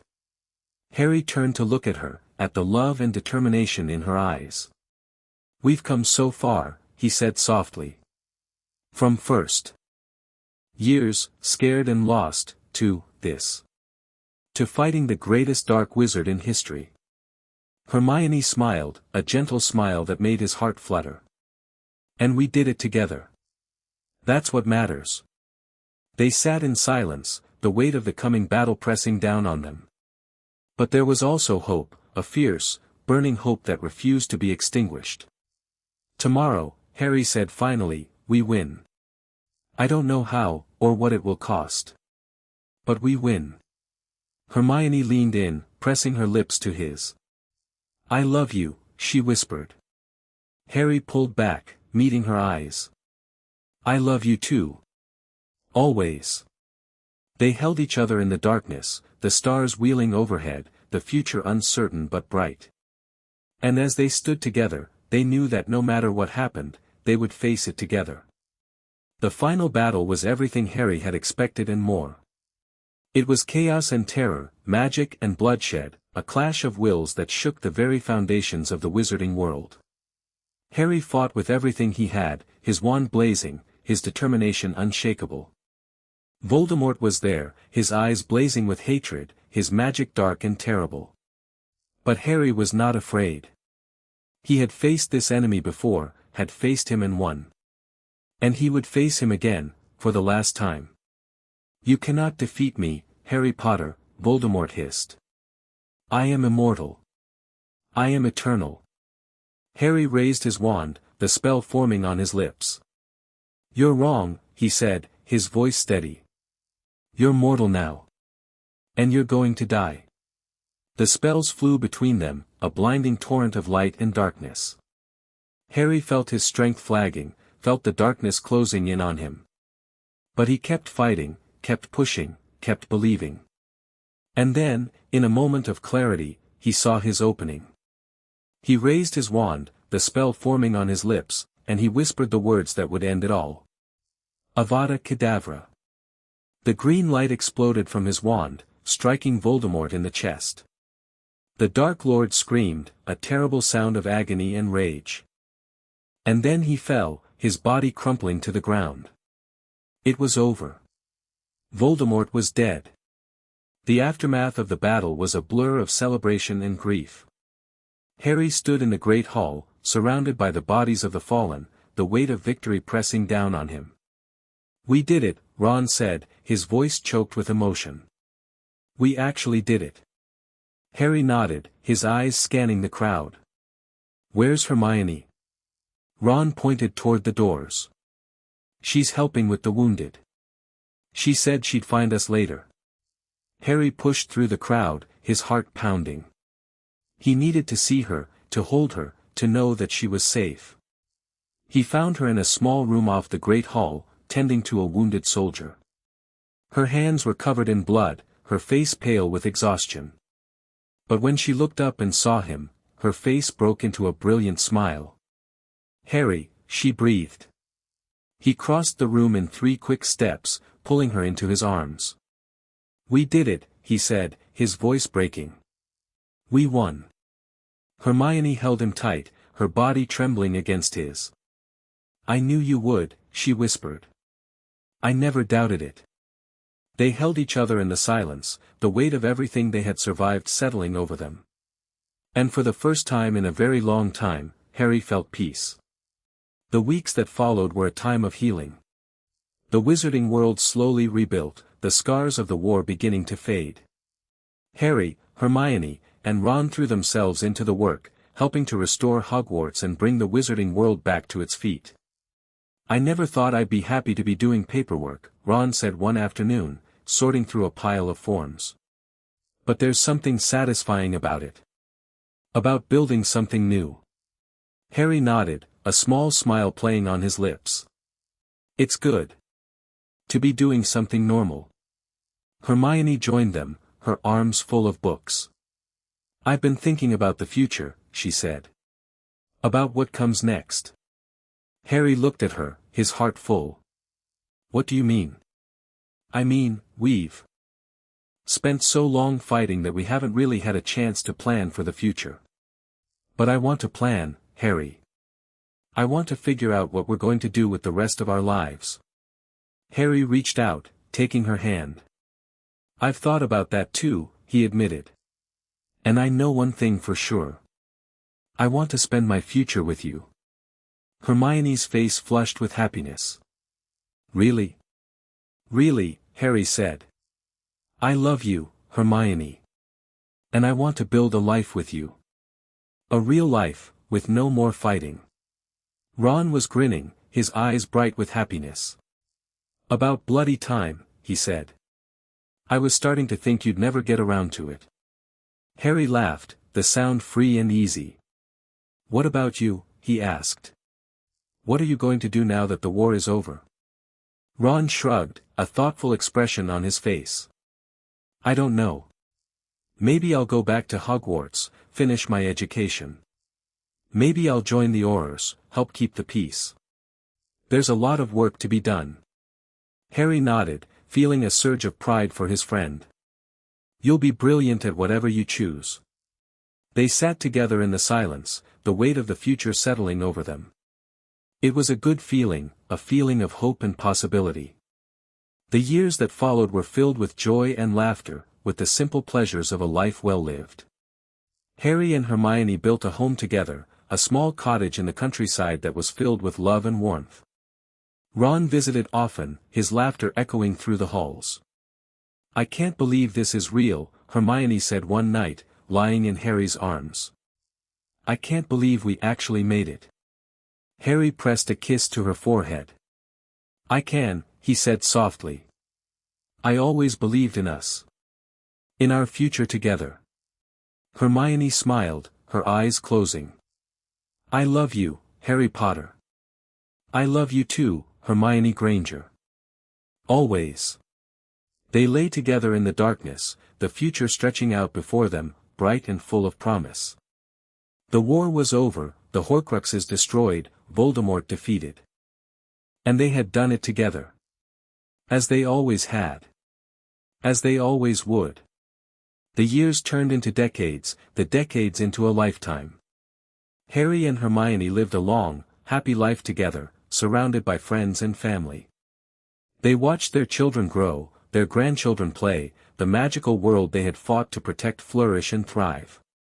And when the end finally came, Harry went peacefully, his hand in Hermione's, a smile on his face. I love you, he whispered, his voice barely audible. Hermione squeezed his hand, her eyes filled with love. I love you too. Always. And Harry closed his eyes, the world fading around him, a sense of peace washing over him. He had lived a good life. A full life. A life filled with love and purpose. And as he slipped into the final silence, he knew that he would see Hermione again. In the next life, the one after that, and all the lives to come. Because their love was eternal. It had survived everything. And it would survive the end. Always. Chapter 10, The Goblet's Choice. The morning of the Triwizard Tournament's first task dawned gray and cold, the sky above Hogwarts heavy with clouds that threatened snow. Harry stood at the window of the Gryffindor common room, staring out at the grounds where the tents had been erected, where the champions would soon face their first challenge. His hands were trembling, though he couldn't tell if it was from fear or from the cold that seemed to have seeped into his very bones. He hadn't asked for this. He hadn't put his name in the goblet of fire. But here he was, a fourth-year student forced to compete against wizards far older and more experienced than himself. And the worst part was that no one believed him. Not the other students, not the teachers, not even some of his closest friends. "I knew you'd be here," Hermione said, appearing at his side. Her voice was soft, gentle, a balm against the anxiety that churned in his stomach. "I brought you something." She held out a small leather pouch, its surface warm to the touch. Harry opened it to find a collection of small vials, each filled with a different colored liquid. "What are these?" he asked, his voice rough. "Potions," Hermione said. "I brewed them myself. The blue one is for calming nerves. The green one is for energy. The red one is, well, let's just say it's for emergencies. I don't think you'll need it, but I wanted you to have it just in case." Harry stared at the vials, a lump forming in his throat. "You didn't have to do this."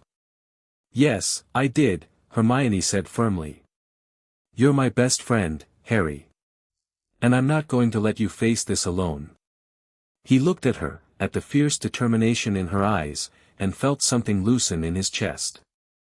It wasn't that the fear had disappeared, it was still there, gnawing at the edges of his consciousness.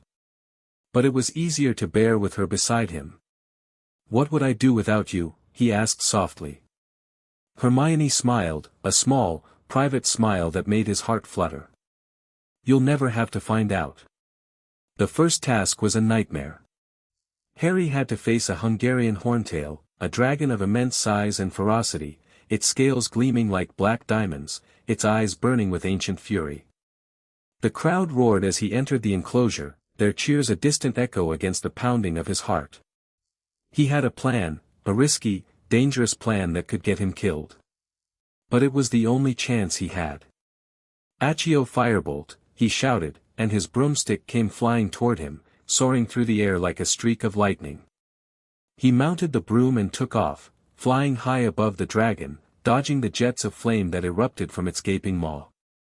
The golden egg was clutched in the dragon's talons, and Harry knew he had to get it without being incinerated. The battle was fierce, the dragon's movements unpredictable. Harry flew with everything he had, his broom responding to his every command, his mind focused on the goal. And then, in a moment of daring, he dove toward the dragon, his hand outstretched, his fingers closing around the egg.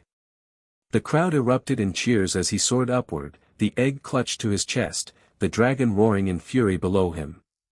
He had done it. He had survived. But as he landed, his feet touching the ground, he felt a strange sensation wash over him. A coldness that had nothing to do with the weather. A presence that was familiar and terrifying. Voldemort was watching. Harry could feel it, the Dark Lord's consciousness pressing against the edges of his mind, probing, testing. The fragment of Voldemort's soul that resided in Harry's scar was stirring, awakening to its master's call. "Harry?" Hermione was at his side, her hand on his arm. "Harry, are you all right?" He shook his head, trying to clear the fog from his mind. "I'm fine," he managed. I need to sit down." She led him away from the crowd, away from the noise and the chaos, to a quiet corner where they could be alone. Harry collapsed onto a bench, his head in his hands, his body trembling with exhaustion. "What happened out there?" Hermione asked, her voice urgent. "You looked like you were somewhere else." Harry looked up at her, his eyes haunted. "He was there," he said, his voice barely above a whisper. "Voldemort. I could feel him. Inside my head." Hermione's face went pale. "The Horcrux. The fragment inside you. It's responding to him." Harry nodded, his hands clenching into fists. "He's getting stronger, Hermione. I can feel it. He's planning something. Something big. The weeks that followed were filled with tension and preparation. Harry threw himself into his training, determined to survive the remaining tasks and uncover the truth about Voldemort's plans. Hermione was at his side every step of the way, her knowledge and support invaluable. "I've been researching the other tasks," she said one evening, spreading a collection of books across the table in the library. "The second task involves the lake. I think you'll have to retrieve something from the Mere people." Harry nodded, his brow furrowed with concentration. "Any idea what it might be?" Hermione shook her head. "The tournament is designed to test your courage and resourcefulness. It could be anything. But I've been reading about the Mere people, their culture and customs. They're fiercely territorial, but they can be reasoned with if you show them proper respect." "Proper respect," Harry repeated, a wry smile crossing his face. "I'll try to remember that when I'm drowning." Hermione reached out, her hand covering his. "You won't drown," she said firmly. "I won't let you." Harry looked at her, at the fierce determination in her eyes, and felt a warmth spread through his chest. She believed in him, even when he didn't believe in himself. And that made all the difference. The second task was even more terrifying than the first. Harry dove into the cold, dark waters of the lake, his heart pounding, his lungs burning. The Mere people were waiting for him, their eyes gleaming in the murky depths, their voices calling out in a language he couldn't understand. But he found what he was looking for, the people he loved most in the world, bound to a statue at the bottom of the lake. Hermione was there, her eyes closed, her face peaceful. Ron was beside her, his red hair drifting in the water. And there, at the end of the line, was someone Harry didn't recognize. A girl with dark hair and a familiar smile. Cho Chang. The girl he'd been thinking about, the girl whose face had appeared in his dreams. She was here, bound to the statue, her presence a mystery that Harry couldn't solve. He freed them all, his hands working frantically against the ropes, his lungs screaming for air. And when he surfaced, gasping and coughing, he saw the Mere people swimming away, their task complete. "You saved me," Cho said, her voice filled with wonder. "Why?" Harry shook his head, unable to explain. He didn't know why she had been there, didn't know why the tournament had chosen her. All he knew was that he couldn't leave her behind. The revelation of Voldemort's plan came on the night of the third task. Harry was in the maze, his wand raised, his senses alert for any threat. The walls were closing in on him, the darkness pressing down on him from all sides.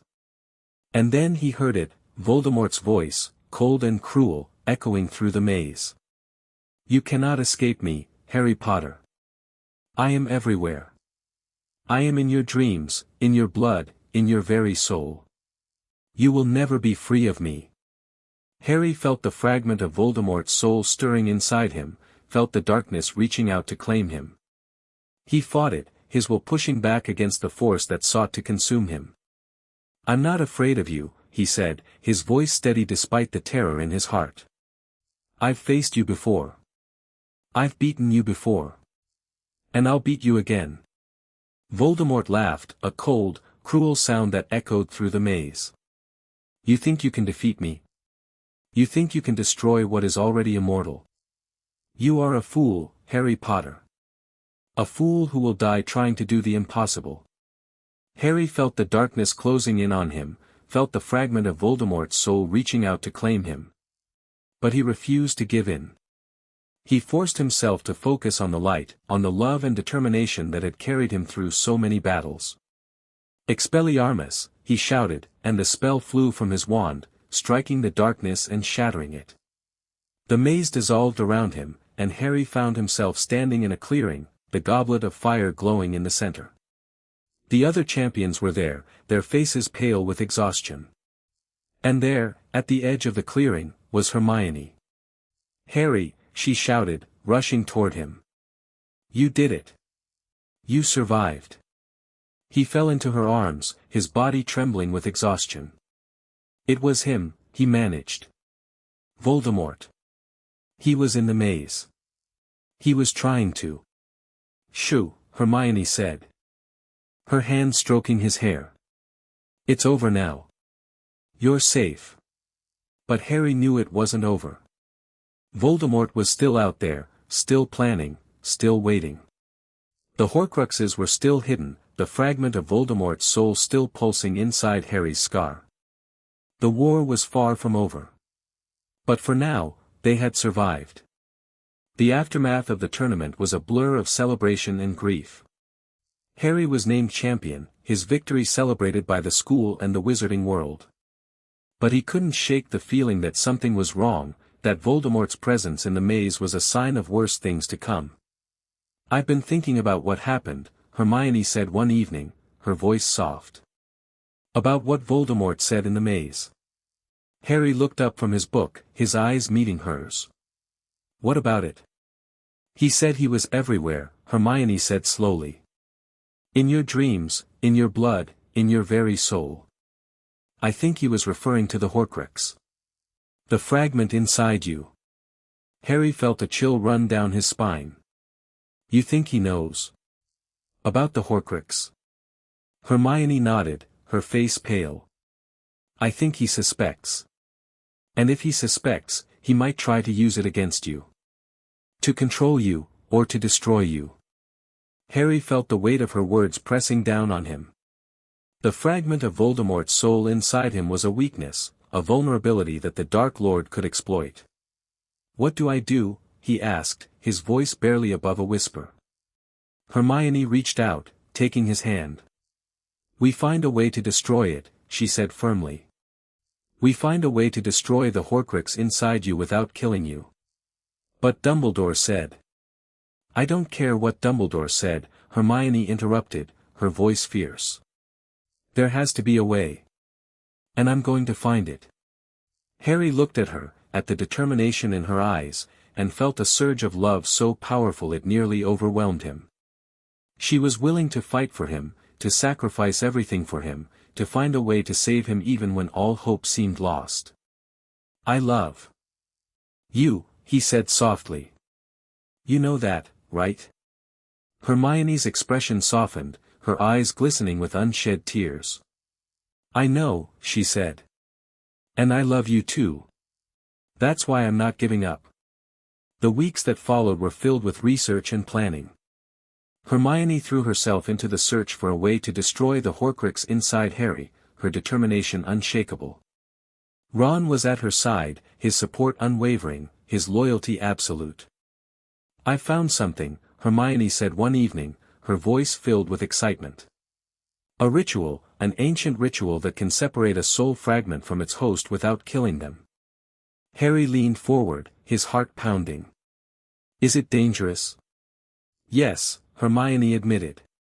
But it's also the only chance we have. The ritual was complex and required rare ingredients, objects that were difficult to find. But Harry was determined to succeed. He would do whatever it took to destroy the fragment of Voldemort's soul inside him. The night of the ritual was cold and dark, the castle silent around them. Harry, Hermione, and Ron gathered in the room of requirement, the ingredients spread out on the table before them. Are you ready? Hermione asked, her voice trembling slightly. Harry nodded, his hand finding hers. Ready.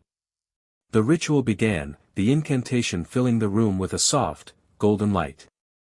Harry felt the magic wash over him, felt the fragment of Voldemort's soul stirring in response. It was fighting, struggling to maintain its hold on him. But Harry refused to let it win. He pushed back with all his might, his will an unbreakable force that drove the darkness from his soul. The fragment screamed, a terrible sound of agony and rage. And then it was gone, dissolved into nothingness. Harry collapsed to the ground, his body trembling with exhaustion. Hermione was at his side instantly, her arms around him, her voice soft in his ear. You did it, she whispered. You're free. Harry opened his eyes, looking up at her. The weight that had been pressing down on him for so long was gone, replaced by a lightness that made him feel as if he could fly. I'm free, he said, his voice filled with wonder. I'm finally free. They held each other in the darkness, the future stretching out before them, bright and full of promise. The war was far from over, but for the first time, Harry truly believed that they could win. The final confrontation with Voldemort was a battle of wills, a clash of magic and determination that shook the foundations of the wizarding world. Harry faced the Dark Lord in the Great Hall, the ancient stones bearing witness to the final struggle between good and evil. You cannot defeat me, Harry Potter, Voldemort hissed, his voice filled with contempt. I am immortal. I am eternal. Harry raised his wand, his hand steady, his heart calm. You're wrong, he said, his voice steady despite the terror in his heart. You're mortal now. And you're going to die. The battle was fierce, the spells flying back and forth with deadly accuracy. Harry fought with everything he had, his magic fueled by love and grief and determination. And then, in a moment of clarity, he understood what he had to do. He raised his wand, the spell forming on his lips, and he whispered the words that would end it all. Avada Kedavra. The green light exploded from his wand, striking Voldemort in the chest. The Dark Lord screamed, a terrible sound of agony and rage. And then he fell, his body crumpling to the ground. It was over. Voldemort was dead. The aftermath of the battle was a blur of celebration and grief. Harry stood in the Great Hall, surrounded by the bodies of the fallen, the weight of victory pressing down on him. We did it, Ron said, his voice choked with emotion. We actually did it. Harry nodded, his eyes scanning the crowd. Where's Hermione? Ron pointed toward the doors. She's helping with the wounded. She said she'd find us later. Harry pushed through the crowd, his heart pounding. He needed to see her, to hold her, to know that she was safe. He found her in a small room off the Great Hall, tending to a wounded soldier. Her hands were covered in blood, her face pale with exhaustion. But when she looked up and saw him, her face broke into a brilliant smile. Harry, she breathed. He crossed the room in 3 quick steps, pulling her into his arms. We did it, he said, his voice breaking. We won. Hermione held him tight, her body trembling against his. I knew you would, she whispered. I never doubted it. They held each other in the silence, the weight of everything they had survived settling over them. And for the first time in a very long time, Harry felt peace. The weeks that followed were a time of healing. The wizarding world slowly rebuilt, the scars of the war beginning to fade. Harry, Hermione, and Ron threw themselves into the work, helping to restore Hogwarts and bring the wizarding world back to its feet. I never thought I'd be happy to be doing paperwork, Ron said one afternoon, sorting through a pile of forms. But there's something satisfying about it. About building something new. Harry nodded, a small smile playing on his lips. It's good to be doing something normal. Hermione joined them, her arms full of books. I've been thinking about the future, she said. About what comes next. Harry looked at her, his heart full. What do you mean? I mean, we've spent so long fighting that we haven't really had a chance to plan for the future. But I want to plan, Harry. I want to figure out what we're going to do with the rest of our lives. Harry reached out, taking her hand. I've thought about that too, he admitted. And I know one thing for sure. I want to spend my future with you. Hermione's face flushed with happiness. Really? Really, Harry said. I love you, Hermione. And I want to build a life with you. A real life, with no more fighting. Ron was grinning, his eyes bright with happiness. About bloody time, he said. I was starting to think you'd never get around to it. Harry laughed, the sound free and easy. What about you? He asked. What are you going to do now that the war is over? Ron shrugged, a thoughtful expression on his face. I don't know. Maybe I'll go back to Hogwarts, finish my education. Maybe I'll join the Aurors, help keep the peace. There's a lot of work to be done. Harry nodded, feeling a surge of pride for his friend. You'll be brilliant at whatever you choose. They sat together in the silence, the weight of the future settling over them. It was a good feeling, a feeling of hope and possibility. The years that followed were filled with joy and laughter, with the simple pleasures of a life well lived. Harry and Hermione built a home together, a small cottage in the countryside that was filled with love and warmth.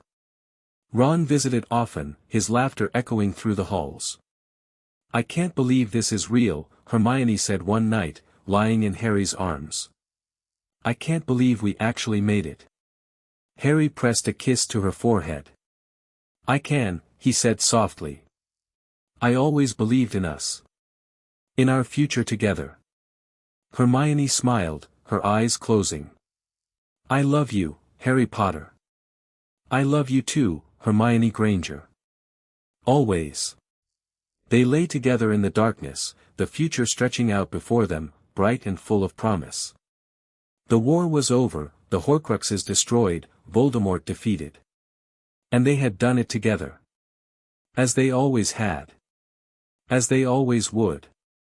Chapter 11, The Return of Voldemort. The winter of Harry's 5th year was the coldest he could remember, but the chill that had settled into his bones had nothing to do with the weather. The dream had come again, more vivid than ever, more terrifying in its clarity.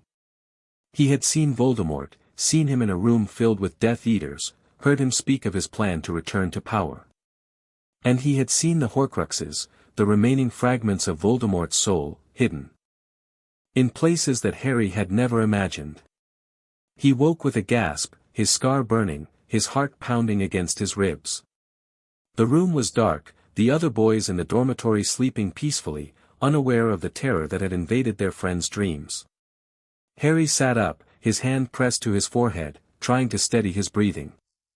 The vision had been so real, so immediate, that he could still smell the smoke from the fire, could still hear Voldemort's cold, cruel voice. "My lord, the boy is becoming a problem," a Death Eater had said, his voice trembling with fear. "He is gathering allies, learning magic that could threaten your plans." Voldemort had laughed, a sound that sent ice through Harry's veins. "The boy is nothing. A nuisance, to be dealt with when the time is right. But first, we must complete the ritual. The Horcruxes must be protected. The boy's death will come in its own time." Harry's hand dropped from his scar. The Horcruxes. Voldemort was still protecting them, still hiding them from the world. And Harry knew, with a certainty that chilled him to the core, that the Dark Lord was planning something terrible. Morning came too quickly, the grey light of dawn filtering through the windows of the dormitory. Harry dressed mechanically, his mind still churning with the images from his dream. "I've been thinking," Hermione said later, finding him in the library. She was pale, her eyes shadowed with exhaustion, and Harry knew she hadn't slept either.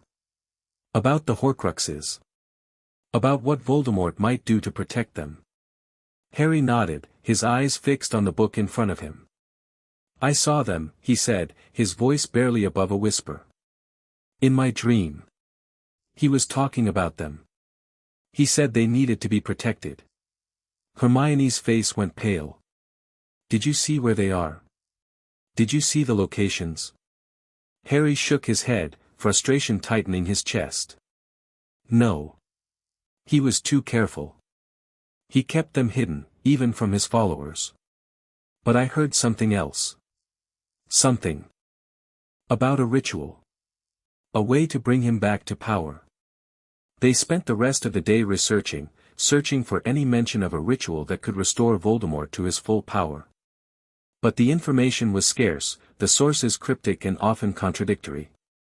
"He's planning something," Harry said finally, his voice flat with exhaustion. "Something that will change everything. We have to stop him." Hermione reached out, her hand covering his. "We will," she said firmly. "We'll find a way." The attack came on a night when the moon was hidden behind clouds, the grounds of Hogwarts shrouded in darkness. Harry was in the common room, his mind drifting, when the wards around the castle began to shake. "Harry, something's wrong," Hermione said, her voice urgent. "The wards, they're failing." They ran to the windows, their eyes scanning the darkness below. And then they saw them, figures moving across the grounds, their wands raised, their spells cutting through the night like streaks of lightning. "Death Eaters," Ron breathed, his face pale. "They've breached the wards." The battle was chaotic, a blur of spells and screams and running feet. Harry fought with everything he had, his wand blazing, his magic fueled by a desperate need to protect the people he loved. "Harry, look out!" Hermione shouted. He spun around, his wand raised, just in time to deflect a curse that would have killed him. The Death Eater who had cast it was tall and thin, his face hidden behind a silver mask. "Harry Potter," the Death Eater hissed. "I've been waiting for this moment." The duel was fierce, the spells flying back and forth with deadly accuracy. Harry was good, better than he'd ever been, but the Death Eater was experienced, his magic dark and powerful. And then, in a moment of distraction, Harry felt it, the fragment of Voldemort's soul inside him stirring, reaching out to its master. "Harry, what's wrong?" Hermione's voice was filled with concern. Harry shook his head, trying to focus. "He's here," he said, his voice trembling. "Voldemort. I can feel him." The realization hit him like a physical blow. Voldemort was at Hogwarts. The Dark Lord had come to finish what he'd started so many years ago. The confrontation in the Great Hall was unlike anything Harry had ever experienced. Voldemort was waiting for him, his eyes blazing with hatred, his wand raised. The Death Eaters had been defeated, but Voldemort himself was still standing, his magic crackling around him like a dark aura. "You cannot defeat me, Harry Potter," Voldemort hissed. "I am immortal. I am eternal." Harry raised his wand, his heart pounding. "You're wrong," he said, his voice steady despite the terror in his heart. "You're mortal. And you're going to die." The battle was fierce, the spells flying between them with deadly accuracy. Harry fought with everything he had, his magic fueled by love and grief and determination. And then, in a moment of clarity, he understood what he had to do. He raised his wand, the spell forming on his lips, and he whispered the words that would end it all. Avada Kedavra. The green light exploded from his wand, striking Voldemort in the chest. The Dark Lord screamed, a terrible sound of agony and rage. And then he fell, his body crumpling to the ground. It was over. Voldemort was dead. The aftermath of the battle was a blur of celebration and grief. Harry stood in the Great Hall, surrounded by the bodies of the fallen, the weight of victory pressing down on him. "We did it," Ron said, his voice choked with emotion. "We actually did it." Harry nodded, his eyes scanning the crowd. "Where's Hermione?" Ron pointed toward the doors. "She's helping with the wounded. She said she'd find us later." Harry pushed through the crowd, his heart pounding. He needed to see her, to hold her, to know that she was safe. He found her in a small room off the Great Hall, tending to a wounded soldier. Her hands were covered in blood, her face pale with exhaustion. But when she looked up and saw him, her face broke into a brilliant smile. "Harry," she breathed. He crossed the room in 3 quick steps, pulling her into his arms. "We did it," he said, his voice breaking. "We won." Hermione held him tight, her body trembling against his. "I knew you would," she whispered. "I never doubted it." They held each other in the silence, the weight of everything they had survived settling over them. And for the first time in a very long time, Harry felt peace. The weeks that followed were a time of healing. The wizarding world slowly rebuilt, the scars of the war beginning to fade. Harry, Hermione, and Ron threw themselves into the work, helping to restore Hogwarts and bring the wizarding world back to its feet. "I never thought I'd be happy to be doing paperwork," Ron said one afternoon, sorting through a pile of forms. "But there's something satisfying about it." About building something new. Harry nodded, a small smile playing on his lips. It's good to be doing something normal. Hermione joined them, her arms full of books. I've been thinking about the future, she said. About what comes next. Harry looked at her, his heart full. What do you mean? I mean, we've spent so long fighting that we haven't really had a chance to plan for the future. But I want to plan, Harry. I want to figure out what we're going to do with the rest of our lives. Harry reached out, taking her hand. I've thought about that too, he admitted. And I know one thing for sure. I want to spend my future with you. Hermione's face flushed with happiness. Really? Really, Harry said. I love you, Hermione. And I want to build a life with you. A real life, with no more fighting. Ron was grinning, his eyes bright with happiness. About bloody time, he said. I was starting to think you'd never get around to it. Harry laughed, the sound free and easy. What about you? He asked. What are you going to do now that the war is over? Ron shrugged, a thoughtful expression on his face. I don't know. Maybe I'll go back to Hogwarts, finish my education. Maybe I'll join the Aurors, help keep the peace. There's a lot of work to be done.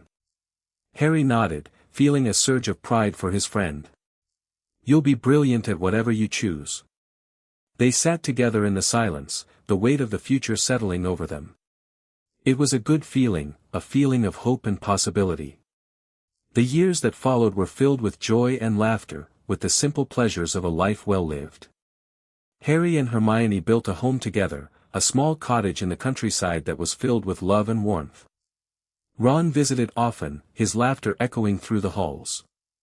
I can't believe this is real, Hermione said one night, lying in Harry's arms.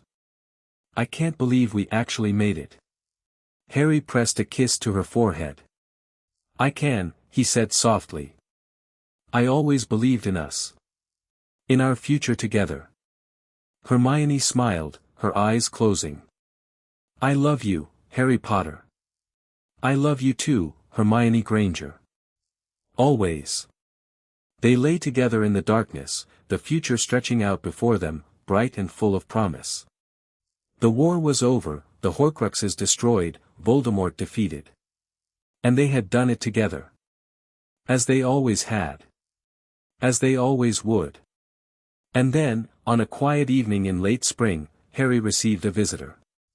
A man he'd never met but whose face he recognized from photographs, from the stories his parents had told him.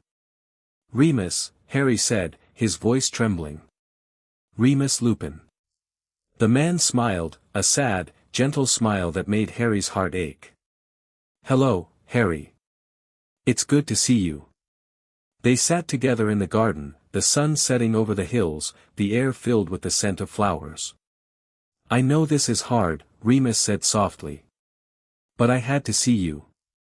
I had to tell you that your parents would be proud of you. So proud. Harry felt tears pricking at his eyes. I miss them, he said, his voice barely above a whisper. Every day. I know, Remus said. I miss them too. But they're not gone, Harry. They live on in you. In everything you do. Harry nodded, the tears streaming down his face. Thank you, he said. Thank you for coming. Remus squeezed his hand, his eyes bright with unshed tears. Always, he said. I'll always be here for you. They sat together in the silence, the weight of the past pressing down on them. But there was hope too, a hope that had been born in the darkness and had survived against all odds. And as the sun set over the hills, Harry knew that he would be okay.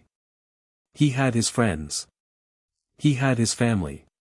And he had the love of the people who had believed in him, even when he couldn't believe in himself. The war was over. The future was bright. And he was finally, truly, at peace.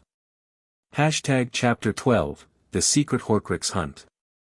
The summer after Voldemort's return was unlike anything Harry had experienced before. The wizarding world was in chaos, the ministry in denial, and the Death Eaters growing bolder with each passing day. But for Harry, the most immediate challenge was the burden of the secret he carried, the knowledge of the Horcruxes, the fragments of Voldemort's soul that had to be destroyed before the Dark Lord could be truly defeated. He spent his days at Grimmauld Place, the Black family home that had become the headquarters of the Order of the Phoenix. The house was dark and oppressive, its walls lined with the portraits of deceased Blacks who screamed insults at anyone who passed. But Harry had grown accustomed to the hostility, had learned to tune out the noise and focus on the mission. "We need to find the remaining Horcruxes," he said one evening, his voice flat with exhaustion. "We've destroyed the diary, the ring, and the locket. But there are still the cup, the diadem, and Nagini. And we have no idea where they are." Hermione nodded, her brow furrowed with concentration. "I've been researching," she said, pulling out a worn notebook. "I've compiled a list of possible locations based on Voldemort's history. There are a few places that stand out." She spread the notebook open on the table, revealing pages covered in her neat handwriting. Harry leaned in, his eyes scanning the notes. "The cup might be in Gringotts," Hermione said, tapping a section of the page. "Bellatrix Lestrange has a vault there. It would be the perfect hiding place for a Horcrux." Harry nodded slowly. "And the diadem? Where would he have hidden that?" Hermione's expression grew thoughtful. "The Room of Requirement. Voldemort believed that he was the only one who knew about it. It would have seemed like the perfect hiding place." "And Nagini?" Ron asked, his face pale. "She's always with him. How do we destroy her without facing him directly?" Harry felt a chill run down his spine. "We'll have to face him eventually," he said. "But first, we need to destroy the other Horcruxes. Weaken him as much as possible before the final confrontation." The plan was audacious, dangerous, and nearly impossible. But Harry didn't care. He was done hiding, done waiting. It was time to fight. The infiltration of Gringotts was a nightmare of chaos and destruction. Harry, Hermione, and Ron fought their way through the goblins' defenses, their wands blazing, their hearts pounding with fear and adrenaline. "The cup!" Hermione shouted, pointing to a glittering object in the vault. "It's there." Harry grabbed it, feeling the dark magic pulse against his fingers. It was a Horcrux. He could feel it, the fragment of Voldemort's soul contained within the golden cup. "Destroy it," he said, his voice urgent. "Now, before." But the alarm had been raised. The goblins were flooding into the vault, their eyes blazing with fury. Harry turned, his wand raised, preparing to fight. "Run!" Hermione screamed. They ran, racing through the tunnels, dodging curses and spells, their hearts pounding in their ears. And when they finally escaped into the cool night air, they collapsed in a heap, gasping for breath. "We have it," Ron said, holding up the cup with trembling hands. "We actually have it." Harry smiled, a tired, triumphant smile. "Now we need to destroy it. And then find the others." Hermione reached out, taking Harry's hand. "Together," she said. Harry squeezed her hand. Together. The destruction of the cup was a cathartic moment. Harry watched as the basilisk fang pierced the golden metal, saw the dark magic dissolve into nothingness, felt the fragment of Voldemort's soul scream and die. "Two down," he said, his voice steady. "Three to go." Hermione nodded, her face pale but determined. "The diadem next. And then Nagini." Harry felt the weight of their task pressing down on him. But for the first time, he felt something else too. Determination. A certainty that they would succeed. "Let's get to work," he said. "We have Horcruxes to find." The search for the diadem led them back to Hogwarts. The Room of Requirement, that strange, shifting space that appeared to those who needed it, was where Voldemort had hidden his treasure. "It's here," Harry said, his heart racing as they stepped into the room. The diadem. I can feel it. The room was a vast cavern of discarded objects, a sea of forgotten treasures that stretched into the distance. Harry closed his eyes, reaching out with his magical senses, searching for the distinct aura of dark magic that marked the Horcrux. There, he said, pointing to a distant corner. It's there. They fought their way through the piles of debris, dodging traps and dark curses, their wands blazing. And when they finally reached the diadem, Harry felt a surge of triumph. Got it, he said, lifting the ancient crown from its hiding place. The diadem was beautiful, studded with sapphires and silver, pulsing with a dark, malevolent light. Harry could feel the fragment of Voldemort's soul contained within it, could hear its whispers of power and madness. Destroy it, Hermione said, her voice urgent. Now. Harry raised the basilisk fang, his hand steady. And with a single, decisive motion, he plunged it into the diadem. The scream that followed was terrible, a shriek of pure agony that echoed through the room. The diadem shattered, the dark magic dissolving into nothingness. 3 down, Harry said, his voice exhausted. 2 more. Hermione took his hand, her fingers warm around his. We're close, she said softly. So close. Harry nodded, a grim smile crossing his face. We're almost there. The hunt for Nagini was the most dangerous mission they had ever undertaken. The snake was always with Voldemort, protected by the Dark Lord's magic and his most loyal followers. But Harry, Hermione, and Ron were determined to succeed. We need to separate them, Harry said, his voice firm. We need to draw Voldemort away from Nagini, so we can destroy her without facing him directly. The plan was risky, relying on a level of deception that made Harry's stomach churn. But they had no choice. The Horcrux had to be destroyed, and this was the only way. The confrontation came on a battlefield, the air thick with smoke and the screams of the wounded. Harry faced Voldemort, his wand raised, his heart pounding with fear and determination. You cannot defeat me, Harry Potter, Voldemort hissed. I am immortal. I am eternal. Harry raised his wand, the spell forming on his lips. You're wrong, he said, his voice steady. You're mortal now. And you're going to die. The battle was fierce, the spells flying back and forth with deadly accuracy. Harry fought with everything he had, his magic fueled by love and grief and determination. And then, in a moment of distraction, Ron struck. He appeared from behind Voldemort, his wand aimed at Nagini, the basilisk fang clutched in his hand. Now, he shouted. The fang plunged into the snake, and the Horcrux screamed. Voldemort's face contorted in rage and agony, his attention diverted from Harry for just a moment. Expelliarmus! Harry shouted, and the spell flew from his wand, striking Voldemort's wand from his hand. It was over. Voldemort was defenseless, his Horcruxes destroyed, his power broken. Avada Kedavra, Harry whispered, and the green light exploded from his wand, striking Voldemort in the chest. The Dark Lord screamed, a terrible sound of agony and rage. And then he fell, his body crumpling to the ground.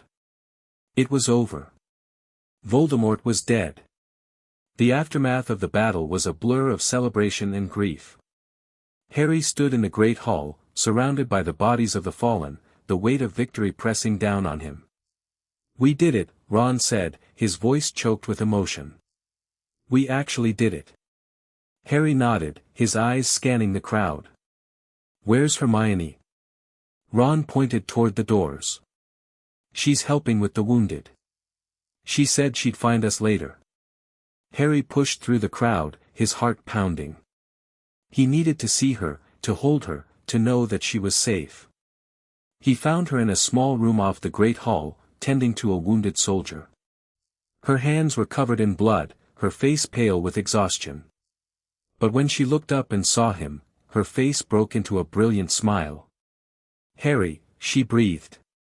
He crossed the room in 3 quick steps, pulling her into his arms. We did it, he said, his voice breaking. We won. Hermione held him tight, her body trembling against his. I knew you would, she whispered. I never doubted it. They held each other in the silence, the weight of everything they had survived settling over them. And for the first time in a very long time, Harry felt peace. The weeks that followed were a time of healing.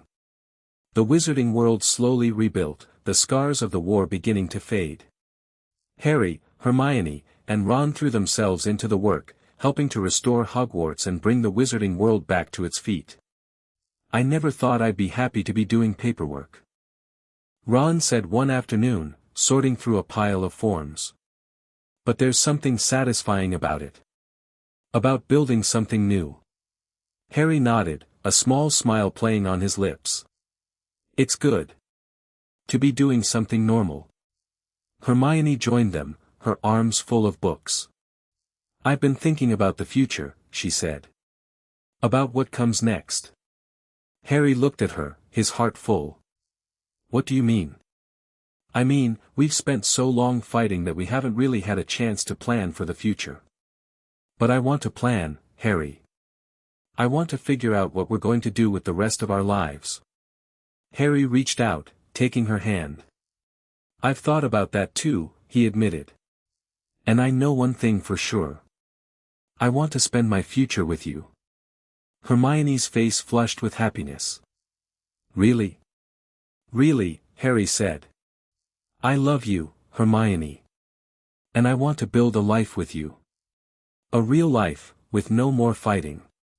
Ron was grinning, his eyes bright with happiness. About bloody time, he said. I was starting to think you'd never get around to it. Harry laughed, the sound free and easy. What about you? He asked. What are you going to do now that the war is over? Ron shrugged, a thoughtful expression on his face. I don't know. Maybe I'll go back to Hogwarts, finish my education. Maybe I'll join the Aurors, help keep the peace. There's a lot of work to be done. Harry nodded, feeling a surge of pride for his friend. You'll be brilliant at whatever you choose. They sat together in the silence, the weight of the future settling over them.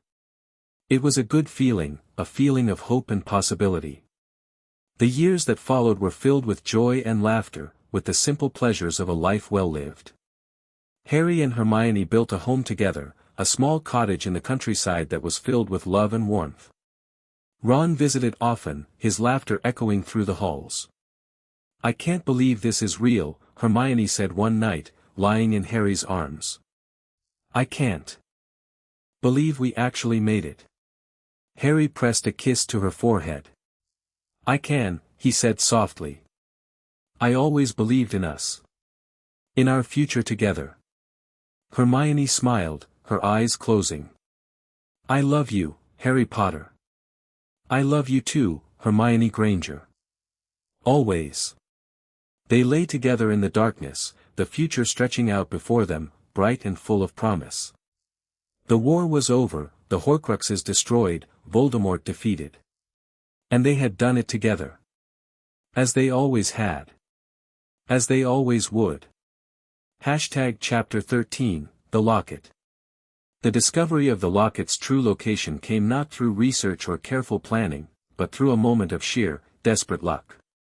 Harry had been pacing the kitchen of Grimmauld Place, his mind churning with frustration, when Creature appeared at his elbow with a tray of tea. Master Harry should not worry so much, the house elf said, his voice creaking with age. Creature knows where the locket is. Harry froze, his heart stopping. What? Creature, what did you say? The house elf's eyes darted nervously, his long fingers twisting together. Creature was there, he said, his voice dropping to a whisper. Creature saw Master Regulus take the locket. Creature helped him hide it. Harry's mind raced. Regulus Black. Sirius's younger brother, the Death Eater who had turned against Voldemort in the end.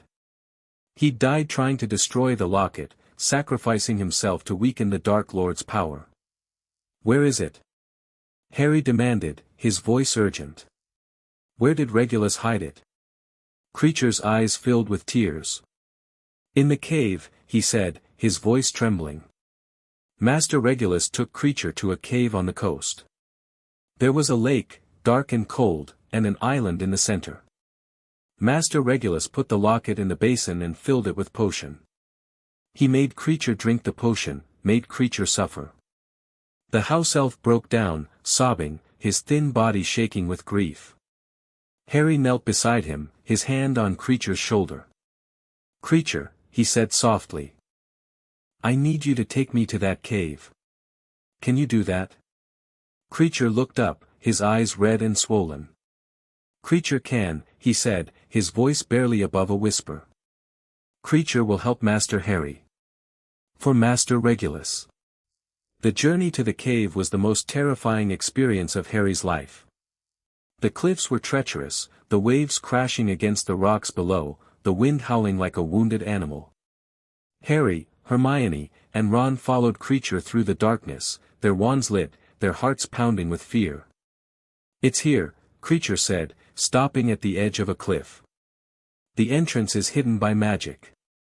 Only those who know the secret can find it." Harry stepped forward, his hand outstretched. He could feel the magic pulsing beneath his fingers, a dark, ancient force that seemed to resist his touch. "Reveal yourself," he said, his voice firm. "I command you to reveal yourself." The cliff face shimmered, and a doorway appeared, dark and forbidding, its edges lined with ancient runes. "Inside," Creature said, his voice trembling. "The locket is inside." The cave was even more terrifying than Harry had imagined. The walls were slick with moisture, the air thick with the smell of decay. And at the center of the cave, surrounded by a dark, still lake, was an island. "The locket is on the island," Creature said. "But there is a barrier. A curse. Only those who drink the potion can reach it." Harry looked at Hermione, his eyes filled with determination. "I'll do it," he said. "I'll drink the potion." Hermione's face went pale. "Harry, you can't. We don't know what's in that potion. It could kill you." "I don't care," Harry said, his voice hard. "I'm not letting this Horcrux escape. I'm going to destroy it, whatever it takes." He stepped onto the island, his hand reaching for the basin. The potion was dark and viscous, its surface shimmering with a malevolent light. "Harry, wait," Hermione started. But Harry had already lifted the basin to his lips. The potion was vile, its taste burning, its magic searing through his veins. He felt his mind fill with darkness, with the weight of every terrible memory he'd ever experienced. And then, just when he thought he couldn't bear it anymore, it was over. The basin was empty. The locket was there, gleaming in the darkness. "Got it," Harry gasped, his hand closing around the locket's chain. "Let's get out of here." The journey back to Grimmauld Place was a blur of exhaustion and relief. Harry collapsed on the sofa, his body trembling, his mind still reeling from the effects of the potion. "We have it," Hermione said, her voice filled with wonder. "We actually have it." Harry nodded, his hand still clutching the locket. "Now we need to destroy it. Before Voldemort realizes it's gone." The destruction of the locket was a solemn ceremony. Harry, Hermione, and Ron gathered in the drawing room, the locket sitting on the table in front of them. Creature was there too, his eyes fixed on the object that had cost his beloved master his life. "Are you ready?" Hermione asked. Harry nodded, his hand closing around the basilisk fong. "Ready." He plunged the fong into the locket, and a terrible scream echoed through the room. The locket shattered, the fragment of Voldemort's soul dissolving into nothingness. "It's done," Harry said, his voice exhausted but triumphant. "Another Horcrux destroyed." Creature let out a sob, falling to his knees. "Master Regulus," he wept. Master Regulus's sacrifice was not in vain. The locket is destroyed. The Dark Lord is weakened. Harry knelt beside the house elf, his hand on Creature's shoulder. "Your master was a hero," he said softly. "He gave his life to stop Voldemort. And now his sacrifice has been fulfilled. Creature looked up, his eyes filled with tears. Creature is proud, he said, his voice trembling. Proud to have served Master Regulus. Proud to have helped Master Harry. The destruction of the locket gave them new hope. The Horcruxes were falling, one by one, each destruction weakening Voldemort a little more. But Harry knew that the fight was far from over. We need to find the cup, he said one evening, his voice flat with exhaustion. And the diadem. And Nagini. We need to destroy them all. Hermione nodded, her brow furrowed with concentration. I've been researching the cup. Bellatrix Lestrange's vault is the most likely location. But getting into Gringotts is impossible, Ron finished, his face pale. No one's ever broken into Gringotts. Then we'll be the first, Harry said, his voice firm. The plan to break into Gringotts was audacious, dangerous, and nearly impossible. But Harry, Hermione, and Ron had no choice. The Horcrux had to be destroyed, and this was the only way. I've been thinking about how to get past the goblins, Hermione said, her voice thoughtful. They're fiercely protective of their vaults, but they're also practical. If we can find a way to bribe or deceive them. We don't have time for bribery, Harry interrupted.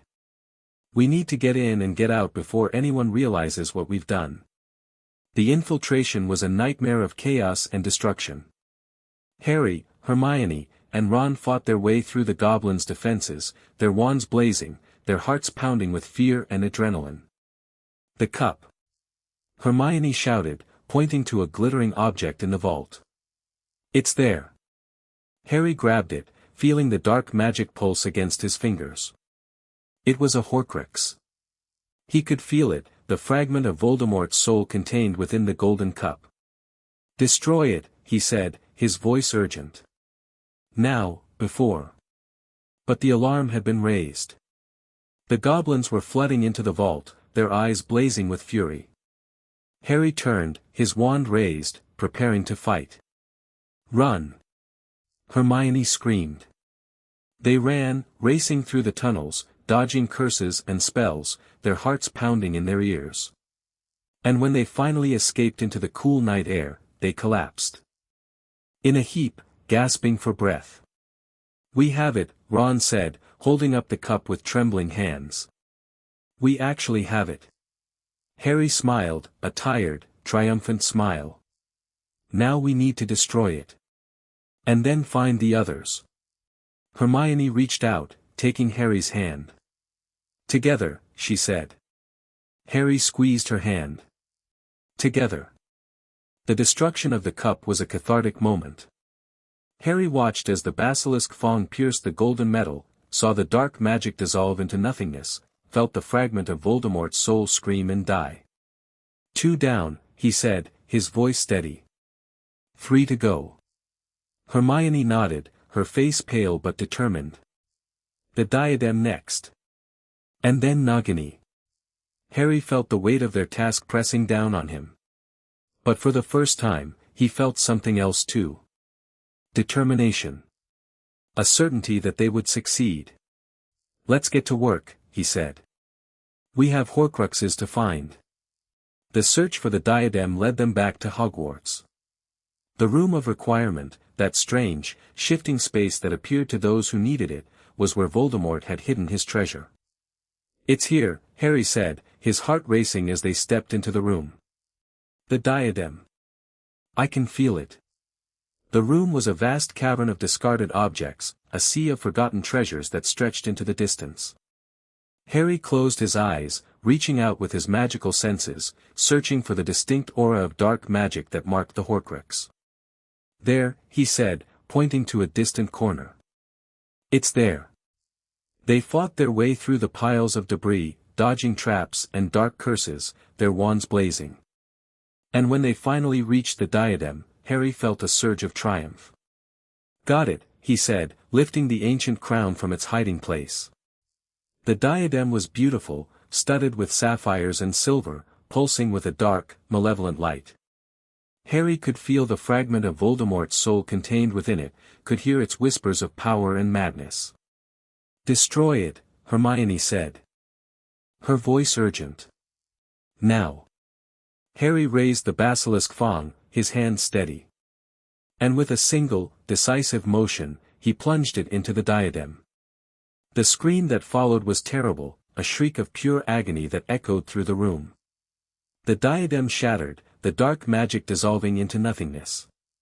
"3 down," Harry said, his voice exhausted. "2 more." Hermione took his hand, her fingers warm around his. "We're close," she said softly. "So close." Harry nodded, a grim smile crossing his face. "We're almost there." The hunt for Nagini was the most dangerous mission they had ever undertaken. The snake was always with Voldemort, protected by the Dark Lord's magic and his most loyal followers. But Harry, Hermione, and Ron were determined to succeed. "We need to separate them," Harry said, his voice firm. "We need to draw Voldemort away from Nagini, so we can destroy her without facing him directly." The plan was risky, relying on a level of deception that made Harry's stomach churn. But they had no choice.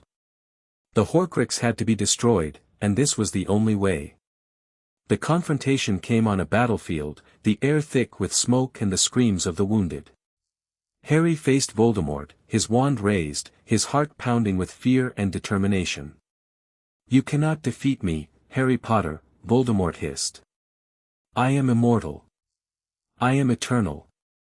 Harry raised his wand, the spell forming on his lips. "You're wrong," he said, his voice steady. "You're mortal now. And you're going to die." The battle was fierce, the spells flying back and forth with deadly accuracy. Harry fought with everything he had, his magic fueled by love and grief and determination. And then, in a moment of distraction, Ron struck. He appeared from behind Voldemort, his wand aimed at Nagini, the basilisk fang clutched in his hand. "Now," he shouted. The fang plunged into the snake, and the Horcrux screamed. Voldemort's face contorted in rage and agony, his attention diverted from Harry for just a moment. "Expelliarmus!" Harry shouted, and the spell flew from his wand, striking Voldemort's wand from his hand. It was over. Voldemort was defenseless, his Horcruxes destroyed, his power broken. "Avada Kedavra," Harry whispered, and the green light exploded from his wand, striking Voldemort in the chest. The Dark Lord screamed, a terrible sound of agony and rage. And then he fell, his body crumpling to the ground. It was over. Voldemort was dead. The aftermath of the battle was a blur of celebration and grief. Harry stood in the great hall, surrounded by the bodies of the fallen, the weight of victory pressing down on him. "We did it," Ron said, his voice choked with emotion. "We actually did it." Harry nodded, his eyes scanning the crowd. "Where's Hermione?" Ron pointed toward the doors. "She's helping with the wounded. She said she'd find us later." Harry pushed through the crowd, his heart pounding. He needed to see her, to hold her, to know that she was safe. He found her in a small room off the great hall, tending to a wounded soldier. Her hands were covered in blood, her face pale with exhaustion. But when she looked up and saw him, her face broke into a brilliant smile. "Harry," she breathed. He crossed the room in 3 quick steps, pulling her into his arms. "We did it," he said, his voice breaking. "We won." Hermione held him tight, her body trembling against his. "I knew you would," she whispered. "I never doubted it." They held each other in the silence, the weight of everything they had survived settling over them. And for the first time in a very long time, Harry felt peace. The weeks that followed were a time of healing. The wizarding world slowly rebuilt, the scars of the war beginning to fade. Harry, Hermione, and Ron threw themselves into the work, helping to restore Hogwarts and bring the wizarding world back to its feet. "I never thought I'd be happy to be doing paperwork," Ron said one afternoon, sorting through a pile of forms. But there's something satisfying about it. About building something new. Harry nodded, a small smile playing on his lips. It's good to be doing something normal. Hermione joined them, her arms full of books. I've been thinking about the future, she said. About what comes next. Harry looked at her, his heart full. What do you mean? I mean, we've spent so long fighting that we haven't really had a chance to plan for the future. But I want to plan, Harry. I want to figure out what we're going to do with the rest of our lives. Harry reached out, taking her hand. I've thought about that too, he admitted. And I know one thing for sure. I want to spend my future with you. Hermione's face flushed with happiness. Really? Really, Harry said. I love you, Hermione. And I want to build a life with you. A real life, with no more fighting. Ron was grinning, his eyes bright with happiness. About bloody time, he said. I was starting to think you'd never get around to it. Harry laughed, the sound free and easy. What about you? He asked. What are you going to do now that the war is over? Ron shrugged, a thoughtful expression on his face. I don't know. Maybe I'll go back to Hogwarts, finish my education. Maybe I'll join the Aurors, help keep the peace. There's a lot of work to be done. Harry nodded, feeling a surge of pride for his friend. You'll be brilliant at whatever you choose. They sat together in the silence, the weight of the future settling over them. It was a good feeling, a feeling of hope and possibility. The years that followed were filled with joy and laughter, with the simple pleasures of a life well lived. Harry and Hermione built a home together, a small cottage in the countryside that was filled with love and warmth. Ron visited often, his laughter echoing through the halls.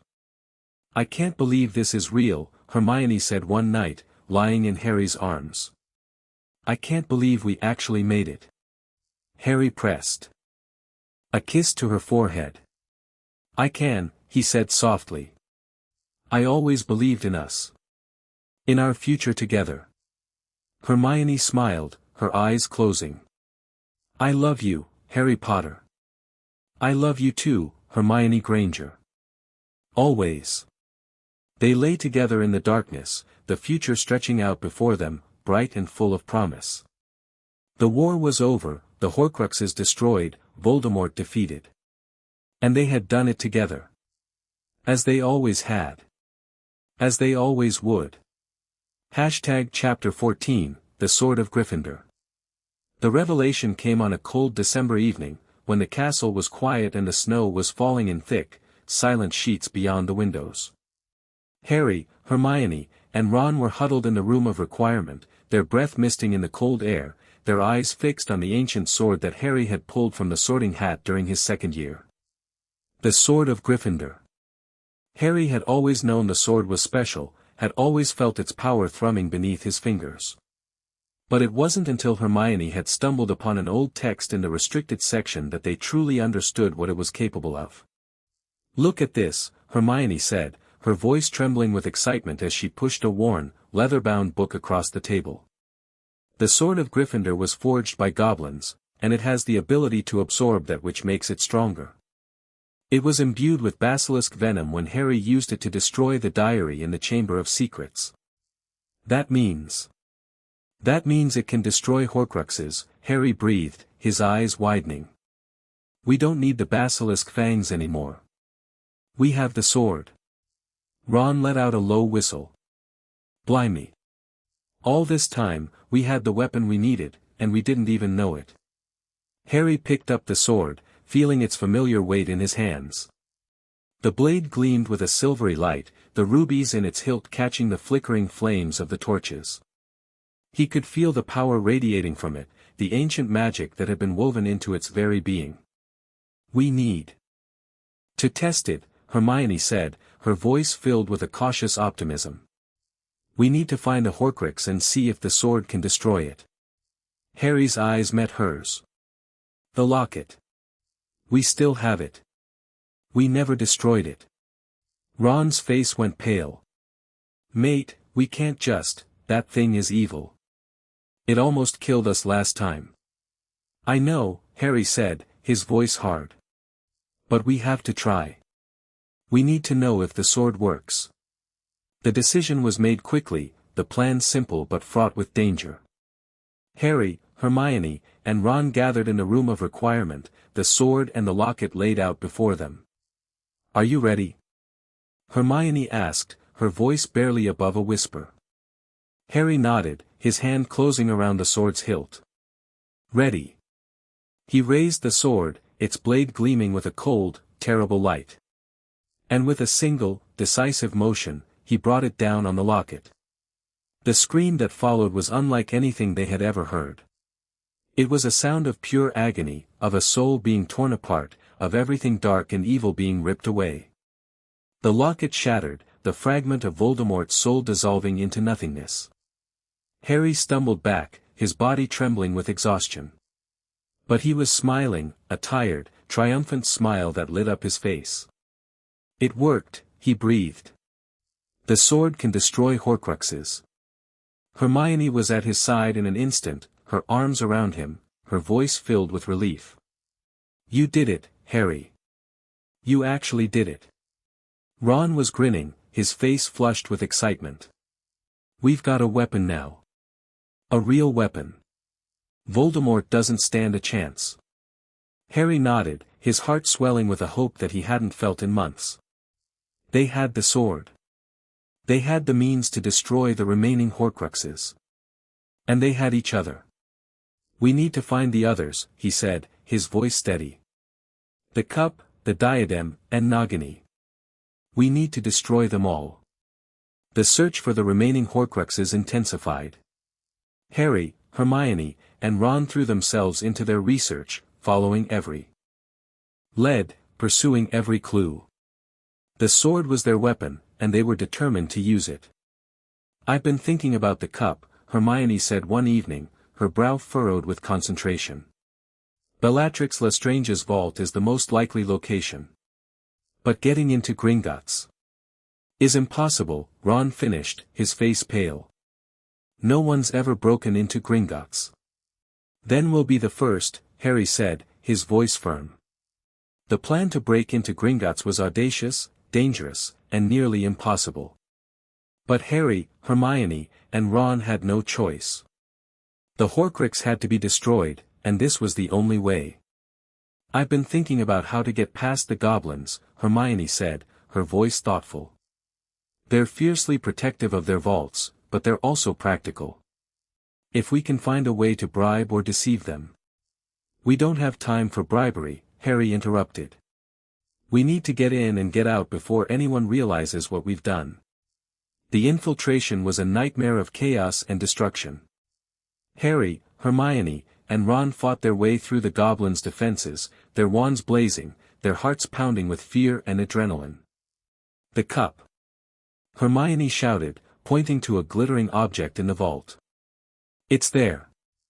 Harry grabbed it, feeling the dark magic pulse against his fingers. It was a Horcrux. He could feel it, the fragment of Voldemort's soul contained within the golden cup. Destroy it, he said, his voice urgent. Now, before. But the alarm had been raised. The goblins were flooding into the vault, their eyes blazing with fury. Harry turned, his wand raised, preparing to fight. Run! Hermione screamed. They ran, racing through the tunnels, dodging curses and spells, their hearts pounding in their ears. And when they finally escaped into the cool night air, they collapsed in a heap, gasping for breath. We have it, Ron said, holding up the cup with trembling hands. We actually have it. Harry smiled, a tired, triumphant smile. Now we need to destroy it. The destruction of the cup was a cathartic moment. Harry raised the sword of Gryffindor, its blade gleaming in the torchlight. And with a single, decisive motion, he brought it down on the cup. The scream that followed was terrible, a shriek of pure agony that echoed through the room. The cup shattered, the dark magic dissolving into nothingness. 3 down, Harry said, his voice exhausted. 2 more. Hermione took his hand, her fingers warm around his. "We're close," she said softly. "So close." Harry nodded, a grim smile crossing his face. "We're almost there." The search for the diadem led them back to Hogwarts. The room of requirement, that strange, shifting space that appeared to those who needed it, was where Voldemort had hidden his treasure. "It's here," Harry said, his heart racing as they stepped into the room. "The diadem. I can feel it." The room was a vast cavern of discarded objects, a sea of forgotten treasures that stretched into the distance. Harry closed his eyes, reaching out with his magical senses, searching for the distinct aura of dark magic that marked the Horcrux. "There," he said, pointing to a distant corner. "It's there." They fought their way through the piles of debris, dodging traps and dark curses, their wands blazing. And when they finally reached the diadem, Harry felt a surge of triumph. "Got it," he said, lifting the ancient crown from its hiding place. The diadem was beautiful, studded with sapphires and silver, pulsing with a dark, malevolent light. Harry could feel the fragment of Voldemort's soul contained within it, could hear its whispers of power and madness. "Destroy it," Hermione said, her voice urgent. "Now." Harry raised the sword, his hand steady. And with a single, decisive motion, he brought it down on the diadem. The scream that followed was terrible, a shriek of pure agony that echoed through the room. The diadem shattered, the dark magic dissolving into nothingness. 4. "Down," Harry said, his voice exhausted. "One more." Hermione took his hand, her fingers warm around his. "We're so close," she said softly. "Just Nagini left." Harry nodded, his eyes filled with a grim determination. "Then let's finish this." The hunt for Nagini was the most dangerous mission they had ever undertaken. The snake was always with Voldemort, protected by the Dark Lord's magic and his most loyal followers. But Harry, Hermione, and Ron were determined to succeed. "We need to separate them," Harry said, his voice firm. "We need to draw Voldemort away from Nagini, so we can destroy her without facing him directly." The plan was risky, relying on a level of deception that made Harry's stomach churn. But they had no choice. The Horcrux had to be destroyed, and this was the only way. The confrontation came on a battlefield, the air thick with smoke and the screams of the wounded. Harry faced Voldemort, his wand raised, his heart pounding with fear and determination. "You cannot defeat me, Harry Potter," Voldemort hissed. "I am immortal. I am eternal." Harry raised his wand, the spell forming on his lips. "You're wrong," he said, his voice steady. "You're mortal now. And you're going to die." The battle was fierce, the spells flying back and forth with deadly accuracy. Harry fought with everything he had, his magic fueled by love and grief and determination. And then, in a moment of distraction, Ron struck. He appeared from behind Voldemort, his wand aimed at Nagini, the sword of Gryffindor clutched in his hand. "Now," he shouted. The sword plunged into the snake, and the Horcrux screamed. Voldemort's face contorted in rage and agony, his attention diverted from Harry for just a moment. "Expelliarmus!" Harry shouted, and the spell flew from his wand, striking Voldemort's wand from his hand. It was over. Voldemort was defenseless, his Horcruxes destroyed, his power broken. "Avada Kedavra," Harry whispered, and the green light exploded from his wand, striking Voldemort in the chest. The Dark Lord screamed, a terrible sound of agony and rage. And then he fell, his body crumpling to the ground. It was over. Voldemort was dead. The aftermath of the battle was a blur of celebration and grief. Harry stood in the great hall, surrounded by the bodies of the fallen, the weight of victory pressing down on him. "We did it," Ron said, his voice choked with emotion. "We actually did it." Harry nodded, his eyes scanning the crowd. "Where's Hermione?" Ron pointed toward the doors. "She's helping with the wounded. She said she'd find us later." Harry pushed through the crowd, his heart pounding. He needed to see her, to hold her, to know that she was safe. He found her in a small room off the great hall, tending to a wounded soldier. Her hands were covered in blood, her face pale with exhaustion. But when she looked up and saw him, her face broke into a brilliant smile. "Harry," she breathed. He crossed the room in 3 quick steps, pulling her into his arms. "We did it," he said, his voice breaking. "We won."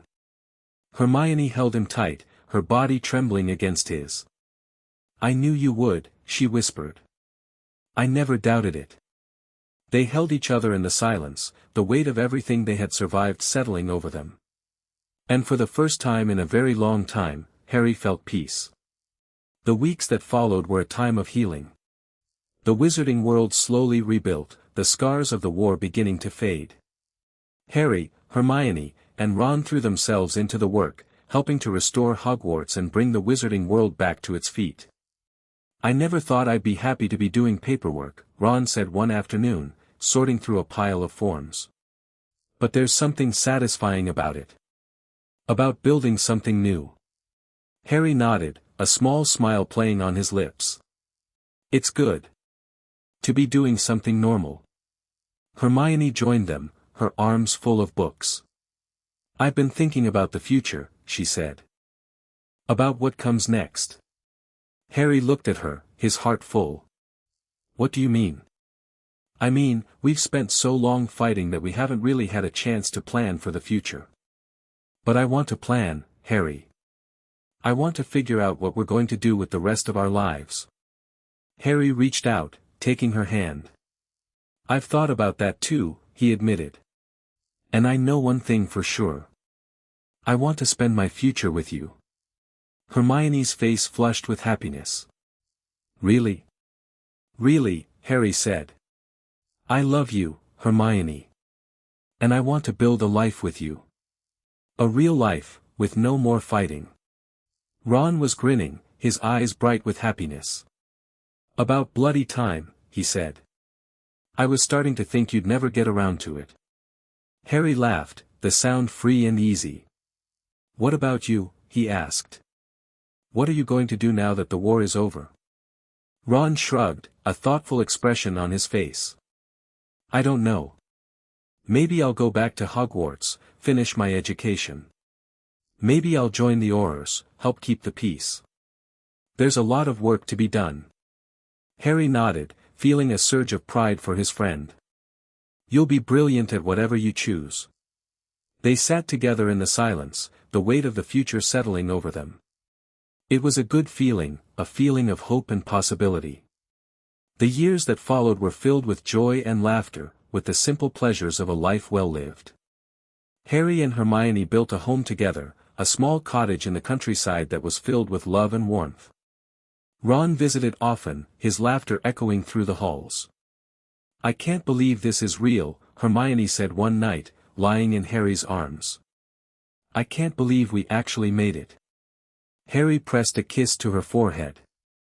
"I can," he said softly. "I always believed in us.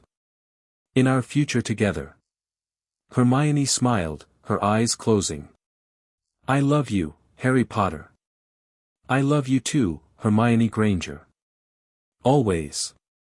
They lay together in the darkness, the future stretching out before them, bright and full of promise.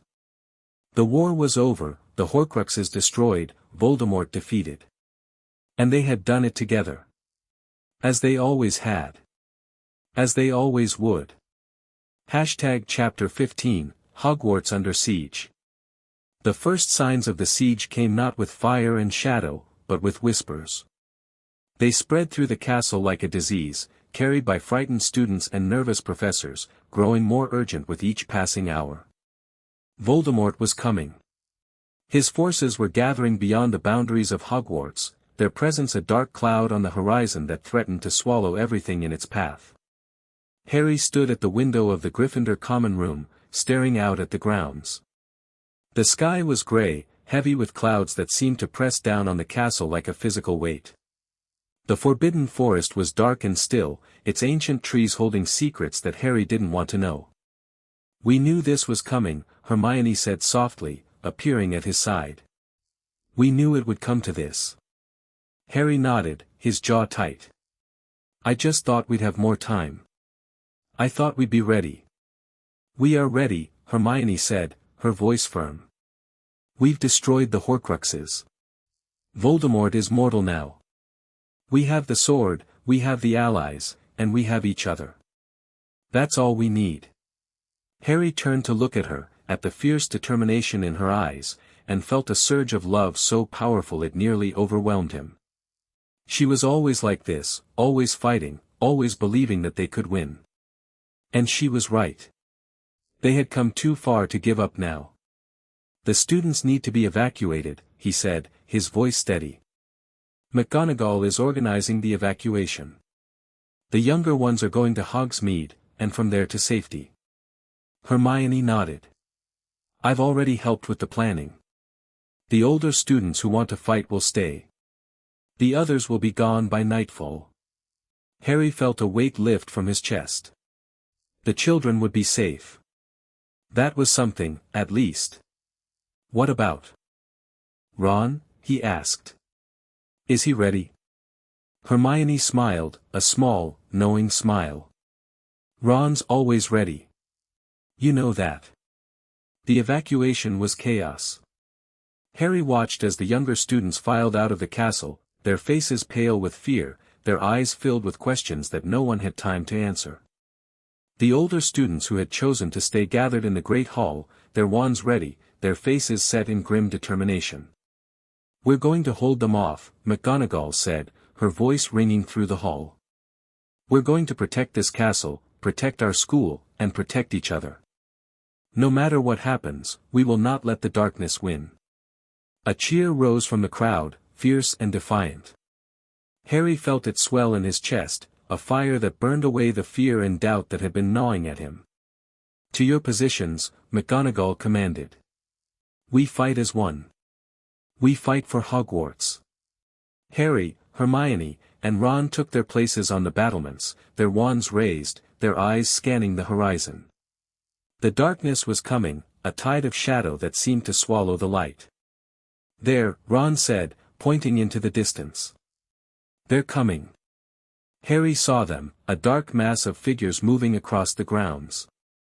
Death Eaters, giants, Dementors, Voldemort's army was vast and terrifying, a force that seemed impossible to defeat.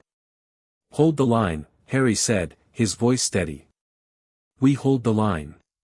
The battle was chaos. Spells flew through the air like streaks of lightning, lighting up the darkness with bursts of color. The castle shook as giants battered its walls, their massive fists pounding against the ancient stone. Dementors glided through the crowds, their cold presence sucking the hope from the air. Harry fought with everything he had.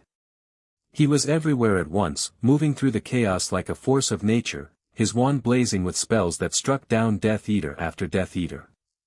But for every one he defeated, two more seemed to take his place. "Harry, to your left!" Hermione shouted. He spun around, just in time to deflect a curse that would have killed him. The Death Eater who had cast it was tall and thin, his face hidden behind a silver mask. Harry recognized him, recognized the cold, cruel eyes that stared out from behind the mask. "Bellatrix Lestrange," he breathed. She laughed, a high, mad sound that echoed through the chaos. "Harry Potter. Finally. I've been waiting for this moment." The duel that followed was fierce, the spells flying between them with deadly accuracy.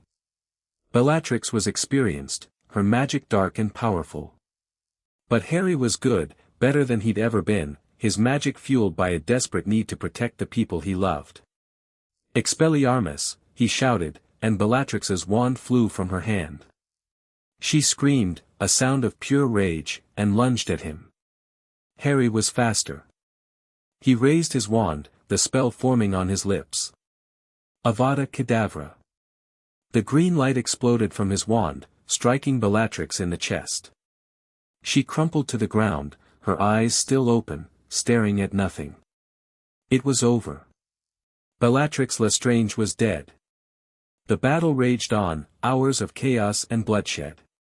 Harry fought until his arm ached, until his legs trembled with exhaustion, until he could barely see through the haze of smoke and magic. And then, in a moment of clarity, he saw him. Voldemort, standing at the edge of the battlefield, his wand raised, his eyes blazing with hatred. "Harry Potter," Voldemort hissed, his voice carrying across the chaos. "Come face me. End this." Harry felt the world narrow around him. This was it. The final confrontation. The moment he had been waiting for his entire life. "Stay back," he said to Hermione and Ron. "This is my fight." "Harry, no," Hermione started. "Stay back," he repeated, his voice firm. "I have to do this alone." He walked toward Voldemort, his wand raised, his heart pounding. The battlefield seemed to fall silent around him, the chaos fading into the background. "You cannot defeat me, Harry Potter," Voldemort hissed. "I am immortal. I am eternal." Harry raised his wand, the spell forming on his lips. "You're wrong," he said, his voice steady. "You're mortal now. And you're going to die." The battle was fierce, the spells flying back and forth with deadly accuracy.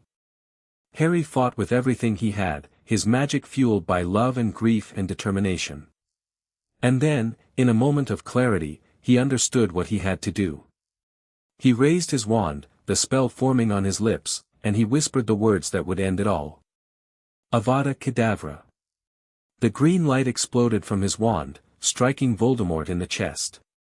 The Dark Lord screamed, a terrible sound of agony and rage. And then he fell, his body crumpling to the ground. It was over. Voldemort was dead. The aftermath of the battle was a blur of celebration and grief. Harry stood in the great hall, surrounded by the bodies of the fallen, the weight of victory pressing down on him. "We did it," Ron said, his voice choked with emotion. "We actually did it." Harry nodded, his eyes scanning the crowd. "Where's Hermione?" Ron pointed toward the doors. "She's helping with the wounded. She said she'd find us later."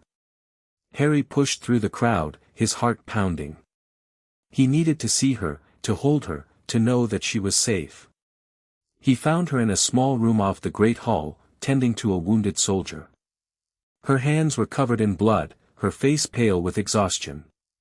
But when she looked up and saw him, her face broke into a brilliant smile. "Harry," she breathed. He crossed the room in 3 quick steps, pulling her into his arms. "We did it," he said, his voice breaking. "We won." Hermione held him tight, her body trembling against his. "I knew you would," she whispered. "I never doubted it." They held each other in the silence, the weight of everything they had survived settling over them. And for the first time in a very long time, Harry felt peace. The weeks that followed were a time of healing. The wizarding world slowly rebuilt, the scars of the war beginning to fade. Harry, Hermione, and Ron threw themselves into the work, helping to restore Hogwarts and bring the wizarding world back to its feet. "I never thought I'd be happy to be doing paperwork," Ron said one afternoon, sorting through a pile of forms. "But there's something satisfying about it.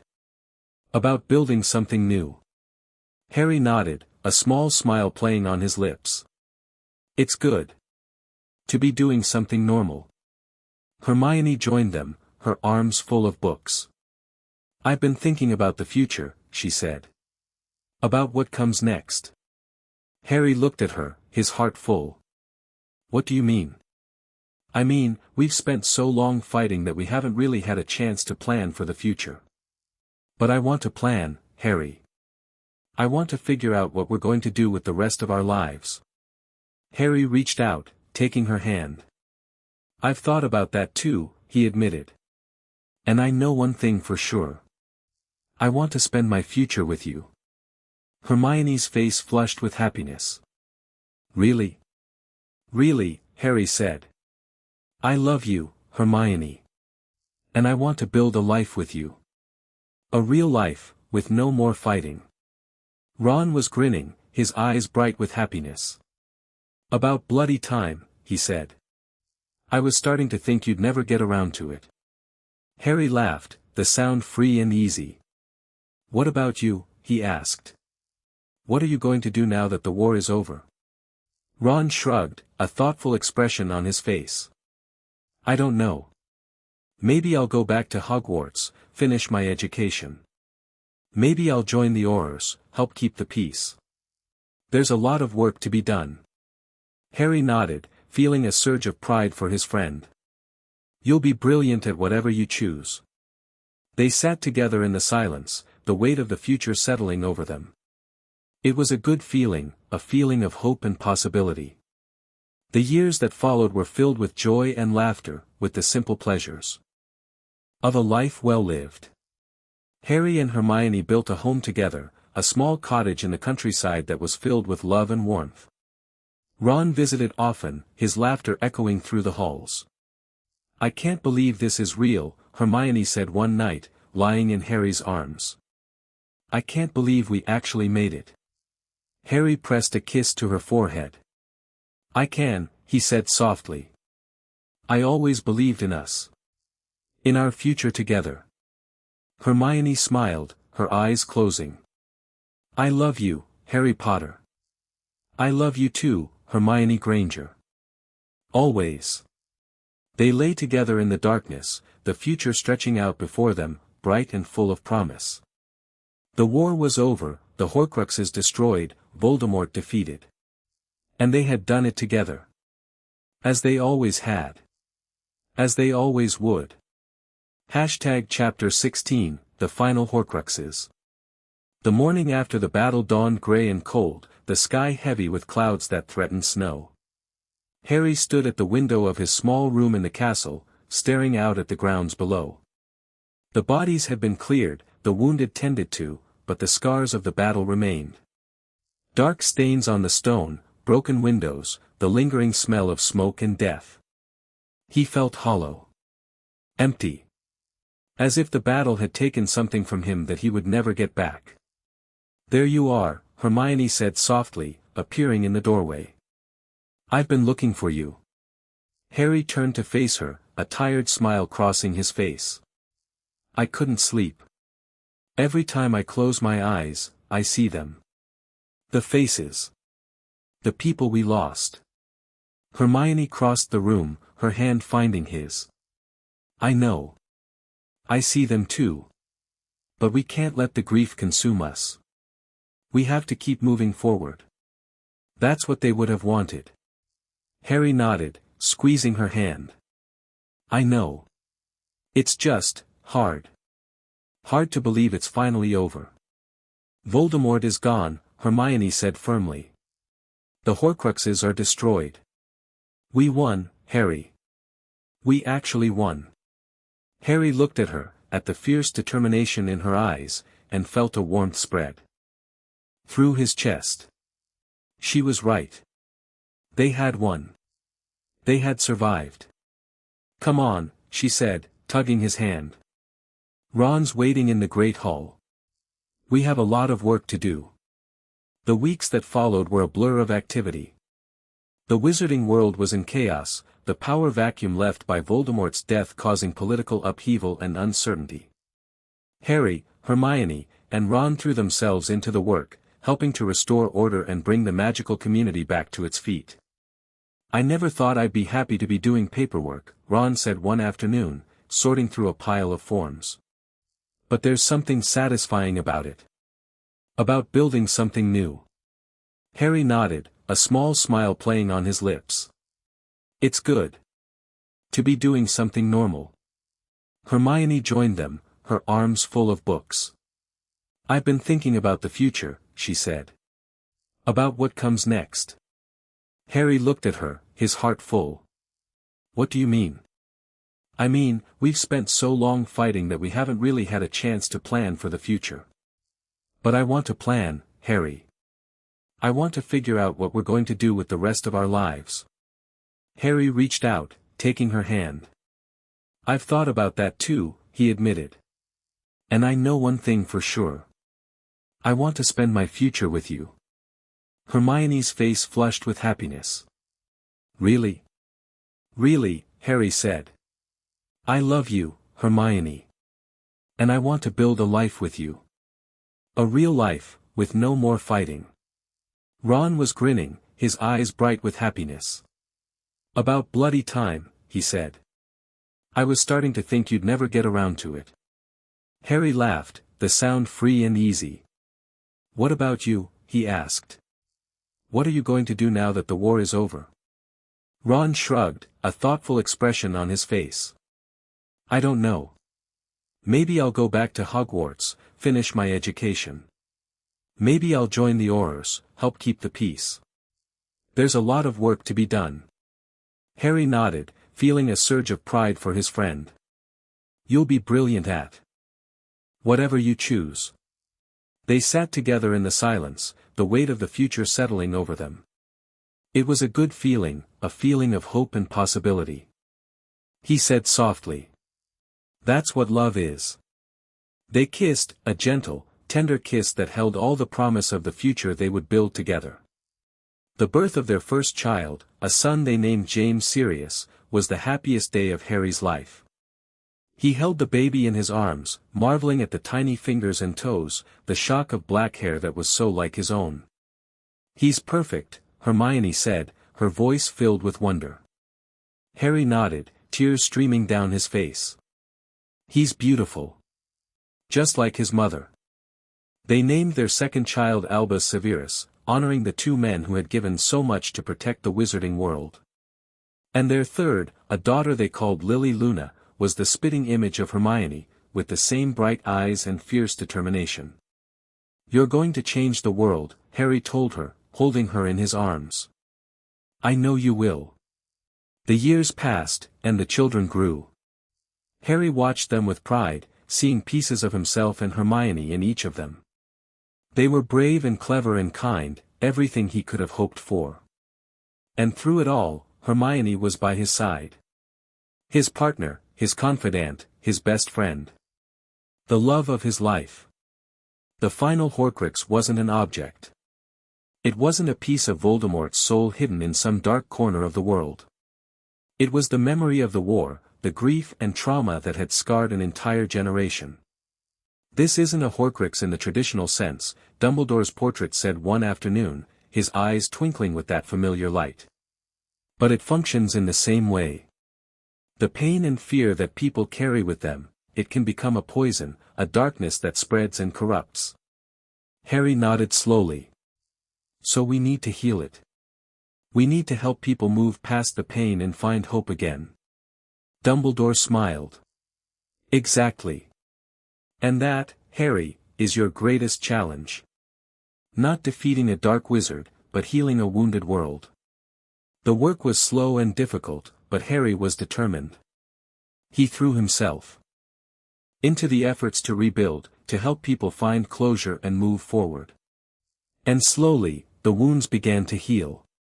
I never thought I'd see this day, Ron said one afternoon, watching the crowds gather in Diagon Alley.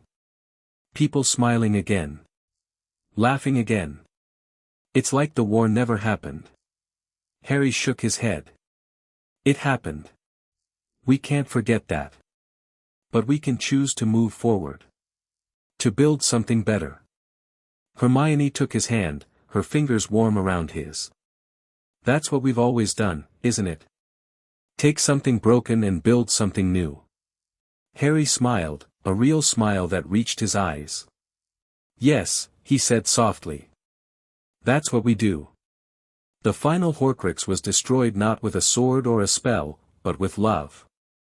With the love of a community that had come together to heal, to rebuild, to create a future worth living for. We did it, Harry said, his voice filled with wonder. We actually did it. Hermione laughed, the sound bright and free. Of course we did. We always do. Ron was grinning, his eyes bright with happiness. I told you, mate. I told you we'd make it. Harry looked at them, at the faces of the people who had stood by him through everything. And he knew, with a certainty that filled him with joy, that this was only the beginning. The future was bright. The future was theirs. And they would face it together. The years that followed were filled with joy and laughter, with the simple pleasures of a life well lived. Harry and Hermione watched their children grow, their grandchildren play, the magical world they had fought to protect flourish and thrive. And when the end finally came, Harry went peacefully, his hand in Hermione's, a smile on his face. "I love you," he whispered, his voice barely audible. Hermione squeezed his hand, her eyes filled with love. "I love you too. Always." And Harry closed his eyes, the world fading around him, a sense of peace washing over him. He had lived a good life. A full life. A life filled with love and purpose. And as he slipped into the final silence, he knew that he would see Hermione again. In the next life, the one after that, and all the lives to come. Because their love was eternal. It had survived everything. And it would survive the end. Always. Chapter 17, The Truth About Harry. The revelation came on a quiet evening in late autumn, when the leaves had fallen from the trees and the first frost had begun to creep across the grounds of Hogwarts. Harry sat in the headmaster's office, the portrait of Dumbledore watching him with those familiar, twinkling eyes that seemed to hold all the wisdom of the ages. "You've done well, Harry," Dumbledore said softly. "Better than I could have ever hoped. But there is something I must tell you. Something I should have told you long ago." Harry felt a chill run down his spine.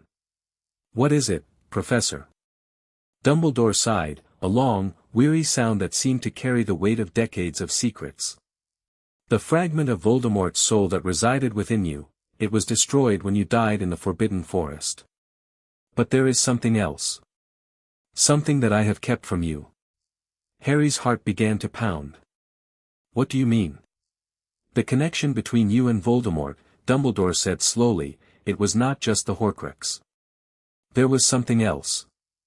A prophecy, made before you were born, that bound your fates together in ways that neither of you could escape." Harry felt the world tilt around him. A prophecy? What prophecy? Dumbledore's eyes met his, filled with a terrible compassion. "The prophecy that Trelawney made to me, the night she applied for the divination post. The prophecy that foretold the coming of a child who would have the power to defeat the Dark Lord." Harry's mouth went dry. "What did it say?" Dumbledore closed his eyes, and when he spoke, his voice was a whisper, echoing with the weight of destiny. "The one with the power to vanquish the Dark Lord approaches, born to those who have thrice defied him, born as the 7th month dies, and the Dark Lord will mark him as his equal, but he will have power the Dark Lord knows not, and either must die at the hand of the other, for neither can live while the other survives. The words hung in the air between them, heavy and terrible. Harry felt the meaning of them settle over him like a shroud.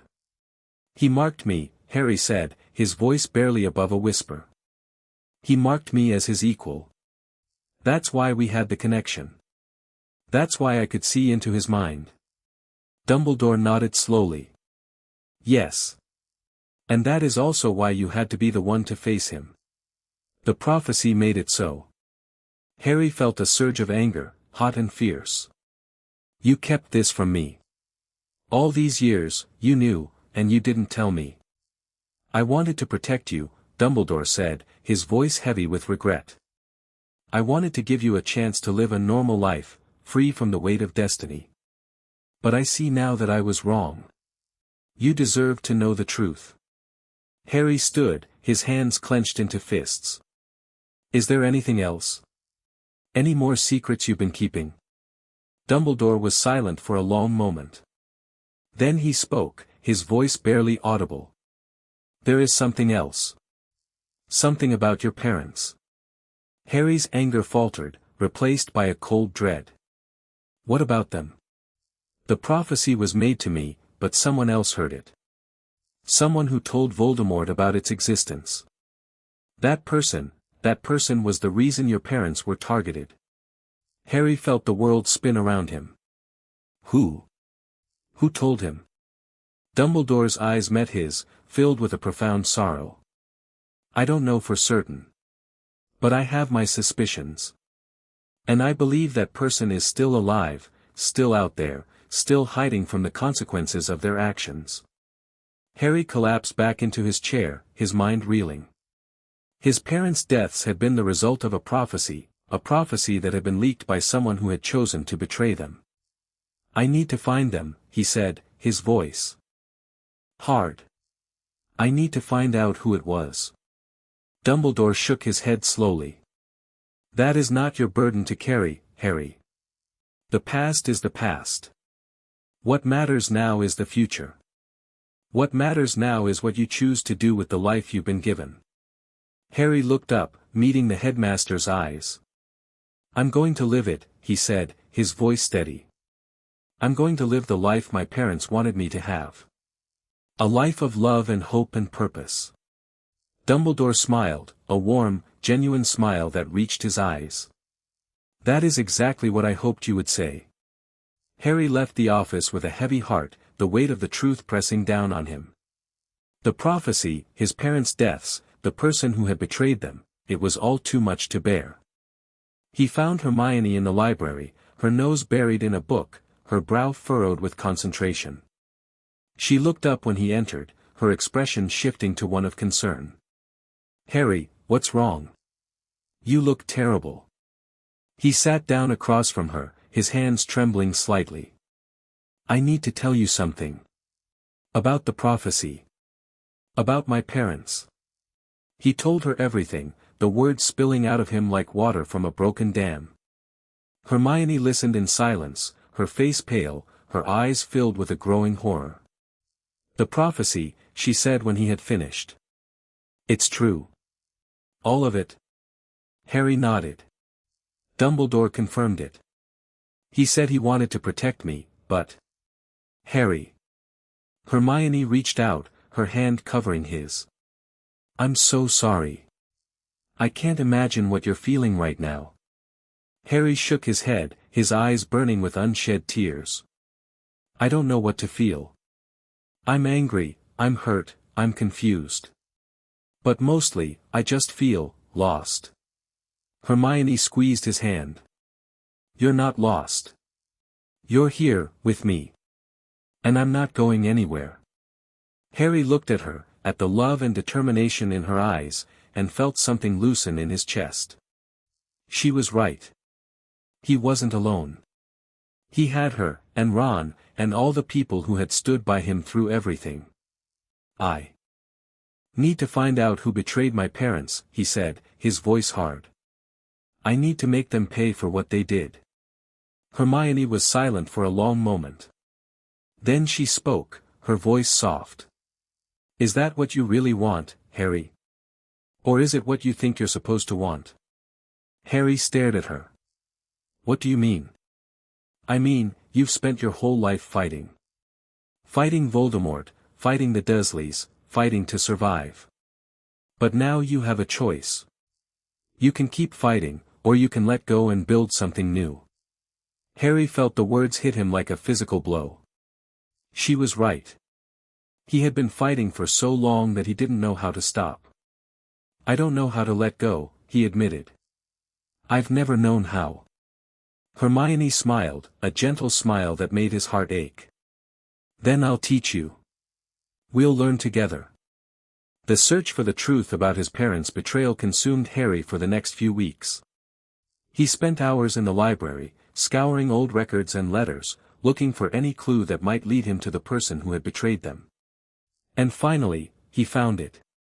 A letter, hidden in a box of old documents, written in a hand he didn't recognize. My lord.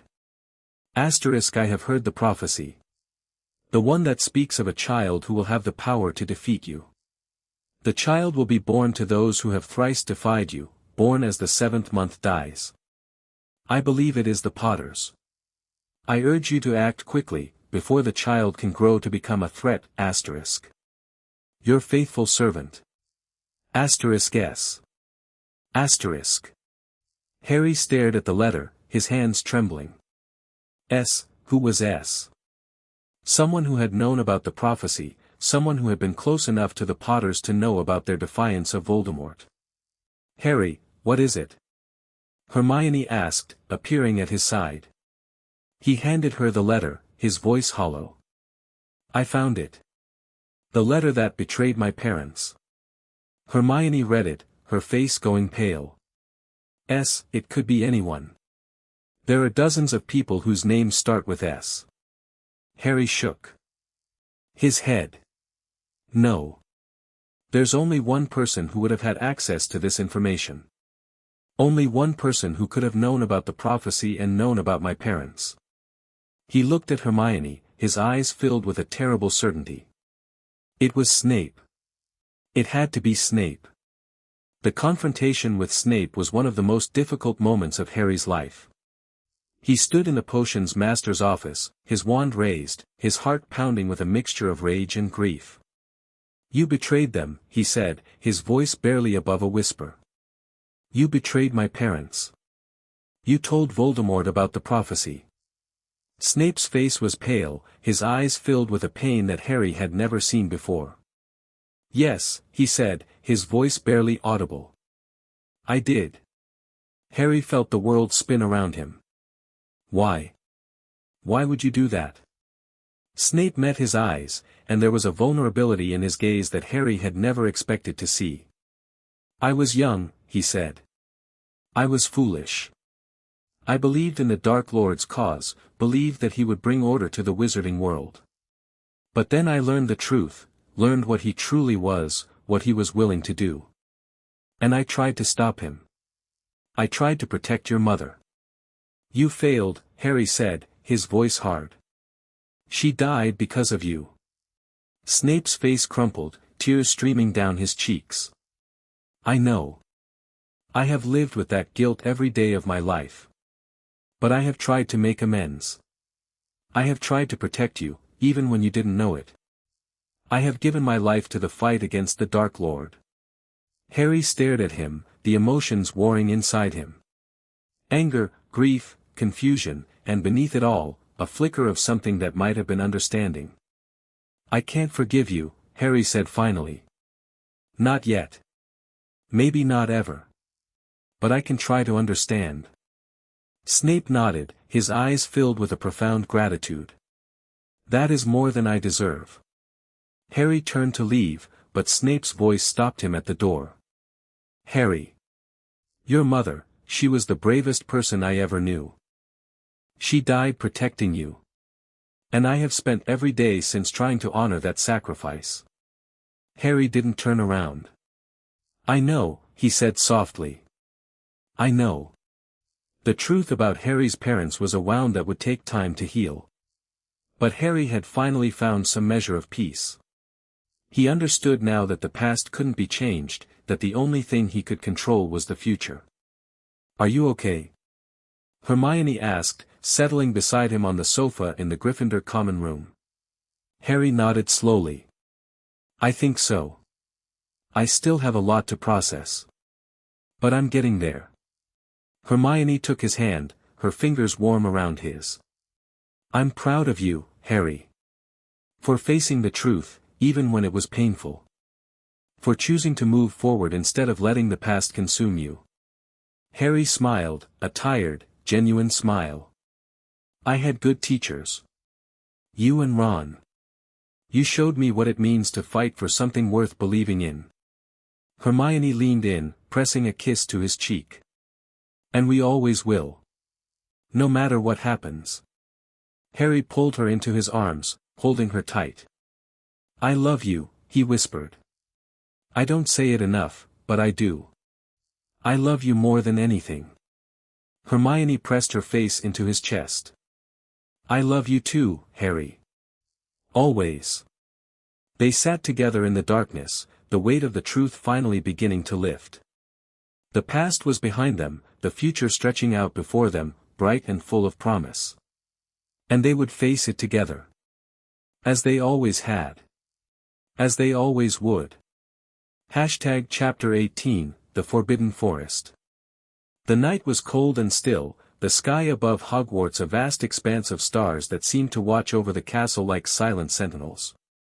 Harry stood at the edge of the forbidden forest, his breath misting in the frozen air, his heart pounding with a rhythm that seemed to echo the ancient magic of the trees before him. He knew what he had to do. He had known it since the moment Dumbledore had told him the truth about the prophecy, about the fragment of Voldemort's soul that still lingered within him, about the sacrifice that would be required to finally end the darkness. "I'm not going to let you do this alone," Hermione said, appearing at his side.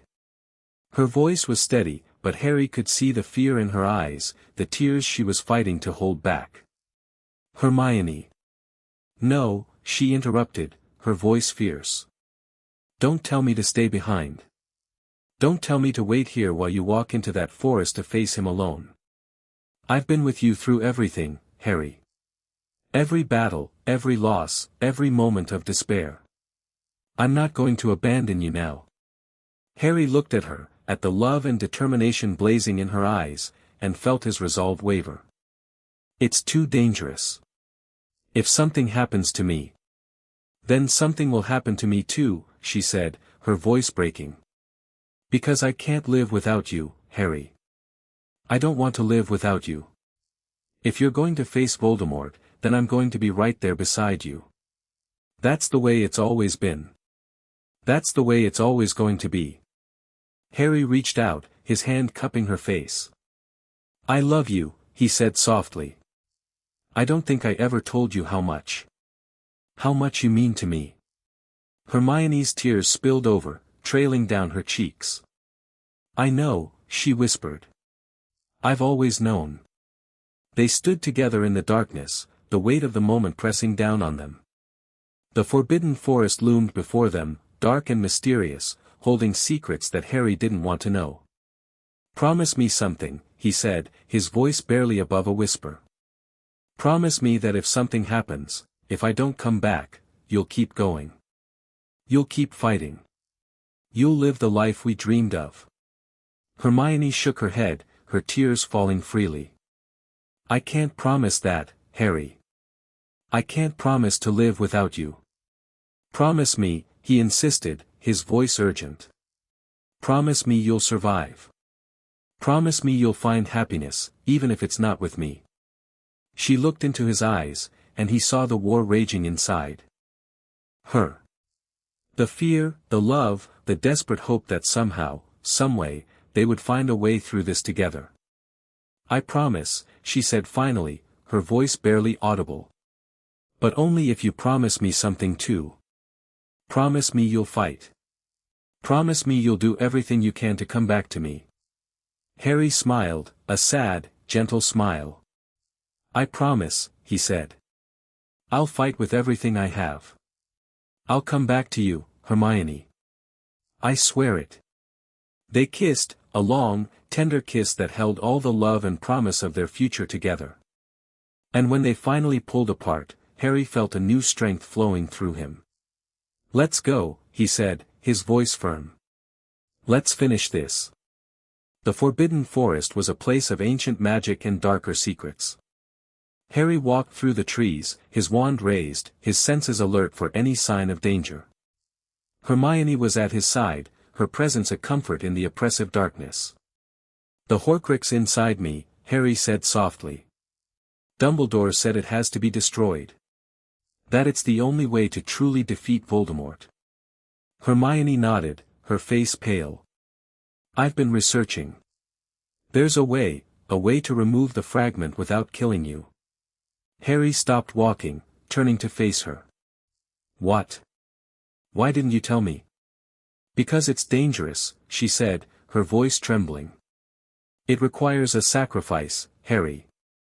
A sacrifice that might cost more than you're willing to give." Harry felt a chill run down his spine. "What kind of sacrifice?" Hermione took a deep breath, her eyes meeting his. "The fragment of Voldemort's soul inside you is bound to your own life force. To remove it, you need to offer something of equal value. Something that represents the essence of who you are." Harry stared at her, the meaning of her words sinking in. "My magic," he said slowly. "I'd have to give up my magic." Hermione nodded, tears streaming down her face. It's the only way. The ritual requires a sacrifice of power, a giving up of everything that makes you a wizard. But you would survive, Harry. You would live. Harry felt the weight of the choice pressing down on him. His magic was everything to him, it was his identity, his connection to the wizarding world, his ability to fight and protect the people he loved. Giving it up would be like losing a part of himself. But if it meant surviving, if it meant coming back to Hermione. "I'll do it," he said, his voice steady. "I'll do whatever it takes." Hermione threw her arms around him, sobbing with relief. "I knew you would. I knew you would choose to live." They held each other in the darkness, the weight of the decision settling over them. And when they finally pulled apart, Harry felt a new sense of purpose flowing through him. "Let's go," he said. "Let's find Voldemort and end this." The confrontation with Voldemort in the heart of the Forbidden Forest was a battle of wills, a clash of light and darkness that seemed to shake the very foundations of the world. Harry stood before the Dark Lord, his wand raised, his heart pounding with fear and determination. "You cannot defeat me, Harry Potter," Voldemort hissed, his eyes blazing with hatred. "I am immortal. I am eternal." Harry raised his wand, the spell forming on his lips. "You're wrong," he said, his voice steady. "You're mortal now. And you're going to die." The battle was fierce, the spells flying back and forth with deadly accuracy. Harry fought with everything he had, his magic fueled by love and grief and determination. Hermione was at his side, her wand blazing, her presence a shield against the darkness. And then, in a moment of clarity, Harry saw his opening. He raised his wand, the spell forming on his lips, and he whispered the words that would end it all. Avada Kedavra. The green light exploded from his wand, striking Voldemort in the chest. The Dark Lord screamed, a terrible sound of agony and rage. And then he fell, his body crumpling to the ground. It was over. Voldemort was dead. But Harry knew that the fight wasn't over. The fragment of Voldemort's soul still lingered within him, a dark poison that threatened to consume him from the inside. "Harry, we have to do it now," Hermione said, her voice urgent. "The ritual, we have to perform it before the fragment gains control." Harry nodded, his hand finding hers. "I'm ready." "Do it." The ritual was ancient, the incantation flowing from Hermione's lips like a prayer. Harry felt the magic wash over him, felt the fragment of Voldemort's soul stirring in response. It was fighting, struggling to maintain its hold on him. But Harry refused to let it win. He pushed back with all his might, his will an unbreakable force that drove the darkness from his soul. The fragment screamed, a terrible sound of agony and rage. And then it was gone, dissolved into nothingness. Harry collapsed to the ground, his body trembling with exhaustion. Hermione was at his side instantly, her arms around him, her voice soft in his ear. "You did it," she whispered. "You're free." Harry opened his eyes, looking up at her. The weight that had been pressing down on him for so long was gone, replaced by a lightness that made him feel as if he could fly. "I'm free," he said, his voice filled with wonder. "I'm finally free." The aftermath of the battle was a blur of celebration and grief. Harry lay in the hospital wing, his body weak but his spirit strong. Hermione was at his bedside, her hand clasped tightly in his. "You came back," she said, her voice trembling with emotion. "You came back to me." Harry smiled, a tired, genuine smile. "I promised, didn't I? I promised I'd find my way back." Hermione laughed, a sound of pure, unadulterated joy. She leaned in, pressing her lips to his, and Harry felt the warmth of her love surround him like a shield. "I love you," she whispered against his lips.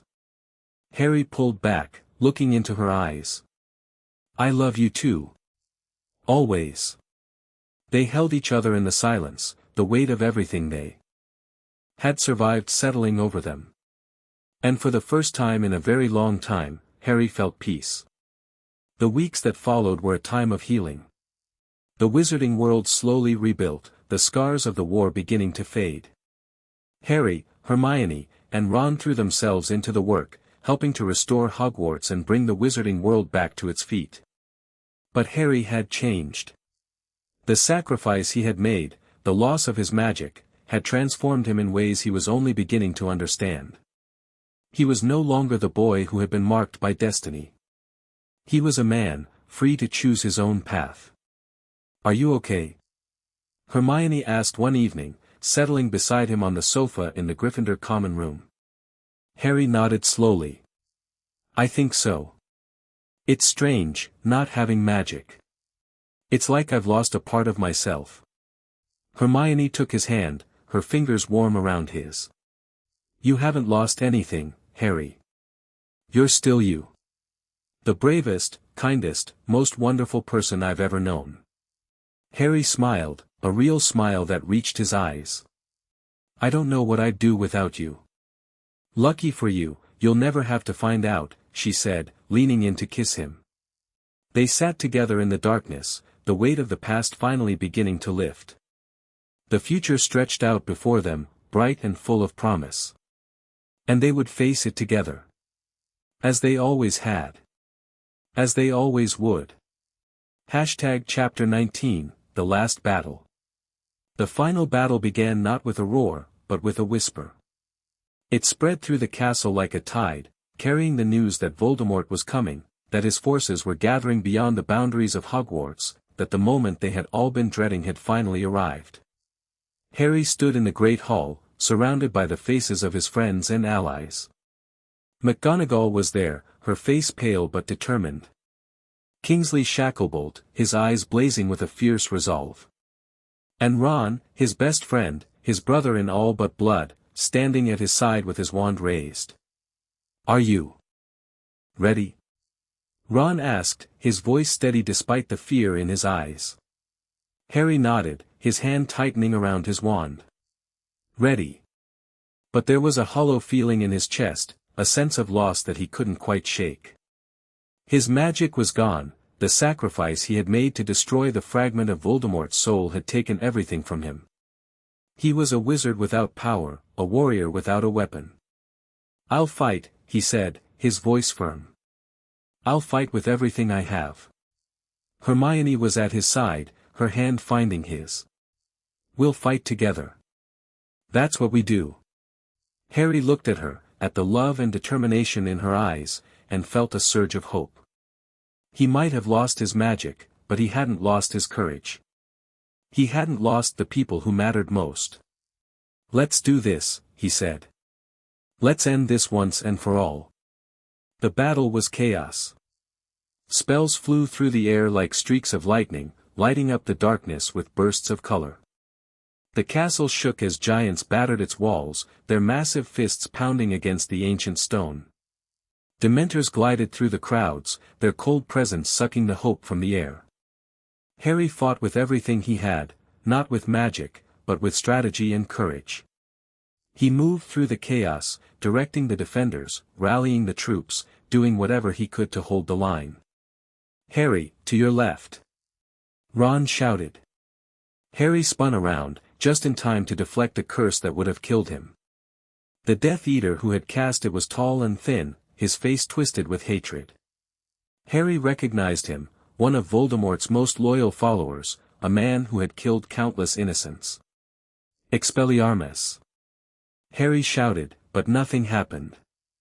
His wand was useless, his magic gone. But Harry was not defenseless. He lunged forward, tackling the Death Eater to the ground.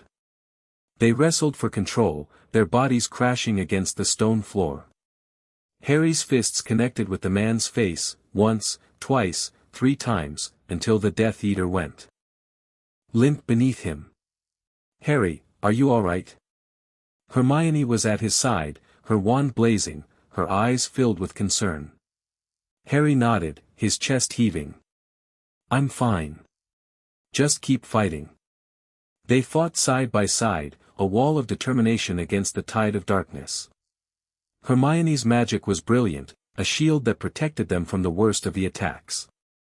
Ron was at their other side, his spells deadly accurate, his courage unwavering.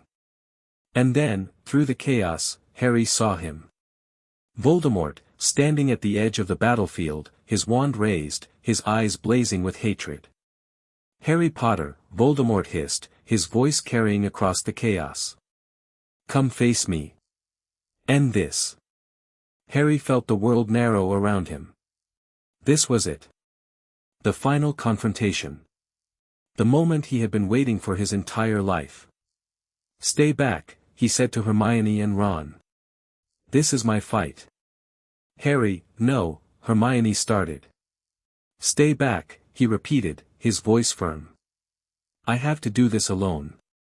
He walked toward Voldemort, his wand at his side, his heart pounding.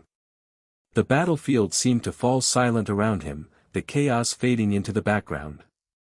"You cannot defeat me, Harry Potter," Voldemort hissed. "You have no magic. You are nothing." Harry raised his chin, his eyes meeting the Dark Lord's. "You're wrong," he said, his voice steady. "I'm not nothing. I'm everything you never were. I'm love, and courage, and hope. And I'm going to destroy you." Voldemort laughed, a cold, cruel sound. "You cannot destroy me. I am immortal. I am eternal." Harry shook his head slowly. "No. You're not. You're mortal now. And you're going to die." He raised his hand, and in that moment, something extraordinary happened. The sword of Gryffindor appeared in his grip, its blade gleaming with a silvery light, its power flowing through him like a river of fire. How did you?" Voldemort stammered, his eyes wide with disbelief. "The sword appears to those who are worthy," Harry said, his voice filled with a quiet power. "And I am worthy. I've always been worthy." He raised the sword, the blade gleaming with a brilliant light. And with a single, decisive motion, he charged. The battle that followed was unlike anything the wizarding world had ever seen. Harry fought with the sword, his movements fluid and precise, his determination unshakable. Voldemort's spells were dark and powerful, but Harry's courage was stronger. "You cannot defeat me." Voldemort screamed, his spells flying wildly. "I am the greatest dark wizard in history. And I'm the boy who lived," Harry said, his voice steady. "The boy who survived. The boy who chose love over hate, hope over fear. And I will defeat you, not with magic, but with everything that makes me human." He lunged forward, the sword piercing Voldemort's chest. The Dark Lord screamed, a terrible sound of agony and rage. And then he fell, his body crumpling to the ground. It was over. Voldemort was dead. The aftermath of the battle was a blur of celebration and grief. Harry stood in the great hall, surrounded by the bodies of the fallen, the weight of victory pressing down on him. "We did it," Ron said, his voice choked with emotion. "We actually did it." Harry nodded, his eyes scanning the crowd. "Where's Hermione?" Ron pointed toward the doors. "She's helping with the wounded. She said she'd find us later." Harry pushed through the crowd, his heart pounding. He needed to see her, to hold her, to know that she was safe.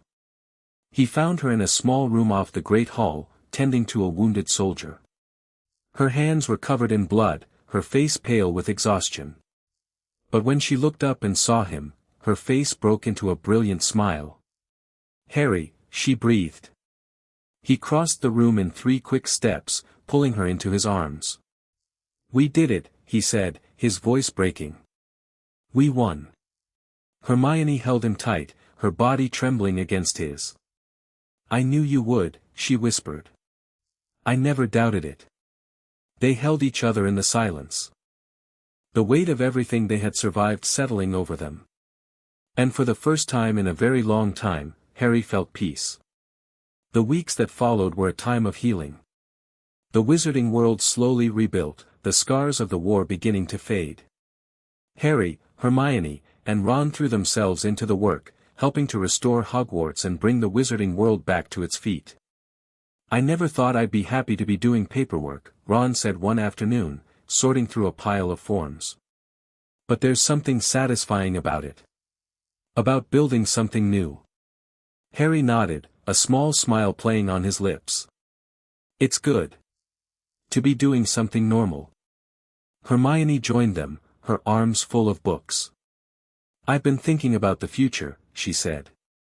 About what comes next. Harry looked at her, his heart full. What do you mean? I mean, we've spent so long fighting that we haven't really had a chance to plan for the future. But I want to plan, Harry. I want to figure out what we're going to do with the rest of our lives. Harry reached out, taking her hand. I've thought about that too, he admitted. And I know one thing for sure. I want to spend my future with you. Hermione's face flushed with happiness. Really? Really, Harry said. I love you, Hermione. And I want to build a life with you. A real life, with no more fighting. Ron was grinning, his eyes bright with happiness. About bloody time, he said. I was starting to think you'd never get around to it. Harry laughed, the sound free and easy. What about you? He asked. What are you going to do now that the war is over? Ron shrugged, a thoughtful expression on his face. I don't know. Maybe I'll go back to Hogwarts, finish my education. Maybe I'll join the Aurors, help keep the peace. There's a lot of work to be done. Harry nodded, feeling a surge of pride for his friend. You'll be brilliant at whatever you choose. They sat together in the silence, the weight of the future settling over them. It was a good feeling, a feeling of hope and possibility. The years that followed were filled with joy and laughter, with the simple pleasures of a life well lived. Harry and Hermione built a home together, a small cottage in the countryside that was filled with love and warmth. Ron visited often, his laughter echoing through the halls. I can't believe this is real, Hermione said one night, lying in Harry's arms. I can't believe we actually made it. Harry pressed a kiss to her forehead. I can, he said softly. I always believed in us. In our future together. Hermione smiled, her eyes closing. I love you, Harry Potter. I love you too, Hermione Granger. Always. They lay together in the darkness, the future stretching out before them, bright and full of promise. The war was over, the Horcruxes destroyed, Voldemort defeated. And they had done it together. As they always had. As they always would. Chapter 20, a future they chose together. The morning sun rose over the Scottish Highlands, painting the sky in shades of gold and rose. Harry stood at the window of the cottage he and Hermione had made their home, watching the light creep across the hills, feeling the warmth of a new day settle over him like a blessing. It had been 5 years since the Battle of Hogwarts. 5 years since Voldemort had fallen, since the Horcruxes had been destroyed, since the world had begun to heal. And in that time, Harry had discovered something he had never expected to find, peace. Harry, are you coming? Hermione's voice drifted in from the kitchen, warm and familiar. Breakfast is ready. He turned from the window, a smile spreading across his face. Coming. The cottage was small, but it was filled with love. Bookshelves lined every wall, crammed with volumes that Hermione had collected over the years. The kitchen was bright and airy, filled with the smell of fresh bread and brewing tea.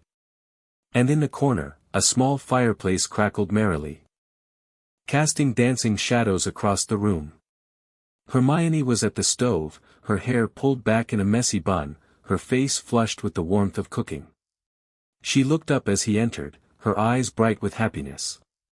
You're up early, she said, handing him a cup of tea. Couldn't sleep.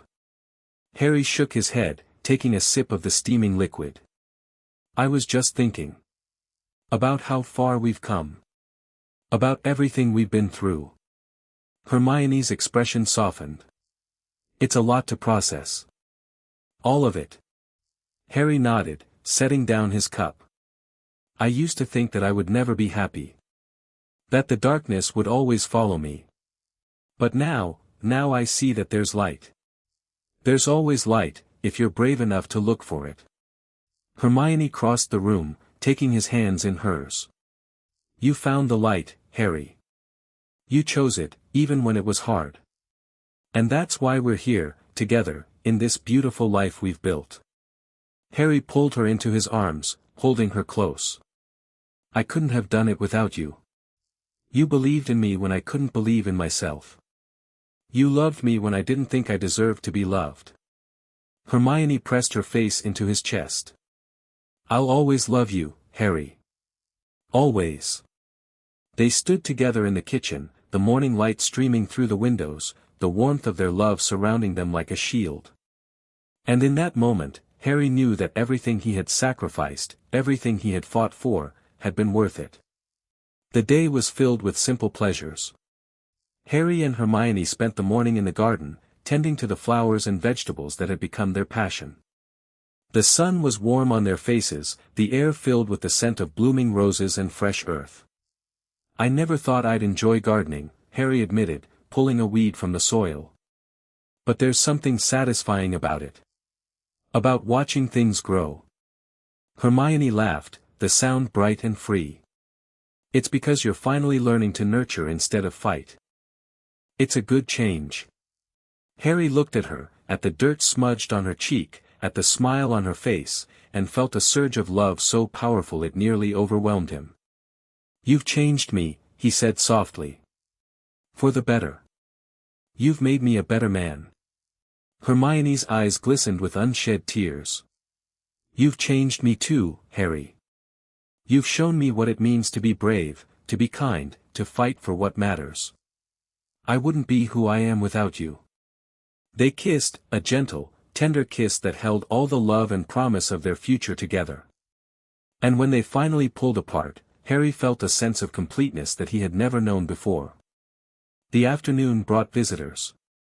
Ron arrived first, his arms full of packages, his face flushed with excitement.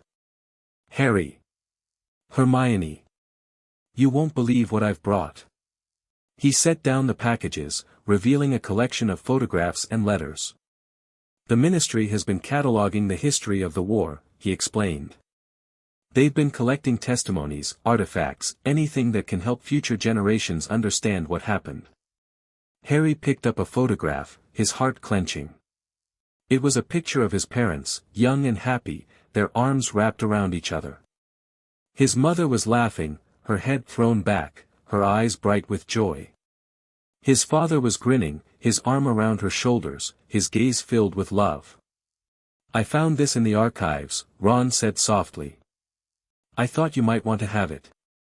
Harry stared at the photograph, tears streaming down his face. Thank you, he managed. Thank you, Ron.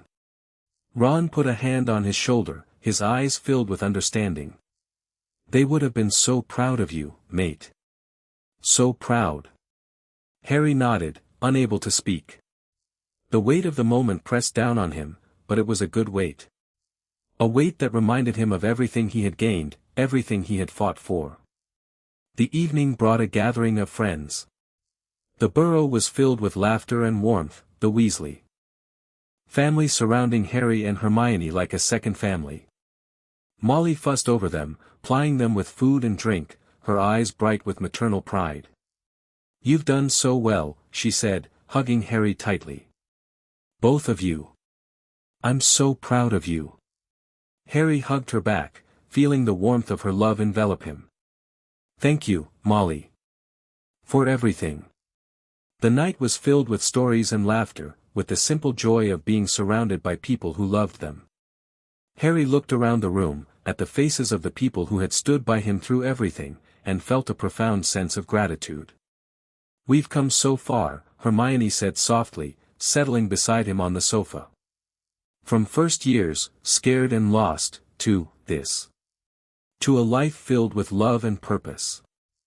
Harry took her hand, his fingers intertwining with hers. We did it together, he said. We chose each other, and we chose to fight. And that made all the difference.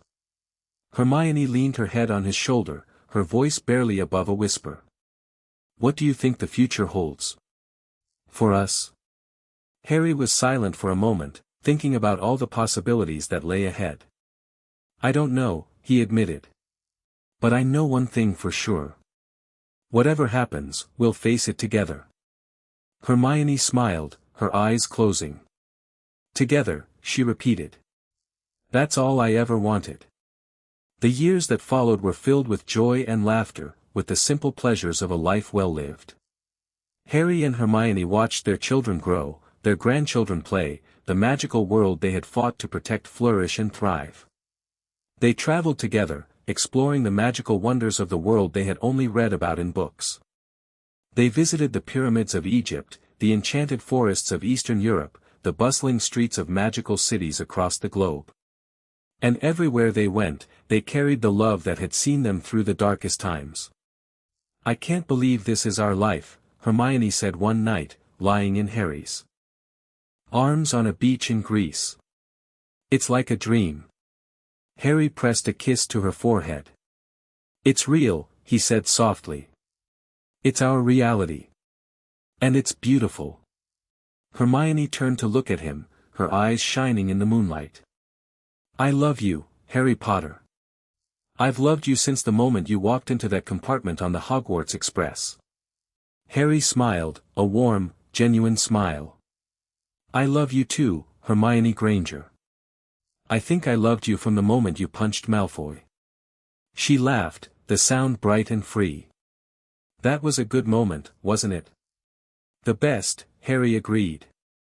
They lay together in the silence, the waves crashing against the shore, the stars wheeling overhead. And in that moment, Harry knew that he had found everything he had ever wanted.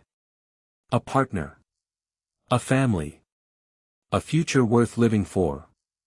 The end came gently, as it always does. Harry was old, his body tired, his life full. He lay in bed, his hand in Hermione's, his eyes closed, a smile on his face. "I'm ready," he said softly. "I'm ready to go." Hermione squeezed his hand, her voice trembling. "I'll be right here, Harry. I'll always be right here." Harry opened his eyes, looking at her for the last time. "I love you," he said. "I've loved you my whole life. And I'll love you in the next life, and the one after that. Always." Hermione leaned in, pressing a kiss to his lips. "Always," she whispered. "Always and forever." Harry closed his eyes, feeling the warmth of her love surround him. And as he slipped into the final silence, he felt a sense of peace wash over him. He had lived a good life. A full life. A life filled with love and purpose. And as he passed into the next world, he knew that he would see Hermione again. In the next life, the one after that, and all the lives to come. Because their love was eternal. It had survived everything. And it would survive the end. Always. The wizarding world remembered Harry Potter not as the boy who lived, but as the man who had chosen love over hate. Hope over fear, sacrifice over selfishness. His story was told to children, passed down through generations, a reminder that even in the darkest times, there is always light. And at the heart of that story was the love he had shared with Hermione Granger. A love that had begun in a quiet moment in the Gryffindor common room, when two young people had dared to confess their feelings for each other. A love that had grown stronger through every battle, every loss, every triumph. A love that had changed the course of history. It all started with a confession, Hermione would say to their grandchildren, her eyes twinkling with the memory. A moment of courage that changed everything. And the children would listen, their eyes wide with wonder, their hearts full of hope. Because they knew, as Harry and Hermione had always known, that love was the most powerful magic of all. The cottage in the countryside was quiet now, the rooms filled with echoes of laughter and love. Hermione sat in the garden, her hands resting on her lap, her eyes fixed on the horizon. She was old now, her body tired, her life full. But she was at peace. Because she had loved, and been loved, and that was all that mattered. Thank you, she whispered, her voice carrying on the wind. Thank you for choosing me, Harry. For loving me. For giving me a life worth living. The sun set over the hills, painting the sky in shades of gold and rose. Hermione closed her eyes, feeling the warmth of the light on her face, the love of the man she had spent her life with surrounding her.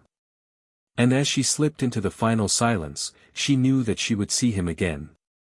In the next life, the one after that, and all the lives to come. Because their love was eternal. It had survived everything. And it would survive the end. Always. The years passed, and the story of Harry and Hermione became legend. Their children told their children, and their children told their children, and so on, down through the generations. And at the heart of the story was a simple truth, that love, true love, could conquer even the darkest magic. That courage, kindness, and hope were the greatest weapons of all. That the future was not written in prophecy, but in the choices we make, the people we love, and the lives we build together.